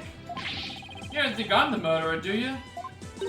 Maybe you and Mr. Gloomsbury were fighting over Miss Wyatt, and you ended up killing him. Maya, not you too! Look, I did sneak into the reception, but that's as far as it went. You know me, wouldn't hurt a fly. You snuck into the reception. Yeah, sure, but some of the Sprocket men caught it and locked me up in one of the cabins. It's pretty awful, actually. That's when I made that drawing of the pterodactyl. I showed you, Nick. Ixnan the aerodactyl, Larry. Mr. Wright, not even you would take this fast that far, would you? We are talking that about Larry. What do I do? Do I accuse Larry of being the true culprit? No. No. No, you're right, Mr. Edgeworth. Mr. Butts didn't have a reason to kill Mr. Gloomsbury. He might have had an imaginary reason to kill Soren Sprocket, sure, but not Mr. Gloomsbury. After all, he did steal Mr. Sprocket's bride and tried to elope with her. Just because I tried to steal somebody's bride doesn't make me a murderer. I believe you, Larry, and I don't think you killed anybody either. You would never do anything like that. Nick, old buddy, old pal. Knew you'd come through for me. Funny that, considering your sworn testimony just now, that we were through. Mr. Butts, it's time you told this court the whole truth. Understood. Alright, what's his witness testimony gonna be? Moving the lantern. It's just like Nick said, I'm the one who moved the lantern.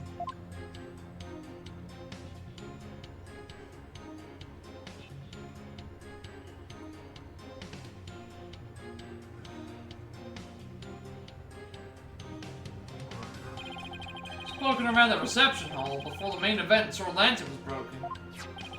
There was a note on it that said, exchange with the one in the hold, Ellen. So I decided to do Ellie a favor. So you switched the lanterns before the reception, did you? Then that means the victim really was killed before the reception. Working line update the court record. The lantern in which the victim's body was found, Larry wheeled it from the hall to the reception hall before the reception began. Also, he said about the... It would appear that Mr. Butts completely fell for the defendant's scheme. The note said exchange with the one in the hold, Ellen, but if we go on to the actual note, I think it said something different.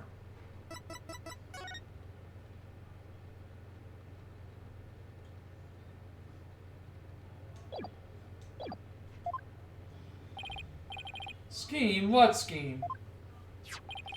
This note from the defendant. Exchange with the one in the hold. Ellen. Mr. Butts moved the lantern with the body in it up to the reception hall because of this note.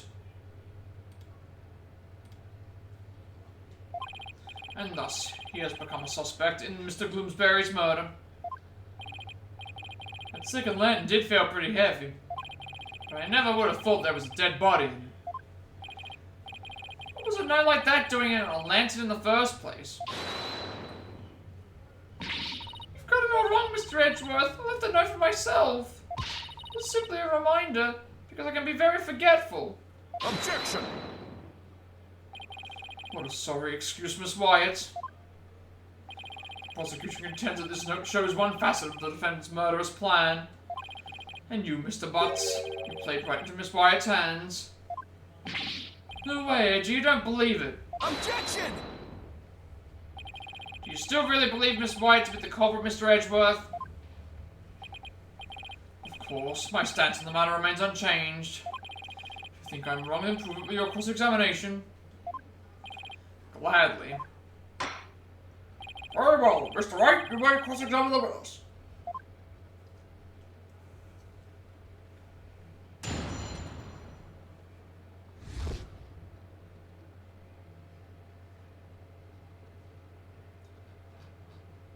Okay, moving the lantern. Press of statement, obviously. Why didn't you tell us that sooner? Because I knew you guys were going to be suspicious of me, that's why. We're suspicious of you now because you tried to hide it? My thoughts exactly.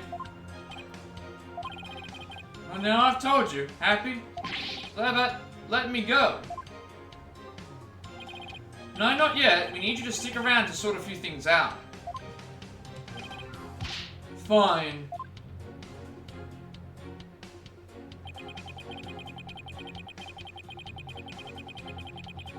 Hold it!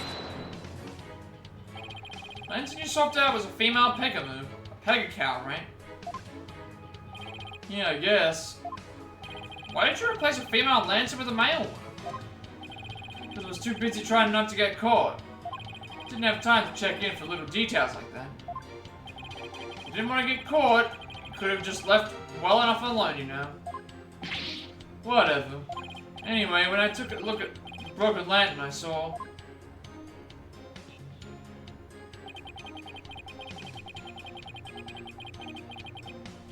Hold it! That wasn't addressed to you, was it? Well, I guess not, but... How come I let my dear sweet Ellie do all that hard physical labor on her own? Precisely that thought process that constantly gets you in trouble, Larry. Besides, it was my big chance to show her how much I cared about her.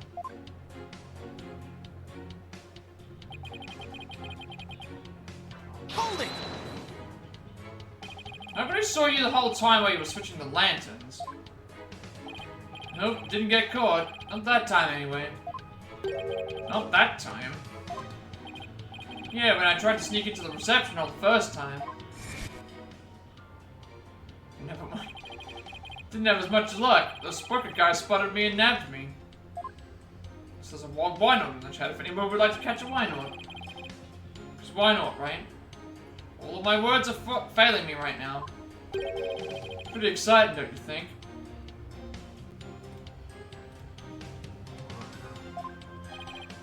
Larry, you need help. And then they locked me up in one of the cabins. Nick, what are you asking about stuff like this for anyway? Shouldn't you be trying to prove Ellie's innocence? Well, is that statement of his important or the... it would have to be important. Like, typically you say it's important for the most part. I would think so anyway. Mr. Butt's trying to crash the reception and subsequently getting locked up in a cabin. I believe these might be important facts in this case, Your Honor.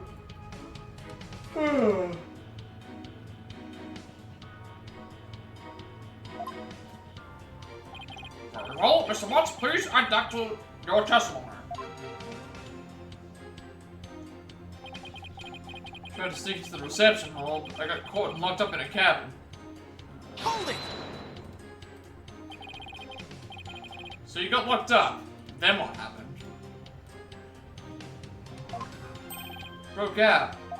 Then I started looking for Ellie and wandered into the reception hall again. That's when I saw the broken lantern and replaced it. Even after they caught you and locked you up, you still went looking for Miss Wyatt. But hold on a minute. What is it, Nick? Maya, doesn't something seem weird to you? Larry is saying he replaced the lantern after he broke out of the cabin. That's right. Oh wait, huh? You're right. Doesn't make much sense, does it? Mr. White, have you found an inconsistency in the witness's statement? Yes, I believe so, Your Honor. Mr. Butts moved the lantern after he broke out of the cabin, and that contradicts this evidence.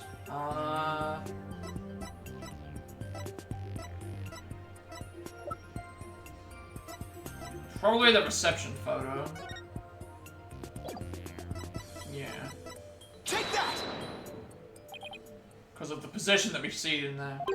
And what sense does this piece of evidence contradict with the statement? Doesn't contradict at all, does it? Indeed. Wait, what? Did I get it wrong?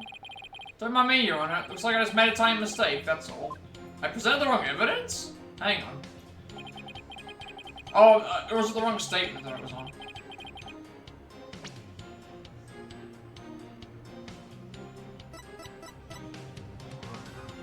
Oh, here. Here. This thing here. It's like, that's what it was, sorry. Yeah. If he tried to, he got caught up and locked into a cabin, how did he get into the reception before it began and wheeled this in? Objection!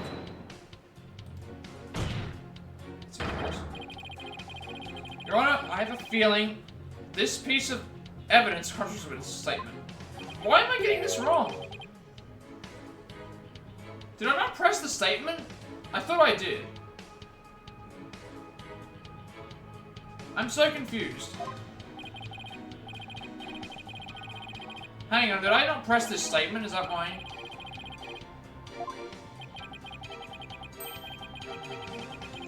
It might be because I didn't press the statement. I can't remember if I pressed it or not. Maybe that's why.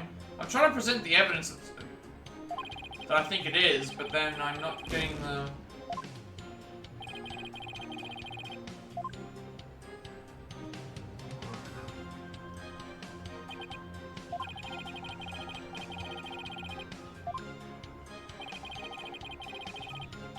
Maybe I haven't pressed it. Did I not press this thing? I thought I did.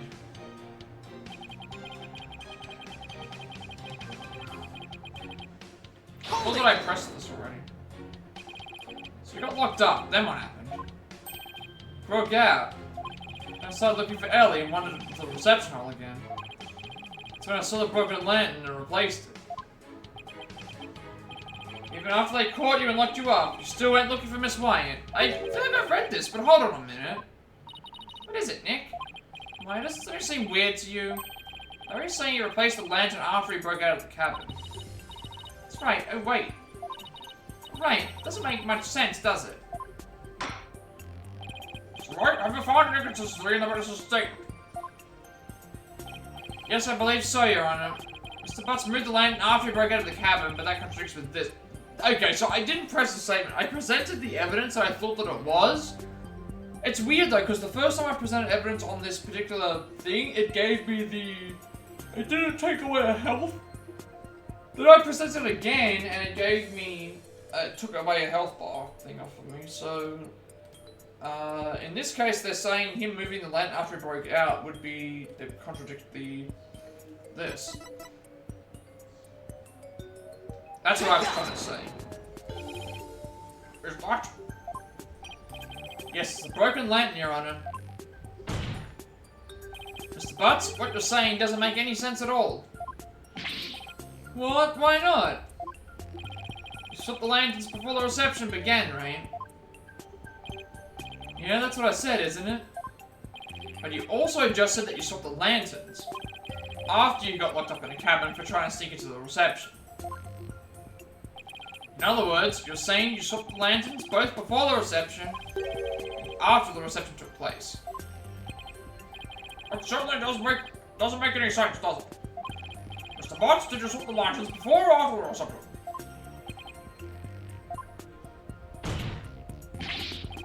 Which wasn't before or after? There's a world of difference between the two. Well, Mr. Butts, guess I can't expect guys like you to understand. In a nutshell, it was both before and after the reception. Tried to sneak into the first reception and got locked up. First reception? Uh-oh, I don't like where this is going. Then, through the power of Ellie's pendant, the time got rewound, and we went back to the time before the reception. It was after that when I replaced the lantern. So it was both before the reception and after the reception. Get it? We went back in time to before the reception. So of course the reception would take place one more time after that, right? That's why What I said makes perfect sense. Mr. Wright, what in the world is the witness talking about? Has he developed some sort of intellectual ailment I'm not aware of since I last saw him? Well... None of this bucket seems to remember the time skip, but I do. Ellie remembers it too. The power of our love for each other made that miracle happen. Mr. Wright, I'm sorry, but... Could you please translate this man's gibberish so the rest of us can understand? So now I have to be the one to explain about the whole time travel thing. Go on, Nick. Now you can do it. Looks like you didn't have much choice, Nick. To heck with it. I can't lose any more of my dignity today anyway. The defendant, Miss Ellen Wyatt, has told the defense the following strange story. She said that after the reception ended, she was attacked by Mr. Gloomsbury. She claims that, as she was being assaulted, she made a wish upon her pendant. Please take me back to that blissful moment. In doing so,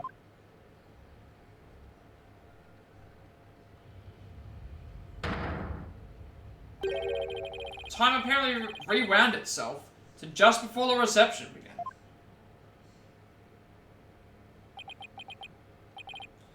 What? I know it's hard to believe, but think about it this way. Through the power of the pendant, both Ellen Wyatt and Larry Butts experienced time travel. What? Yeah, about that. About the time travel. Objection! What absolute rubbish. Mr. Wright, I've heard my fair share of your nonsense over the years, but this takes the cake. You've thoroughly lost your mind. Objection! But this is simply the conclusion I came to.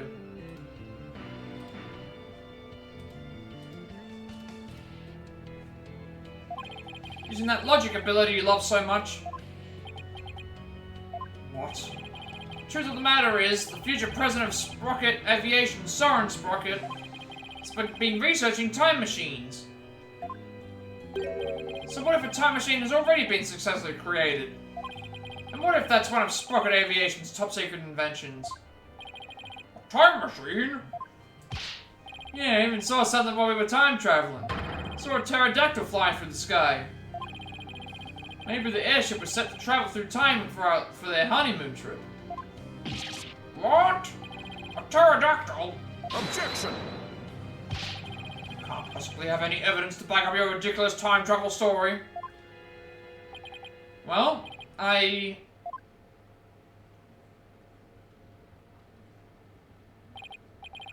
I thought. In any case, I now have the evidence to prove that you're no more intelligent than Larry. Not so fast now, Edgy. Not the same old Larry you used to know.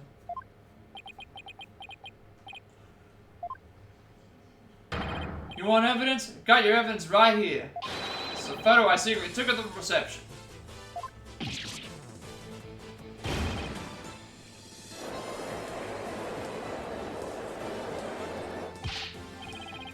Larry, I can't believe you. Well, anyway, good job. Compare the photos of the first and second reception and you can find a difference. And we'll be able to prove that the reception was held twice. But do you really think such a difference exists? Yes, Your Honor. I just need some time to find it for you. This is preposterous. Very well. Please show the court what's different then. This is proof positive that the wedding reception was held twice. Oh, I see it now. So we've got a picture that has the bouquet being yellow, but yet the bouquet here is red. So that's interesting as well. Yeah, so that would be the difference. Please direct your attention to Miss Wyatt's bouquet of flowers. In the photo, one of her in-laws took the defendant is holding a yellow bouquet.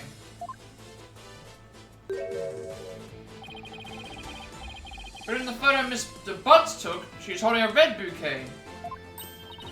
You're right. That's impossible. What does this mean?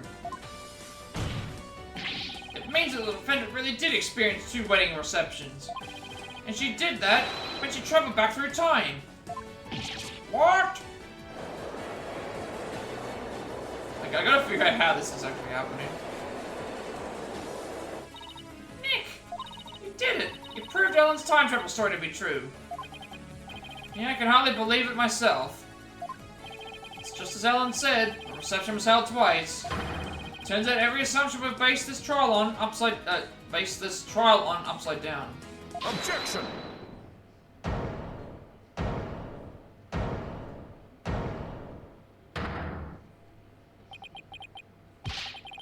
I refuse to accept such a ludicrous argument. It is pure fiction under the guise of pseudoscience at best. There is simply no such thing as time travel. I know it's hard, but can't you suspend your disbelief in 1 nanosecond, Edgeworth? I bet sci-fi movies push all your buttons the wrong way, don't they, Mr. Edgeworth? I can totally picture you yelling, that'd never happen every 5 seconds at the screen. Maybe you should stay away from movie dates altogether. That's neither here nor there. This is real life we're talking about. But the proof is clearly in the 2 photographs. That's right, Mr. Edgeworth. No matter how... Objection! Fine. I'll entertain your absurd delusion. If only to demolish it before your very eyes. Let's start with this then, shall we? There is one thing your time travel theory fails to explain. And that is the memories of the other guests there. The defendant and Larry. I remember the reception occurring twice. But no member of the Sprocket family has ever mentioned such a thing. That's because the time machine is classified Objection! I'm not done, you bird brain. Bird brain? As I was saying, if the entire family had been sworn to secrecy, then why hadn't they sworn the woman who was marrying into the family to secrecy too? It's a good point. Honestly, all it takes is a little common sense, Mr. Wright. Even still, how do we know the trip through time didn't really occur? There is proof in the photos that it did, and besides, if time travel doesn't exist, well... Also, Walt Smeagol in chat for anyone who was, catching more Pokemon. I'd be a little disappointed, frankly. I mustn't allow yourself to be taken in by Mr. Wright's whimsical tales, Your Honor. I've read about it in various literature, you see. And they all say that time travel is just not logical feasible. Maybe our argument was just a little not too nonsensical, Nick. Well, in that case, why don't we put common sense to the test? Excuse me. Wedding reception was held twice. The photos are proof of that. But it wasn't because of time travel. It's simply because the reception had actually been held twice. Isn't that the most reasonable way to interpret the situation? Would you care to elaborate, Mr. Wright? If time travel doesn't exist, then there's only one way to make sense of what happened. Somebody must have orchestrated this strange phenomenon, and somebody is... everyone at the reception, Gloomsbury, or the gods. The only other thing that it could have been is that it could have been everyone at the reception. Like, how is it possible? Like, is it possible for...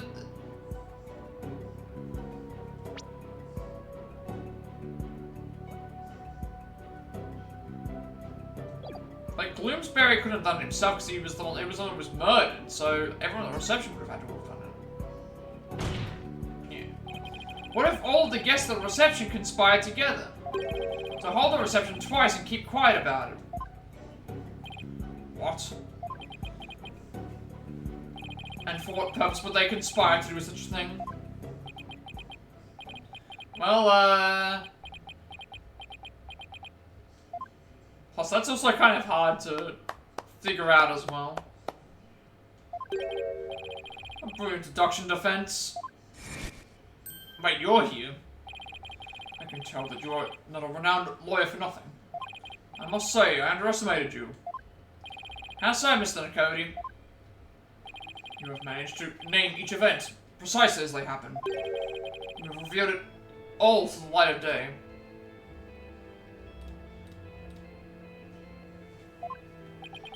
Then that means it was us. We orchestrated the whole thing. Yes, the reception was held twice, but not because of time travel, no. We simply held it a second time. Why? Why would you do such a thing?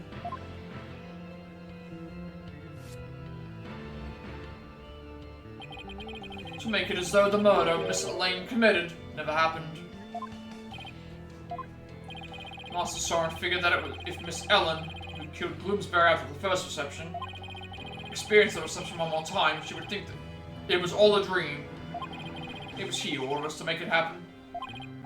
However, only a few, myself included, knew of Miss Ellen's crime. Are you saying most of the guests attended 2 receptions without knowing why? Indeed, they needed no reason. Master Soren told them to do it, and they did. That is the Sprocket way. Then who hid the body in the lantern? We did. We did not anticipate the pedals finding their way in, or the actions of Mr. Butts. And that's how you intended to cover the whole situation up? There is just one thing everyone has wrong. The real scene of the murder was not the hold, it was the Vista deck. Then Miss White's recollection of the events must be correct. I admit we tried to cover this incident up, but the fact that Miss Ellen killed Gloomsbury is undeniable. This was quite a turn of events.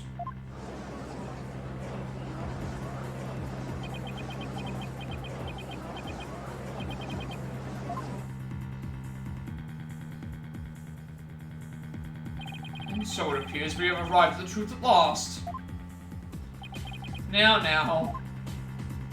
Please do feel free to travel back in time, Mr. Wright, and attempt to do this trial over again. Go on.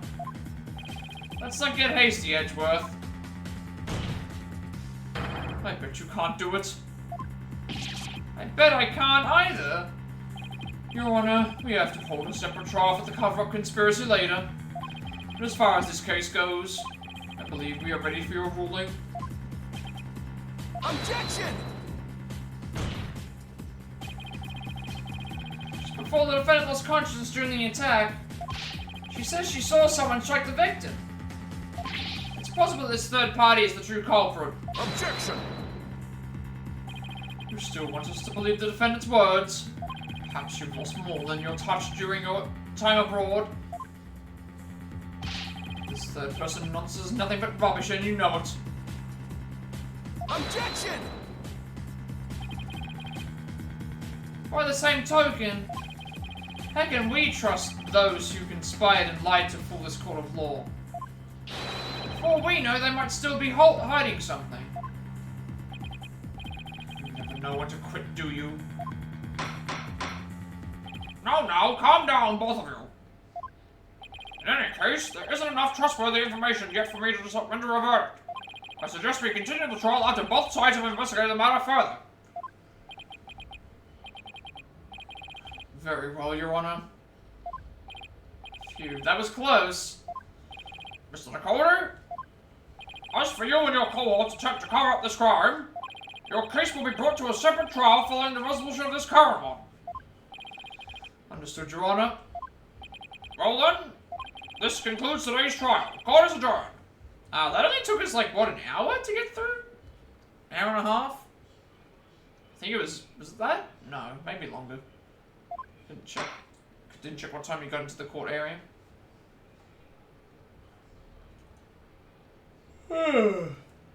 So we've done one investigation and one trial. We're still going to then do an investigation and another trial after this. So yeah, there's no way we're finishing this case today, but we can at least try and progress as much as possible. Like, even if I did have the time, we wouldn't be able to do it, I don't think. And I don't think I'll be coming back, I don't think that I'll be coming back to do I don't think I'll be coming back to do a second stream tonight, considering this is a longer stream, and also, I have to, you know, also I'll be able to work on some other stuff, be able to work on some, hopefully work on some, more channel point stuff.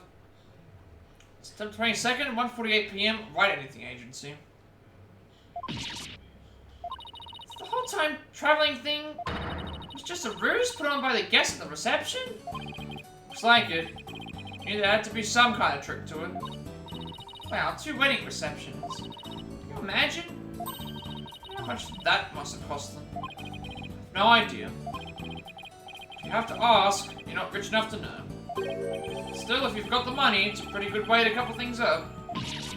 Got that right. Sure, I would have been completely fooled. I am back. Hey Maya, you all set to go? Yep, ready when you are. So what should we start with? Let's start with reviewing what we've learned at the trial. What Alan thought was time travel was really just a performance put on by the Sprockets. Other than that, it seems that what Helen told us was actually all true. So what really matters right now is... the identity of the mystery person Ellen said she saw while she was being attacked. So who is this mystery person? It's the $1,000,000 question, I'm afraid. If you want to clear Ellen of any suspicion, then figuring out who they are is key. You've got to take toilets for 200 instead, Mr. Wright. Well, at least there were only so many people on the airship that night. And we know who the mastermind of the whole cover-up plot was too, so that's good. You mean the groom? Soren Sprocket, right? Exactly. You might know something that could help us out. So then, what am I doing here? Oh, it's Larry. Very busy man, you know.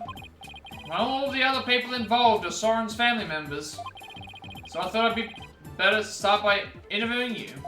Even if I probably shouldn't trust a word out of your mouth. Oh man. A really tight schedule, but... oh heck, what are friends for, right? Okay, pal, go ahead, ask me anything. Do you remember it was you who came to me for help in the first place, right? I'm assuming that we can't examine anything new in here.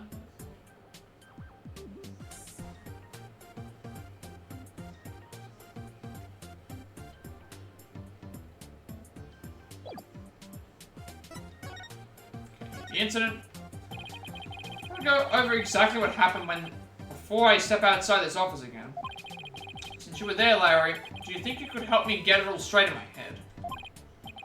I gotta. Okay, so the first reception was held at 7 PM on the day of the incident. That's the one you tried to crash, right? Oh yeah, that's right. And then they locked me up in a cabin. It was awful, I tell you. Too bad we're not here to focus on you, Larry. And then the incident occurred after this first reception around 10 PM. Ellen was attacked in the reception hall by Gloomsbury. He forced her out onto the Vista deck and was just about to kill her. But Ellie fought back and ended up killing old Gloomsbury instead. To cover it up, the family quickly threw together a second reception. That's what Edgy is claiming anyway. Well, no, Ellie didn't do it. Key point here is the mystery person Ellen said she saw strike Gloomsbury. Just before she passed out. Did you see anybody suspicious skulking around that day? Nope, not a soul. Because I was locked up in a cabin at the time. But you managed to escape and sneak back into the reception hall. That's when you switched the lantern in the event hall with the lantern in the hold, right? Did you see anybody then? Nope, the place was completely deserted. I guess because that Pierce Butler guy had everybody gathered together somewhere. That makes sense. He must have been going over the cover-up plan with them. So clearly the murder had already happened by the time Larry got out. They must have gotten everything ready fast and had the second reception soon after that. And after that second reception, Ellie went to clean up the reception hall. And luck would have it, that's when she found the body in the lantern I brought up.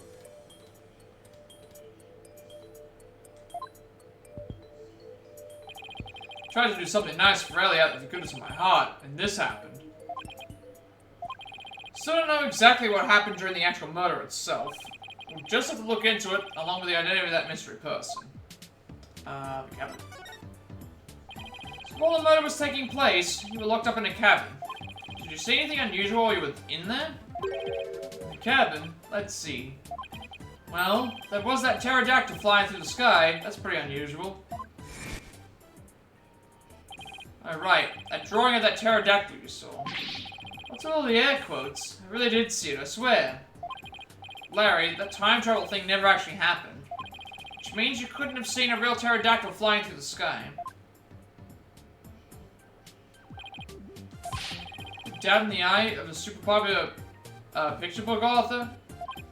No, I'm just sure you saw something else and mistook that for a flying reptile. Nick, you're making me doubt my own eyes. Now I'm not even sure what I saw. I'm sure after the court record, he probably mistook something for what he claims of the pterodactyl picture. Either way, you have no idea what actually happened at the real scene of the crime. That's right, I can say that with every confidence. Well, would you look at the time? Better go, I have a book signing to get to. Book signing? Whose book? Whose do you think? Mine, of course. It's a Laurice doing a book signing. But you went around and begged a bunch of bookstores to let you do one. Of course not. They're the ones coming around to beg me. Looks like I guessed right. Anyway, I have to go. I'll send you 10 copies of my new book that just got released the other day, alright? 10? That's very generous of you. What are you talking about? I'm gonna send you the bill too, of course. Just put them down as office expenses or something. Well, see ya. Wait, Larry, we don't need... He's gone. I'll take a copy, boss. I will make sure it's signed. Oh boy, Trista's not gonna like this office expense. Here goes our first lead. What do you want to tackle next, Nick? Right, we should really hit the streets now. How about we go see Ellen? Sounds good, boss. I bet I can cheer her up. I thought you were gonna help Tracy with her magic show again today, Athena. Are you supposed to go meet her right about now? So while the Electri can chat for anybody who would like to catch some Pokemon? Tracy said she was going to practice a new trick on you, if I recall.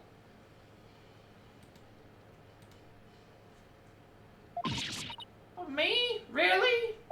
Tracy's show is an important source of income for our agency, you know. You can leave the case to us, so you can go ahead and run along now. Boss! Off you go, Athena. No, I don't want to die. Better get going too, Maya. Okay. So we're gonna go see Ellen at the detention center, which is where we'll probably start. That seems to be the only thing we can do right now.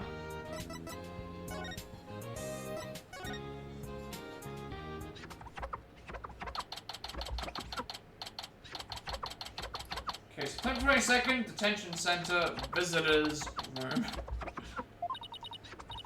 My poor sweet Soren. I wonder how he's getting along without me.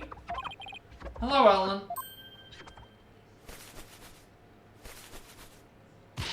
Oh, Mr. Wright, what's gonna happen with the trial, do you think? Well, first and foremost, we have to hurry up and find this mystery person you saw just before you passed out.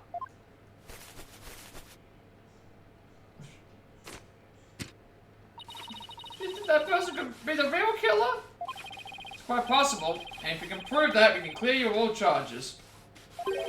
Actually, would you happen to know where Soren is right now? He's been busy with meetings all afternoon. He should be home by evening. I think I better go have a chat with him later then.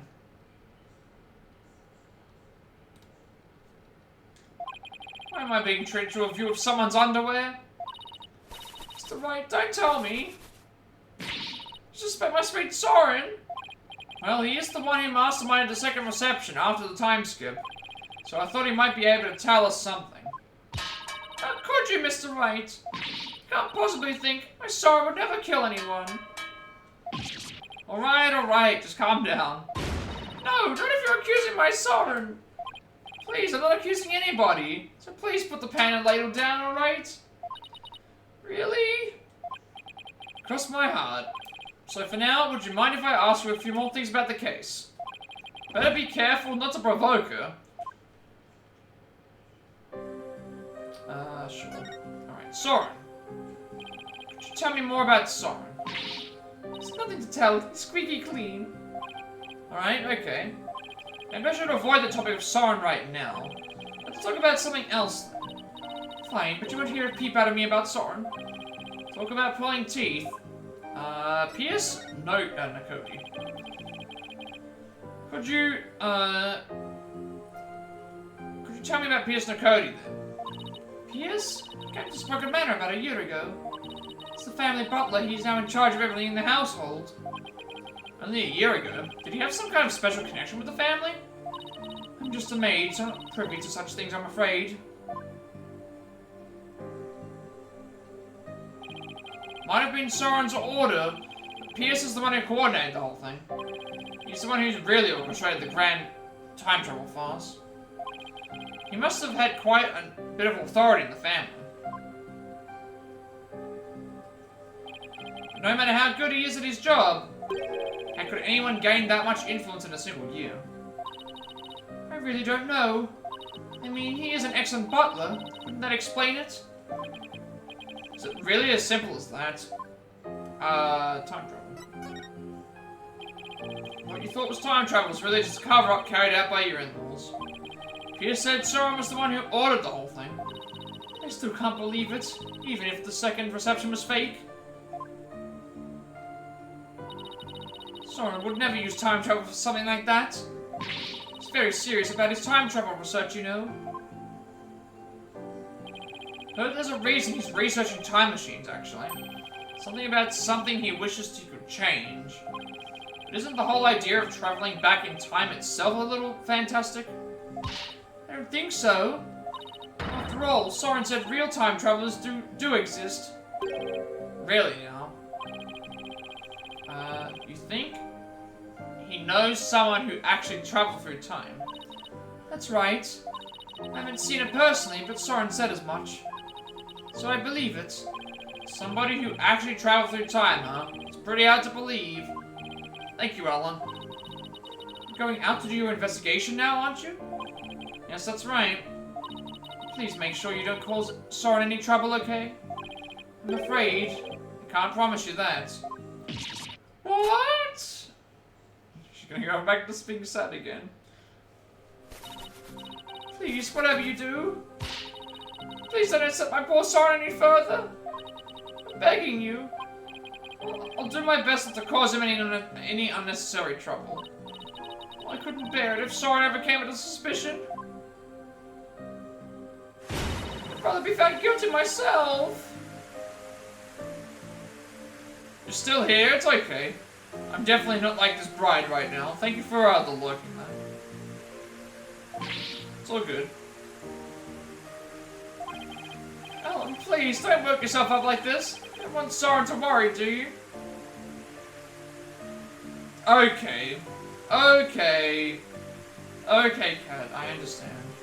Stop simping. You stop simping now. Stop simping over that.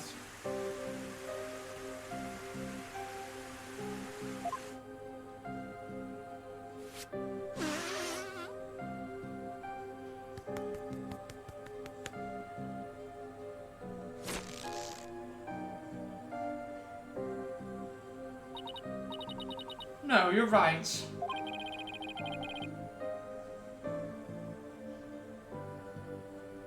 Missed any words replied? Oh no, that's fine. I was just ignoring you. I was ignoring you the entire time.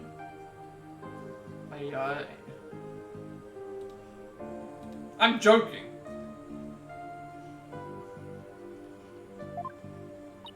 What do we do now, Nick?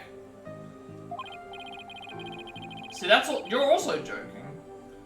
She is in the room, but she's not on the stream. She's actually still playing. She's playing some Genshin. She's playing Genshin because that's all she plays at the moment. Alan said Soren is usually in meetings until the evening.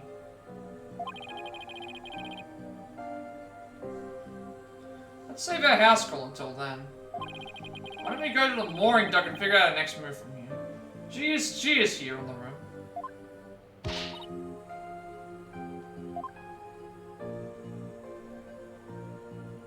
Oh, no problem. It's all good. Hopefully the games are going well, though. Hopefully you're having some good, hopefully you're getting some wins. Hopefully a lot of channel redeems are going on as well. Funny channel redeems. I'll try and pop in when I get the chance. I do have to end early tonight, so... I guess we're done. To the docks. To the dock. I'm assuming we're gonna have to go into the hold now. 20 seconds, Sprocket Park, mooring dock. So where should we start? Let's see. Are there any places we haven't examined yet? We already have investigated the reception hall in Sprocket Manor. I know, we haven't looked at the Vista deck or the hold yet. Hey, you're right. Still got some pretty important places left to examine, don't we? Vista deck is the actual scene of the murder, right? And the landscape of the body, and it was stored in the hold. I think there's a good chance we'll find some important clues in those locations. Do we know how to get to the hold? Good question. I think it was labeled in that diagram of the airship in that template, in this pamphlet, sorry. There it is.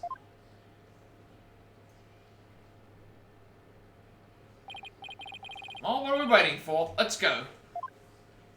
Yeah, there won't be anything to examine in these areas, I don't think, because we've already... actually there is. We, last time, I guess there was some new things to examine now.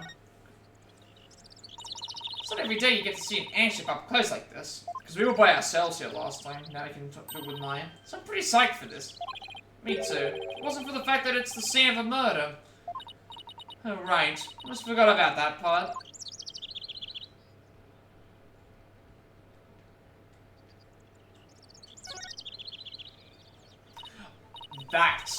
This thing. This has to be the pterodactyl thing that he saw. This has to explain it, because now I'm looking at the actual design, and it was purple. This actually would make sense now. This thing really got smashed up. There was some really high wind just there. I just realized this now. That's the pterodactyl thing, I think. They say that the bench was blown right into the sign. Well, I wish I could have seen it. If you'd been there, you would have gotten blown away by the wind too, you know. It sounds kind of fun, actually. Don't tell me you never tried to use an umbrella to fly when you were a kid. I think I'll take staying alive over fun. Thank you very much. Yeah, let's go to the hold. Time to go to the hold.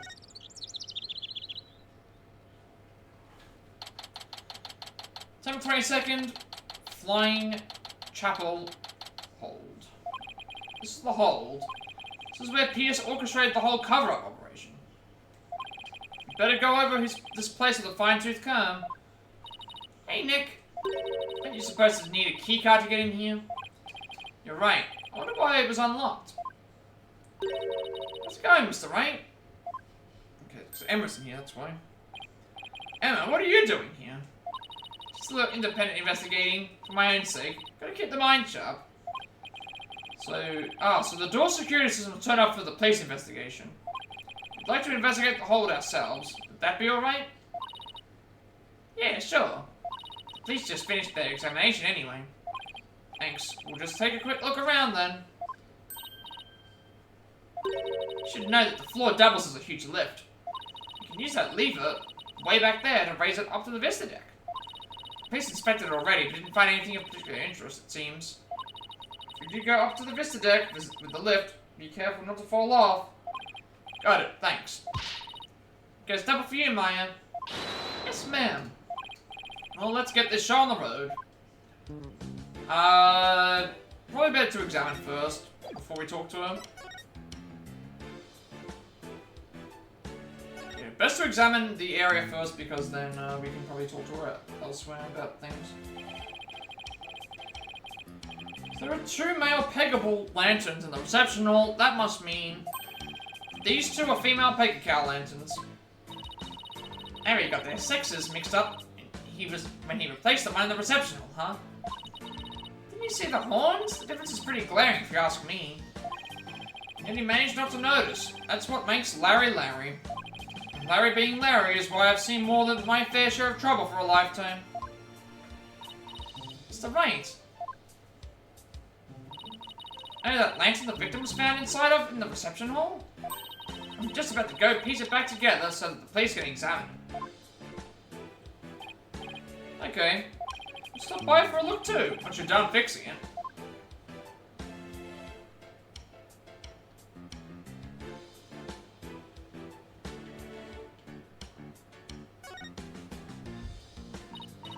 Look, Nick, it's an airplane. I wonder if Soren built that one too. Hey, why don't we take it for a spin? Just a quick tour around the neighborhood. And who do you propose is going to pilot that wooden death trap? Me, of course. Who else? Don't worry, I've seen people fly airplanes on TV plenty of times. I think I'll pass. Still got my whole life ahead of me.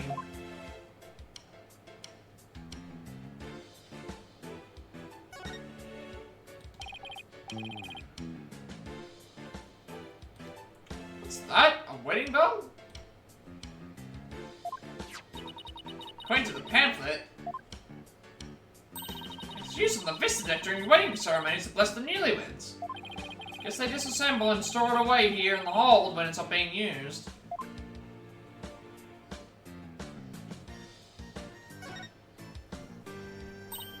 The cake, Nick, a cake!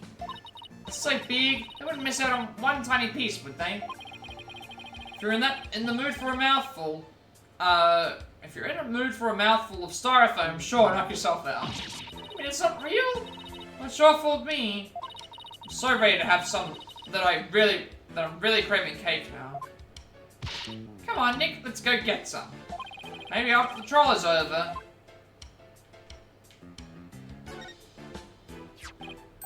Looks like there are some fingerprints on this candelabra. Yeah, I just got done dusting it. I was able to pull a set of left-handed prints. Do you know whose prints they are? Yes. Also, wild chuckle in the chat for anyone who wants a chuckle. The prints belong to the victim, Dumas Gloomsbury. I also just realized what this is now. I think this is supposed to be a pun on doom and gloom. But I always pronounce... It's not Dumas. I don't say Dumas, I always say Dumas. Maybe it is Dumas, I don't know. Dumas, I guess it doesn't really matter. Just figured out something amazing. You did? Get this. If the fingerprints on the candelabra were from his left hand, then Mr. Doom and Gloom must have been left-handed. What do you think of that? Do I have the makings of a great detective or what? You're a real silly Sally if you thought that deduction was in any way encyclopedic. Hey, you're pretty good, Maya. I looked at this myself, and sure enough, the victim really was left-handed. Really? I got it right? Awesome. Good for you, Maya. Good for you? That's all you got to say? I think you did a real great job, Maya. Way to go. Guess one can never have too much info. Now you're talking. Come to think of it, this candelabra isn't in the photo Larry took of the whole desert. That picture was taken when they were getting ready for the first reception, right? The candelabra must have been brought in here sometime after that, then. Still possible it has something to do with the incident, though. Better add to the evidence file just in case. Candelabra added to the court record, a candelabra from the hole bearing fingerprints from Gloomsbury's left hand, which is his dominant hand. Which I think that makes, so that means I think Gloomsbury is the one who wrote the note, because I think Gloomsbury is the one who wrote the note because of the whole like left-handed smudge thingy that they were talking about, but they haven't like deduced that yet. By the way, Mr. Rain, you can have this fingerprint pad if you like. giving this to us? Sure. I have 4 other sets. Thanks. I feel like there's something more to the candelabra, but I can't put my finger on it.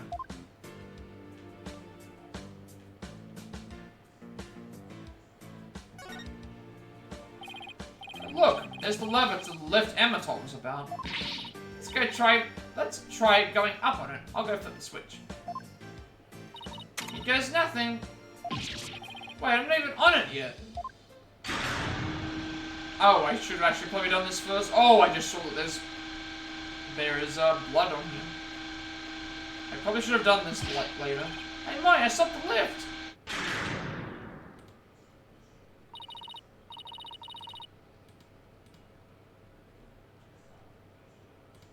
Whoops, sorry, I got a little carried away. Never mind that, move over a little. Okay. Is that blood? Blood? Let me see. Could it be Mr. Gloomsbury's blood? Well, this lift goes up to the Vista deck where the murder took place, so I think that's the most logical conclusion.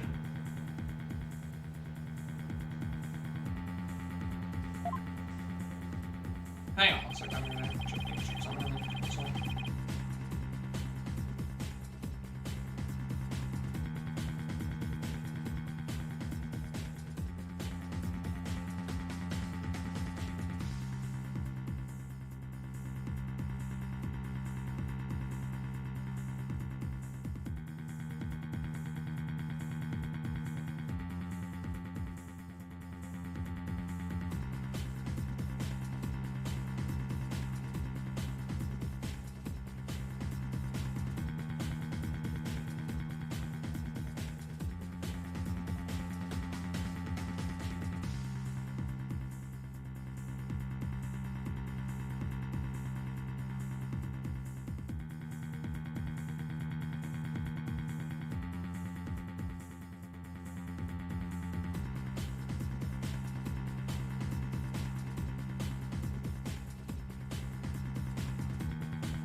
The victim was clubbed to death and that there wasn't much blood. Something tells me I better take a picture of this. Lift bloodstain added to the court record. A bloodstain that was found on the side of the lift in the hold. It's unknown whose blood it is. Should ask Emma about it sometime later. Maya, can you bring the lift back down now? You got it. Okay, flip the switch again. There.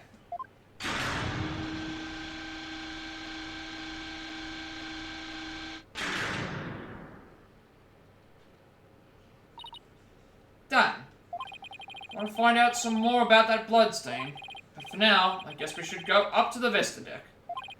Take a look around the actual crime scene for ourselves. The view must be great from up here. Or up there. I bet it'll be awesome. I mean, it would be. If it wasn't the scene of a murder. Okay, to the Vista deck we go. Make sure you actually get on the lift this time, Nick. I know. Oh, okay, I'll just flip the switch again, and away we go. I wanted to explore the rest of this area. I didn't know that this was going to take me to this thing. I wanted to explore the rest of the area. Can I go back, please? I guess I have to do this anyway. It's fine. I want to visit the rest of the area. Wow, look at the gorgeous view. Oh, we had to talk to Emma anyway, so maybe we have to go back. So this is where Alan was attacked. Mr. Gloomsbury was killed. One wrong step and it's splat on the ground below. Should we go investigate the stuff that's a little closer to the edge? Well, I don't see much of anything over there. Police investigation didn't turn up any clues either. Maybe we don't need to. I get it. You're scared, aren't you, Nick? Of course not. Come on, let's go back down and finish checking out the hold. Okay, I guess we just had to come up and down then. We don't have to investigate anything here.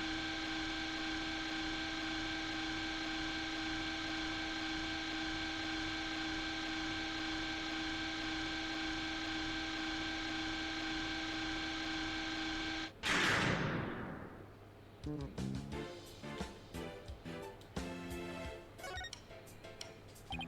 this is the airship's engine. It's pretty impressive. It's riff like a heartbeat. It's the literal heart of the flying chapel. Look at all those huge gears spinning round and round and around and around and around and I think I'm starting to get dizzy. Yeah, me too.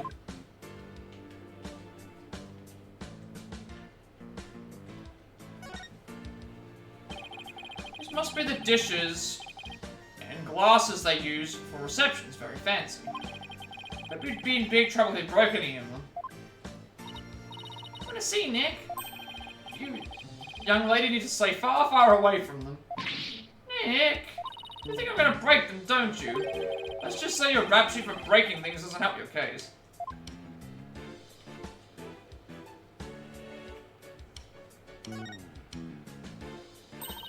These are the flowers we saw in Larry's photo. Petals make them look like little gears. Perfect flower for the Sprocket family, huh? Maybe they were going to shower the couple of the petals. You mean, kind of like how people throw rice or confetti? Yeah, like that. Only, those were found at the scene of a murder instead. Well, these were found at the scene of a murder instead, I should say. Alright, I guess we'll talk to Emma then. I think we've done everything investigation-wise to show her the evidence. Okay, the incidents. Any progress with your investigation? Nothing conclusive yet, I'm afraid. Almost everybody was involved with the cover-up. So it's hard to know who or what to believe. I know what you mean. Unless you have some compelling evidence, I'm afraid it's going to be a tough trial for you. You're telling me. There isn't much time left, so I've just got to make do and see what I can turn up. The candelabra. Emma, can we check out this candelabra a little more? A little more? Do you... What happened? I almost dropped the candelabra, and the candle slipped off. Well, let's be careful with that. It might be important evidence.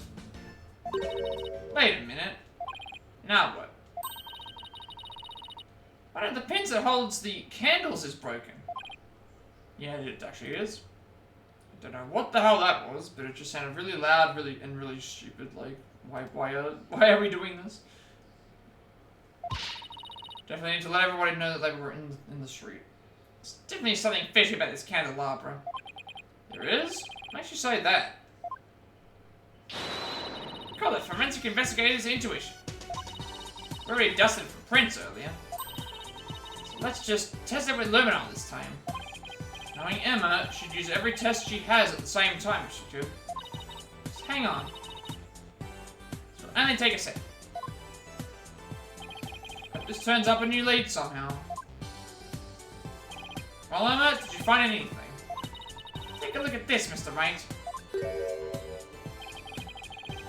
What is all that blood doing on there? Candelabra in the court record. A candelabra from the hole bearing fingerprints from Gloomsbury's dominant left hand. Traces of blood were found on it. Maybe somebody got hurt while they were setting up for the reception. This pin's pretty sharp. But if one of the pins is broken, it means there was some force involved. Do you think maybe somebody got stabbed? Maybe reported anything like that. It's quite a bit of blood. I wonder whose it is. If I have anything that might shed some light on that, I should probably show it to Emma. We do have the blood splatter lip thing. This thing. Emma, about this blood stain, wasn't something about it strike you as odd? So what about the victim's blood? It's not exactly... there's just something about it that bothers me. Now that you mention it, can't say I necessarily disagree with you. Maybe I should talk about this some more with her. Okay, the bloodstain, sure thing. What is bloodstain? What about it? Something about it that's been bothering me. Yeah? What's this? Oh, what's that, sorry? Oh, there's a huge bloodstain on the crime scene lift and a bloodstained candelabra. Now, this is only a guess, but I'm thinking maybe these two bloodstains are from... same source. Yeah. It would make sense for them to be the same source because of the three, like, things. Thinking maybe these two bloodstains are from the same source. It is a possibility. Or it might be from a different source because there wasn't anything on one of the candles. Can we compare the two bloodstains? Would that take a lot of time? Kidding? Don't underestimate the power of science. We've done it in a jiffy.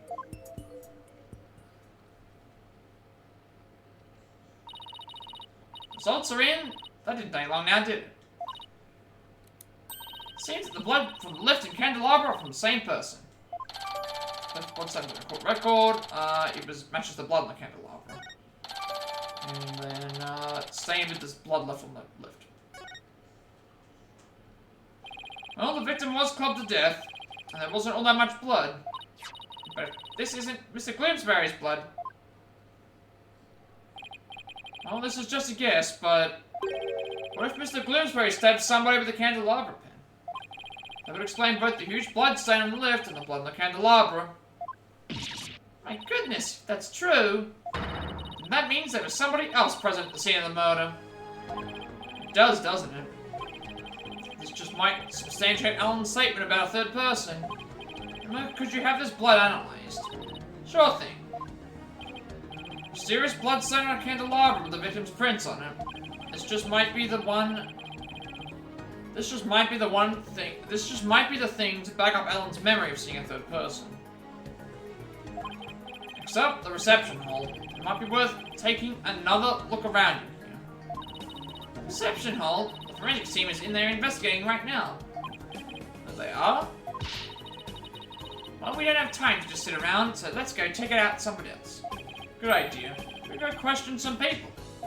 Especially Soren. I have quite a few questions for that guy. Sounds good, Nick. Off to do some legwork then. Yep, I thought we'd head to Soren's house for starters. Should come being the police on their investigation here earlier, but he's probably home by now. Great, thanks. Later, Emma. Probe him at Sprocket Manor. I thought we were gonna go somewhere else, but I guess not. Maybe we should just go there anyway, because that's the only thing I can literally do. It tells me that I can't do anything else in the like, guide thing, so... Back to the foyer. Talk to some peeps. 20 seconds, Sprocket Manor, foyer.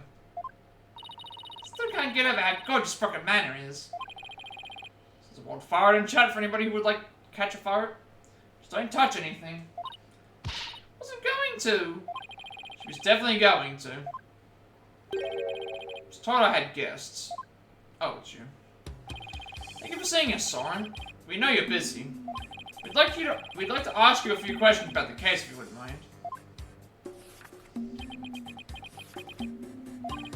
Soren? You're Ellen's lawyer, right? Yes, that's right. Don't tell me he doesn't remember me. Well, they'll be found guilty. We're doing everything we can to prevent it. That's why we're here investigating. Will you please tell us what you know? Sorry? Alright, fine. What was that pause all about? Anything else in here that I can, like, examine? That's different. It's just usually we can examine certain things, but not... Oh, come back to hear more about my camera, have you? I'm sorry, but I'm afraid I'm really busy right now. Oh, what a shame. Well, if you ever want to talk about cameras, come back and see me anytime. Sounds like even his own family members don't want to listen to him.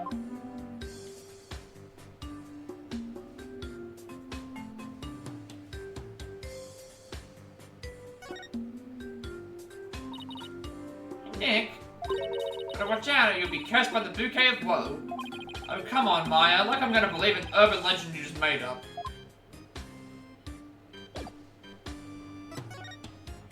The cover-up. It was you who gave the order for that large-scale cover-up plan, isn't that right? Large-scale cover-up. They played dumb with us. We held 2 wedding receptions in order to try and cover up Mr. Gloomsbury's murder.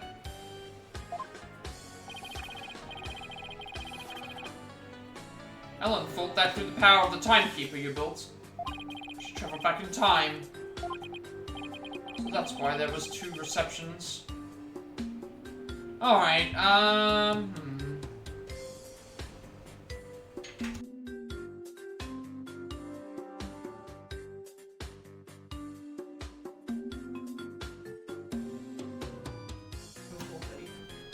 That's why there were 2 receptions.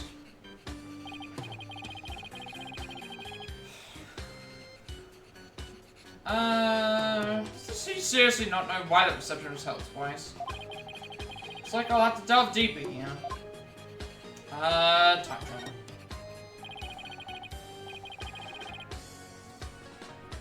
The cover-up scheme that they trekked through time. The one who was behind it all? Peter Cody stated in court that you were the one who ordered it to be carried out. Pierce said that? I see. I leave him in charge of everything around me. So whatever he decides is in essence my decision too. So I take it that you didn't know anything about the cover-up. That's none of your business. You were in 2 wedding receptions in a row. And still you claim to know nothing. I have nothing more to say to you. Please leave. Soren!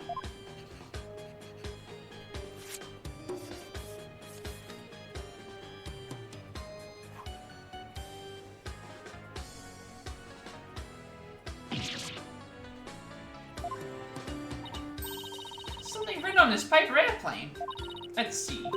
Go away. Doesn't get clearer than that, huh? Being especially uncooperative, but maybe I can grab his attention somehow. Still that one piece of evidence I don't know much about. It's worth a try.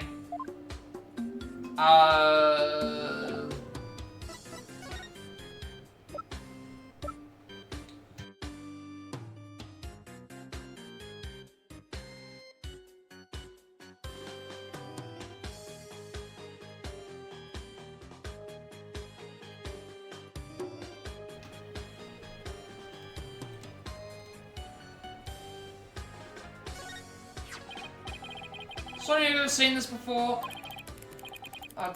That's... Soren, what is it? Nothing. Why did his whole demeanor change all of a sudden? He's gone pale as a ghost too. Wait, Soren? He just fainted. Never mind. Nick, look at his stomach. He's bleeding. Somebody help. Soren's collapsed. Master Soren! Get him to the hospital, quickly now! How did that happen? A bit random.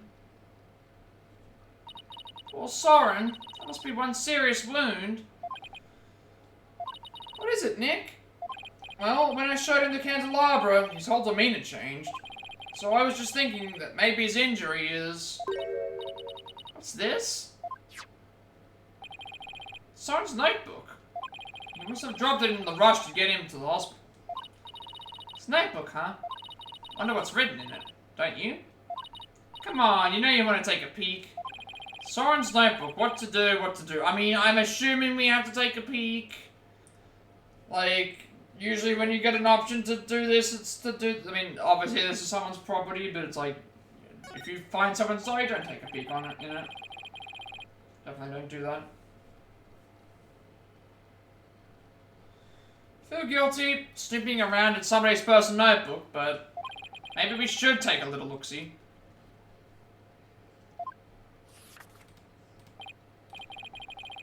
Whoa, it's filled with big words written in tiny letters. Guess he uses this notebook to write down his invention ideas.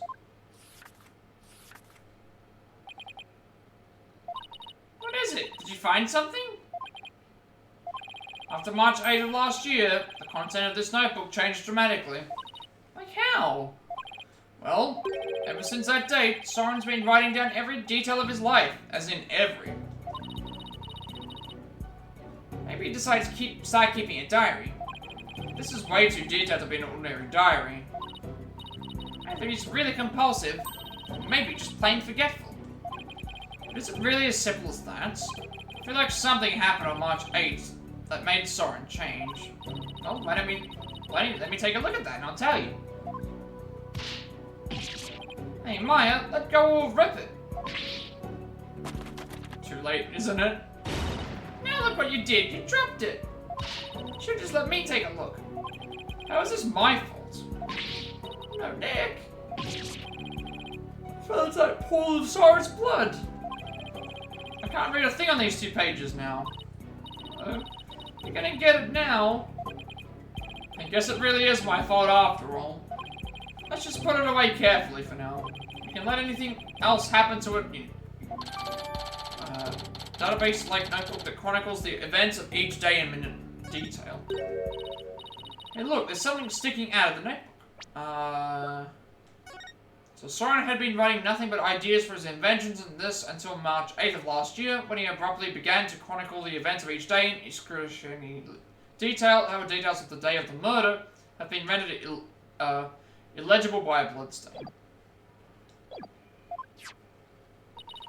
It looks like a newspaper article. Let's see. It's about the car accident Soren's sister died in. Happened on March 8th? That's the day Soren's notebook completely changed. Oh wow. What else does it say? It says the driver at the time of the accident was Dumas Gloomsbury. It says Soren was in the car too and that he had sustained severe injuries. It's just like Pierce said, Soren completely changed after the accident. Newspaper article record a clipping of a newspaper article detailing the car accident that resulted in Selena Sprocket's death. So Gloomsbury was driving the car when they got into the accidents. So a vehicular accident on March 8th led to the death of Soren's older sister. Soren was also in the car and suffered severe injuries. Gloomsbury had been the one driving. Opens up the distinct possibility of Soren holding a grudge against Gloomsbury. You think Soren could have? I don't know. It's not like I have any proof. We should talk to Pierce about this when we return Soren's notebook to him. Though he doesn't seem to be here right now. Maybe he's at the Flying Chapel. That's it. Guess now we just gotta go and... I guess now you'd be at the... maybe outside? Okay, September 22nd, Sprocket Park. Mooring dock. What's weird is that this is happening the same day as the trial, so we didn't even go and move on to the next day. Sure, Pierce is around here somewhere. It's the writer Miss Faye. Hello, Pierce. We were just looking for you. Sorry for Master Soren's sudden departure earlier. You have my sincerest apologies. It's totally understandable, really. But shouldn't you be at his side right now? It's fine. The other servants are with him, and I'm in constant contact with them.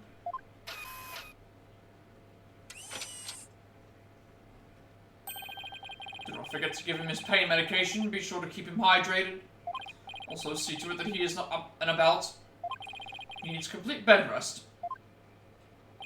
Is this what happens when you're too rich for normal peasant phones? Must return to Master Soren now, but... did you want something of me? Actually, here's Soren's notebook. He dropped it when he collapsed. Hope Pierce doesn't notice the bloodstain. Thank you very much for this. I will see to it personally that Master Soren gets it back. Thank you.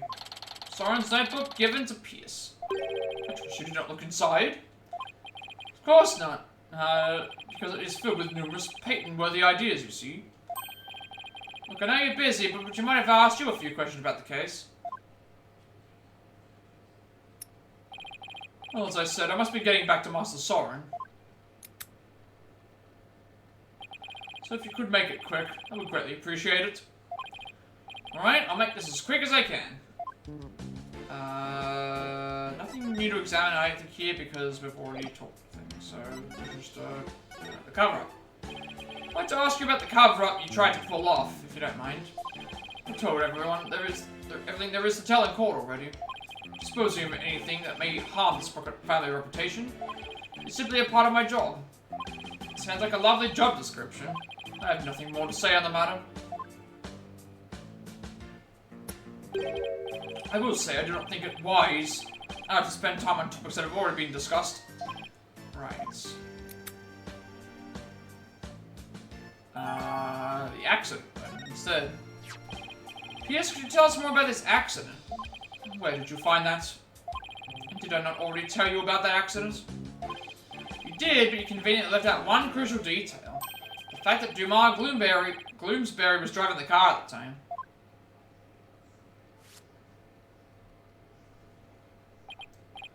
Did I not mention that? I suppose it simply did not come up then. Mr. Gloomsbury caused the accident. Why didn't the Sprocket family fire kill him? Or fire him? Why didn't the Sprocket fire him? Wouldn't that usually be the natural consequence of such a huge mistake? Please don't misunderstand. Gloomsbury stayed on with the family.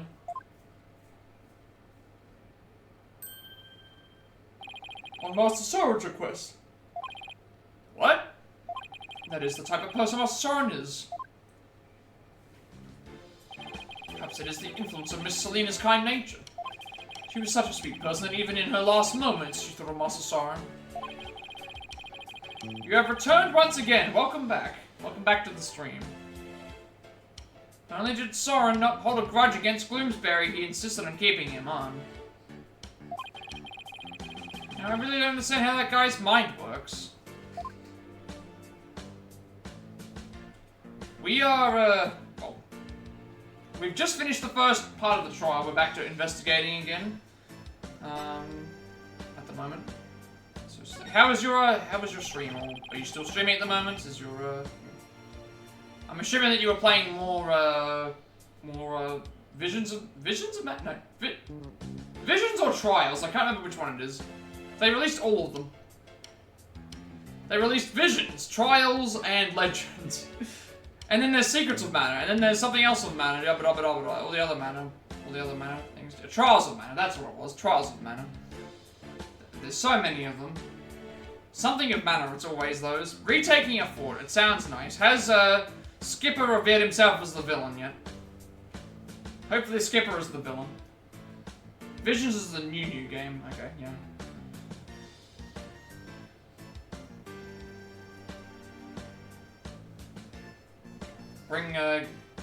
Need to get Angela back. We need to get Angela back. Skipper is everywhere. Okay, he sounds like he's the villain. Yeah. Still finding new Skippers. He's a duplicate. He has Have you found him in 2 places at once before? Still haven't seen Angela yet. God, they're really holding out on this. In my professional capacity. The accident happened on the way to a certain party. What kind of a party was it?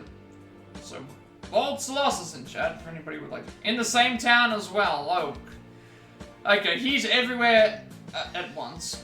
He is indeed, how can someone who duplicates that many times not be evil? I think it's very much impossible. Okay, ad break is over apparently, so no one should have to worry about ads anymore for the rest of this stream. You finally level up your class. Nice. What have you decided to go with? It's Miss Selena's engagement party. I think you were playing. You wanted to do a paladin, didn't you, for your 2 levels with 2 new classes each class. Sounds good. Okay, that's pretty cool. Wonder what that'll end up being. There's a light side of class and a dark. Ooh, that's an interesting take of. That's an interesting way to do class system. A light and a dark side. I wonder if that will play into, like, certain alignments as well. If you fight in a certain class or not. Or is it going to be like, you went Dark Side on 2 and Light on 1 here. Light on Healer makes sense, I would say, because of, healing benefits. Gloomsbury's injuries were minor, but Miss Selena and Master Soren's were critical. Yeah, that sounds like a good build. Light Healer and, like, Dark Side everyone else. Combat the forces of evil with the dark side powers.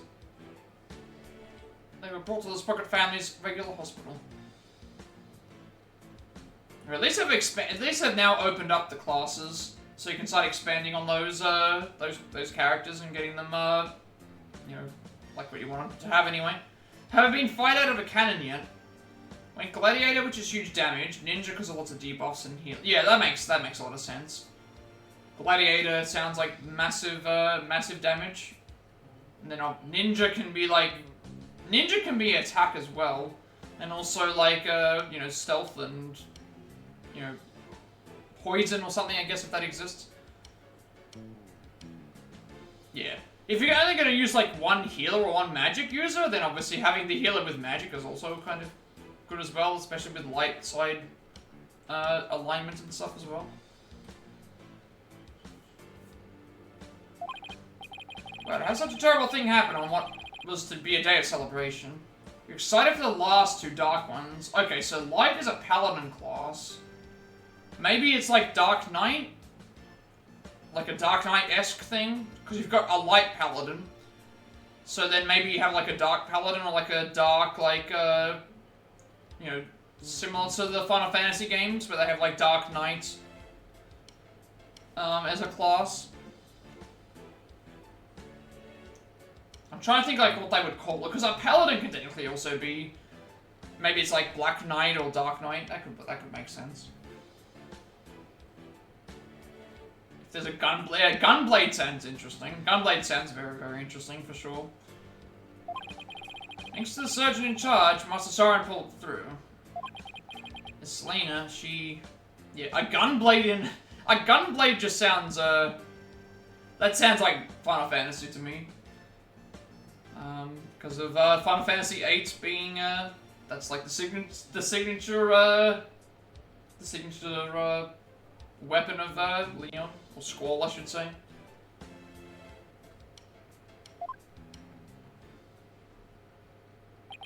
Gunblade's one of the best classes in 14. Yeah, that definitely makes sense. Tanky and like you get a few cool attacks and stuff like that as well. So yeah, that does sound like a really cool role to have. Last words Miss Selena said to me were,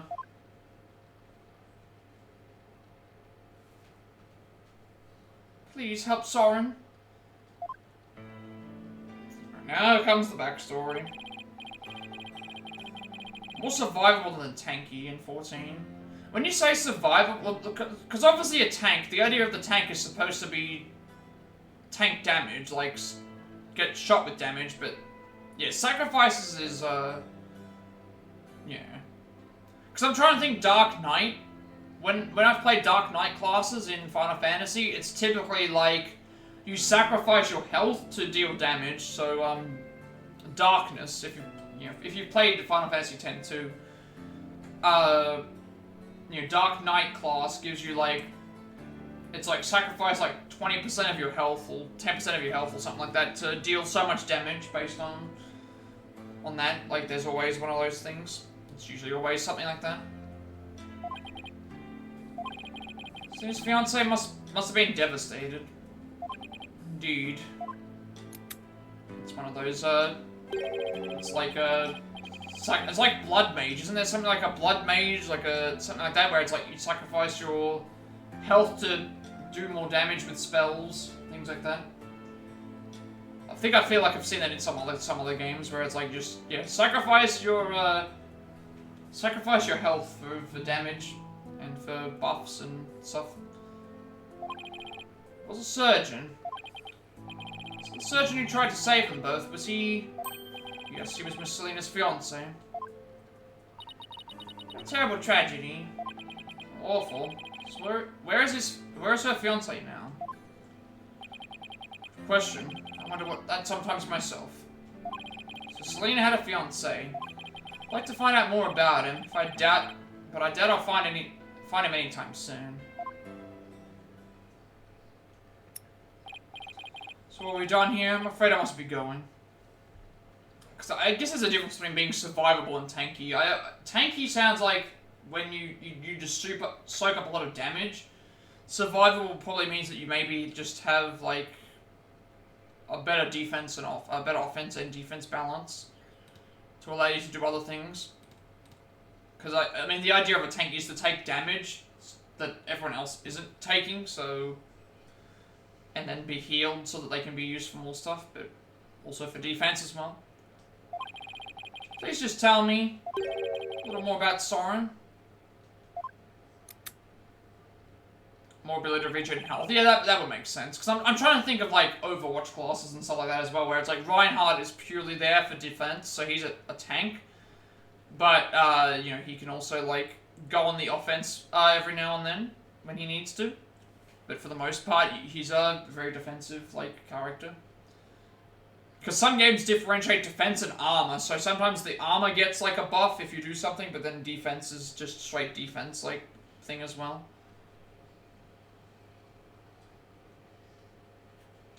Like some characters are just there to soak up damage. Other ones are there to... They have big health pools, but they're not necessarily there to always soak up the damage. They're more offensive than defensive. Crit a lot too. Yeah, that's probably also the thing as well. Like it's probably a higher crit rate, but just not as good as a thing as well. But there's so many versatile builds that you can go with in a Final Fantasy game that it's like, okay, well, there's no point in like going off of you know, you could be so versatile in a Final Fantasy title that you don't need to. Unless it's certain games. There are some games where going all of one class is actually just busted. It just always has been. So a piece of evidence I still don't know about. Maybe he'll be able to tell me something about it. You played Bard in 14. I've never played 14. I could never get into MMOs. I think that there's just way too much content. I need to have a finish point. There are technically finish points, but at the same time, like, I never, I can probably watch people play 14, but not really, like, I need to, I've always heard it's very good, like, well, the original 14, had a rough start, but Realm Reborn onwards has, I've heard nothing but good things about Realm Reborn, I should say. Like, I've heard nothing but good things about Realm Reborn.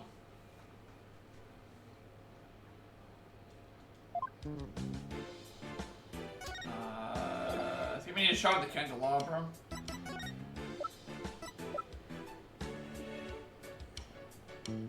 Realm Reborn base game is just playing along, yeah, but the expansions, there's so many expansion packs on top of those as well. Like, I think it's just too much of a time investment for me to think about, considering I have so many other games to play. Plus, we'll get to Final Fantasy at some point. I still want to play... Still gotta play 1 through 6, still gotta play 9, still gotta play 16, still gotta play Stranger of Paradise. I've got plenty of Final Fantasy content to satisfy me for the time being. So I'm still happy with the amount of stuff that I've got to do. Still got Dragon Quest, still got Persona, Metaphor Refantasio, so many RPGs, I cannot afford to play one that just never ends. 6 days before you finally finish it, yeah, that would make a lot of sense. Although, were you playing by yourself, or were you playing with a group? Because that would also determine it as well.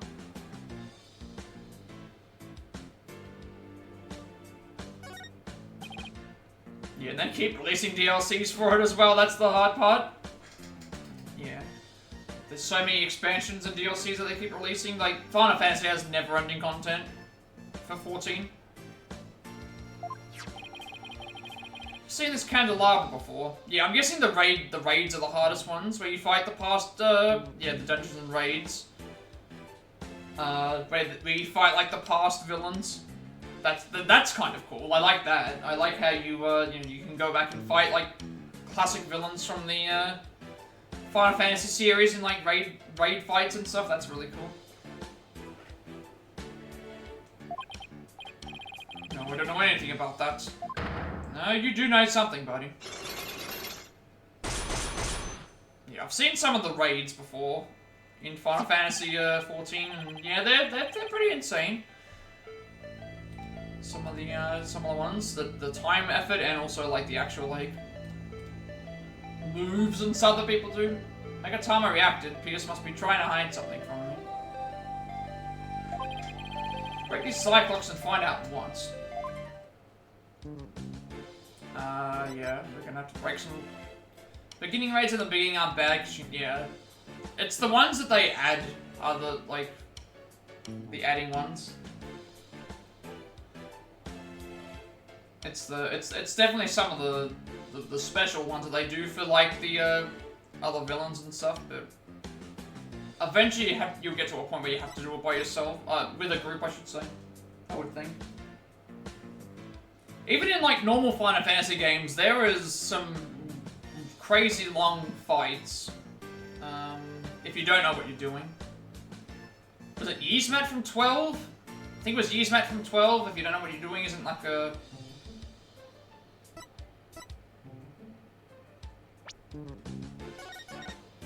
I think it was Yzmat from 12. That was like a really long fight in general. Penance was a long fight. What else have I played? There's something from 13 that I'm missing, I think, as well. I think there was something from 13 as well that was, like, massively thing as well. Yeah.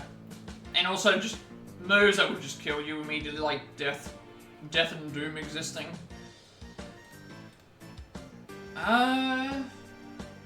Yeah. I think this is a good stopping point for today.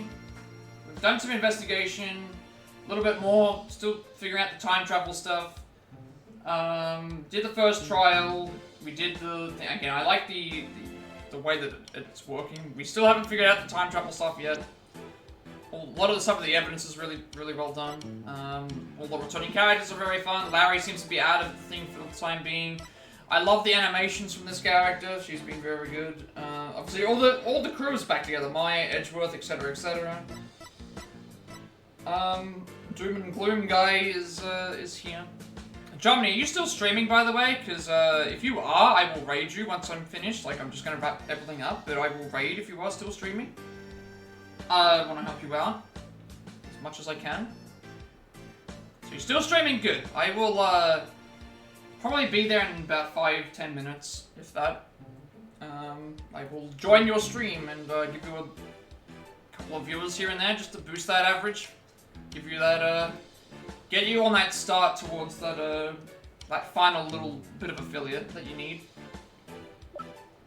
Again, all the stuff with the sprockets is interesting, all the backstory. There's gonna be, I think I have an idea about what's going on. I don't want to really reveal it to the chat, because other people might be interested in seeing this happening, but we'll see how it goes. Like, these characters are all very interesting. I'm voicing them kind of the same, which is a little bit bad, I guess, on my part, but investigation was being fun. A lot of the trial stuff is good too.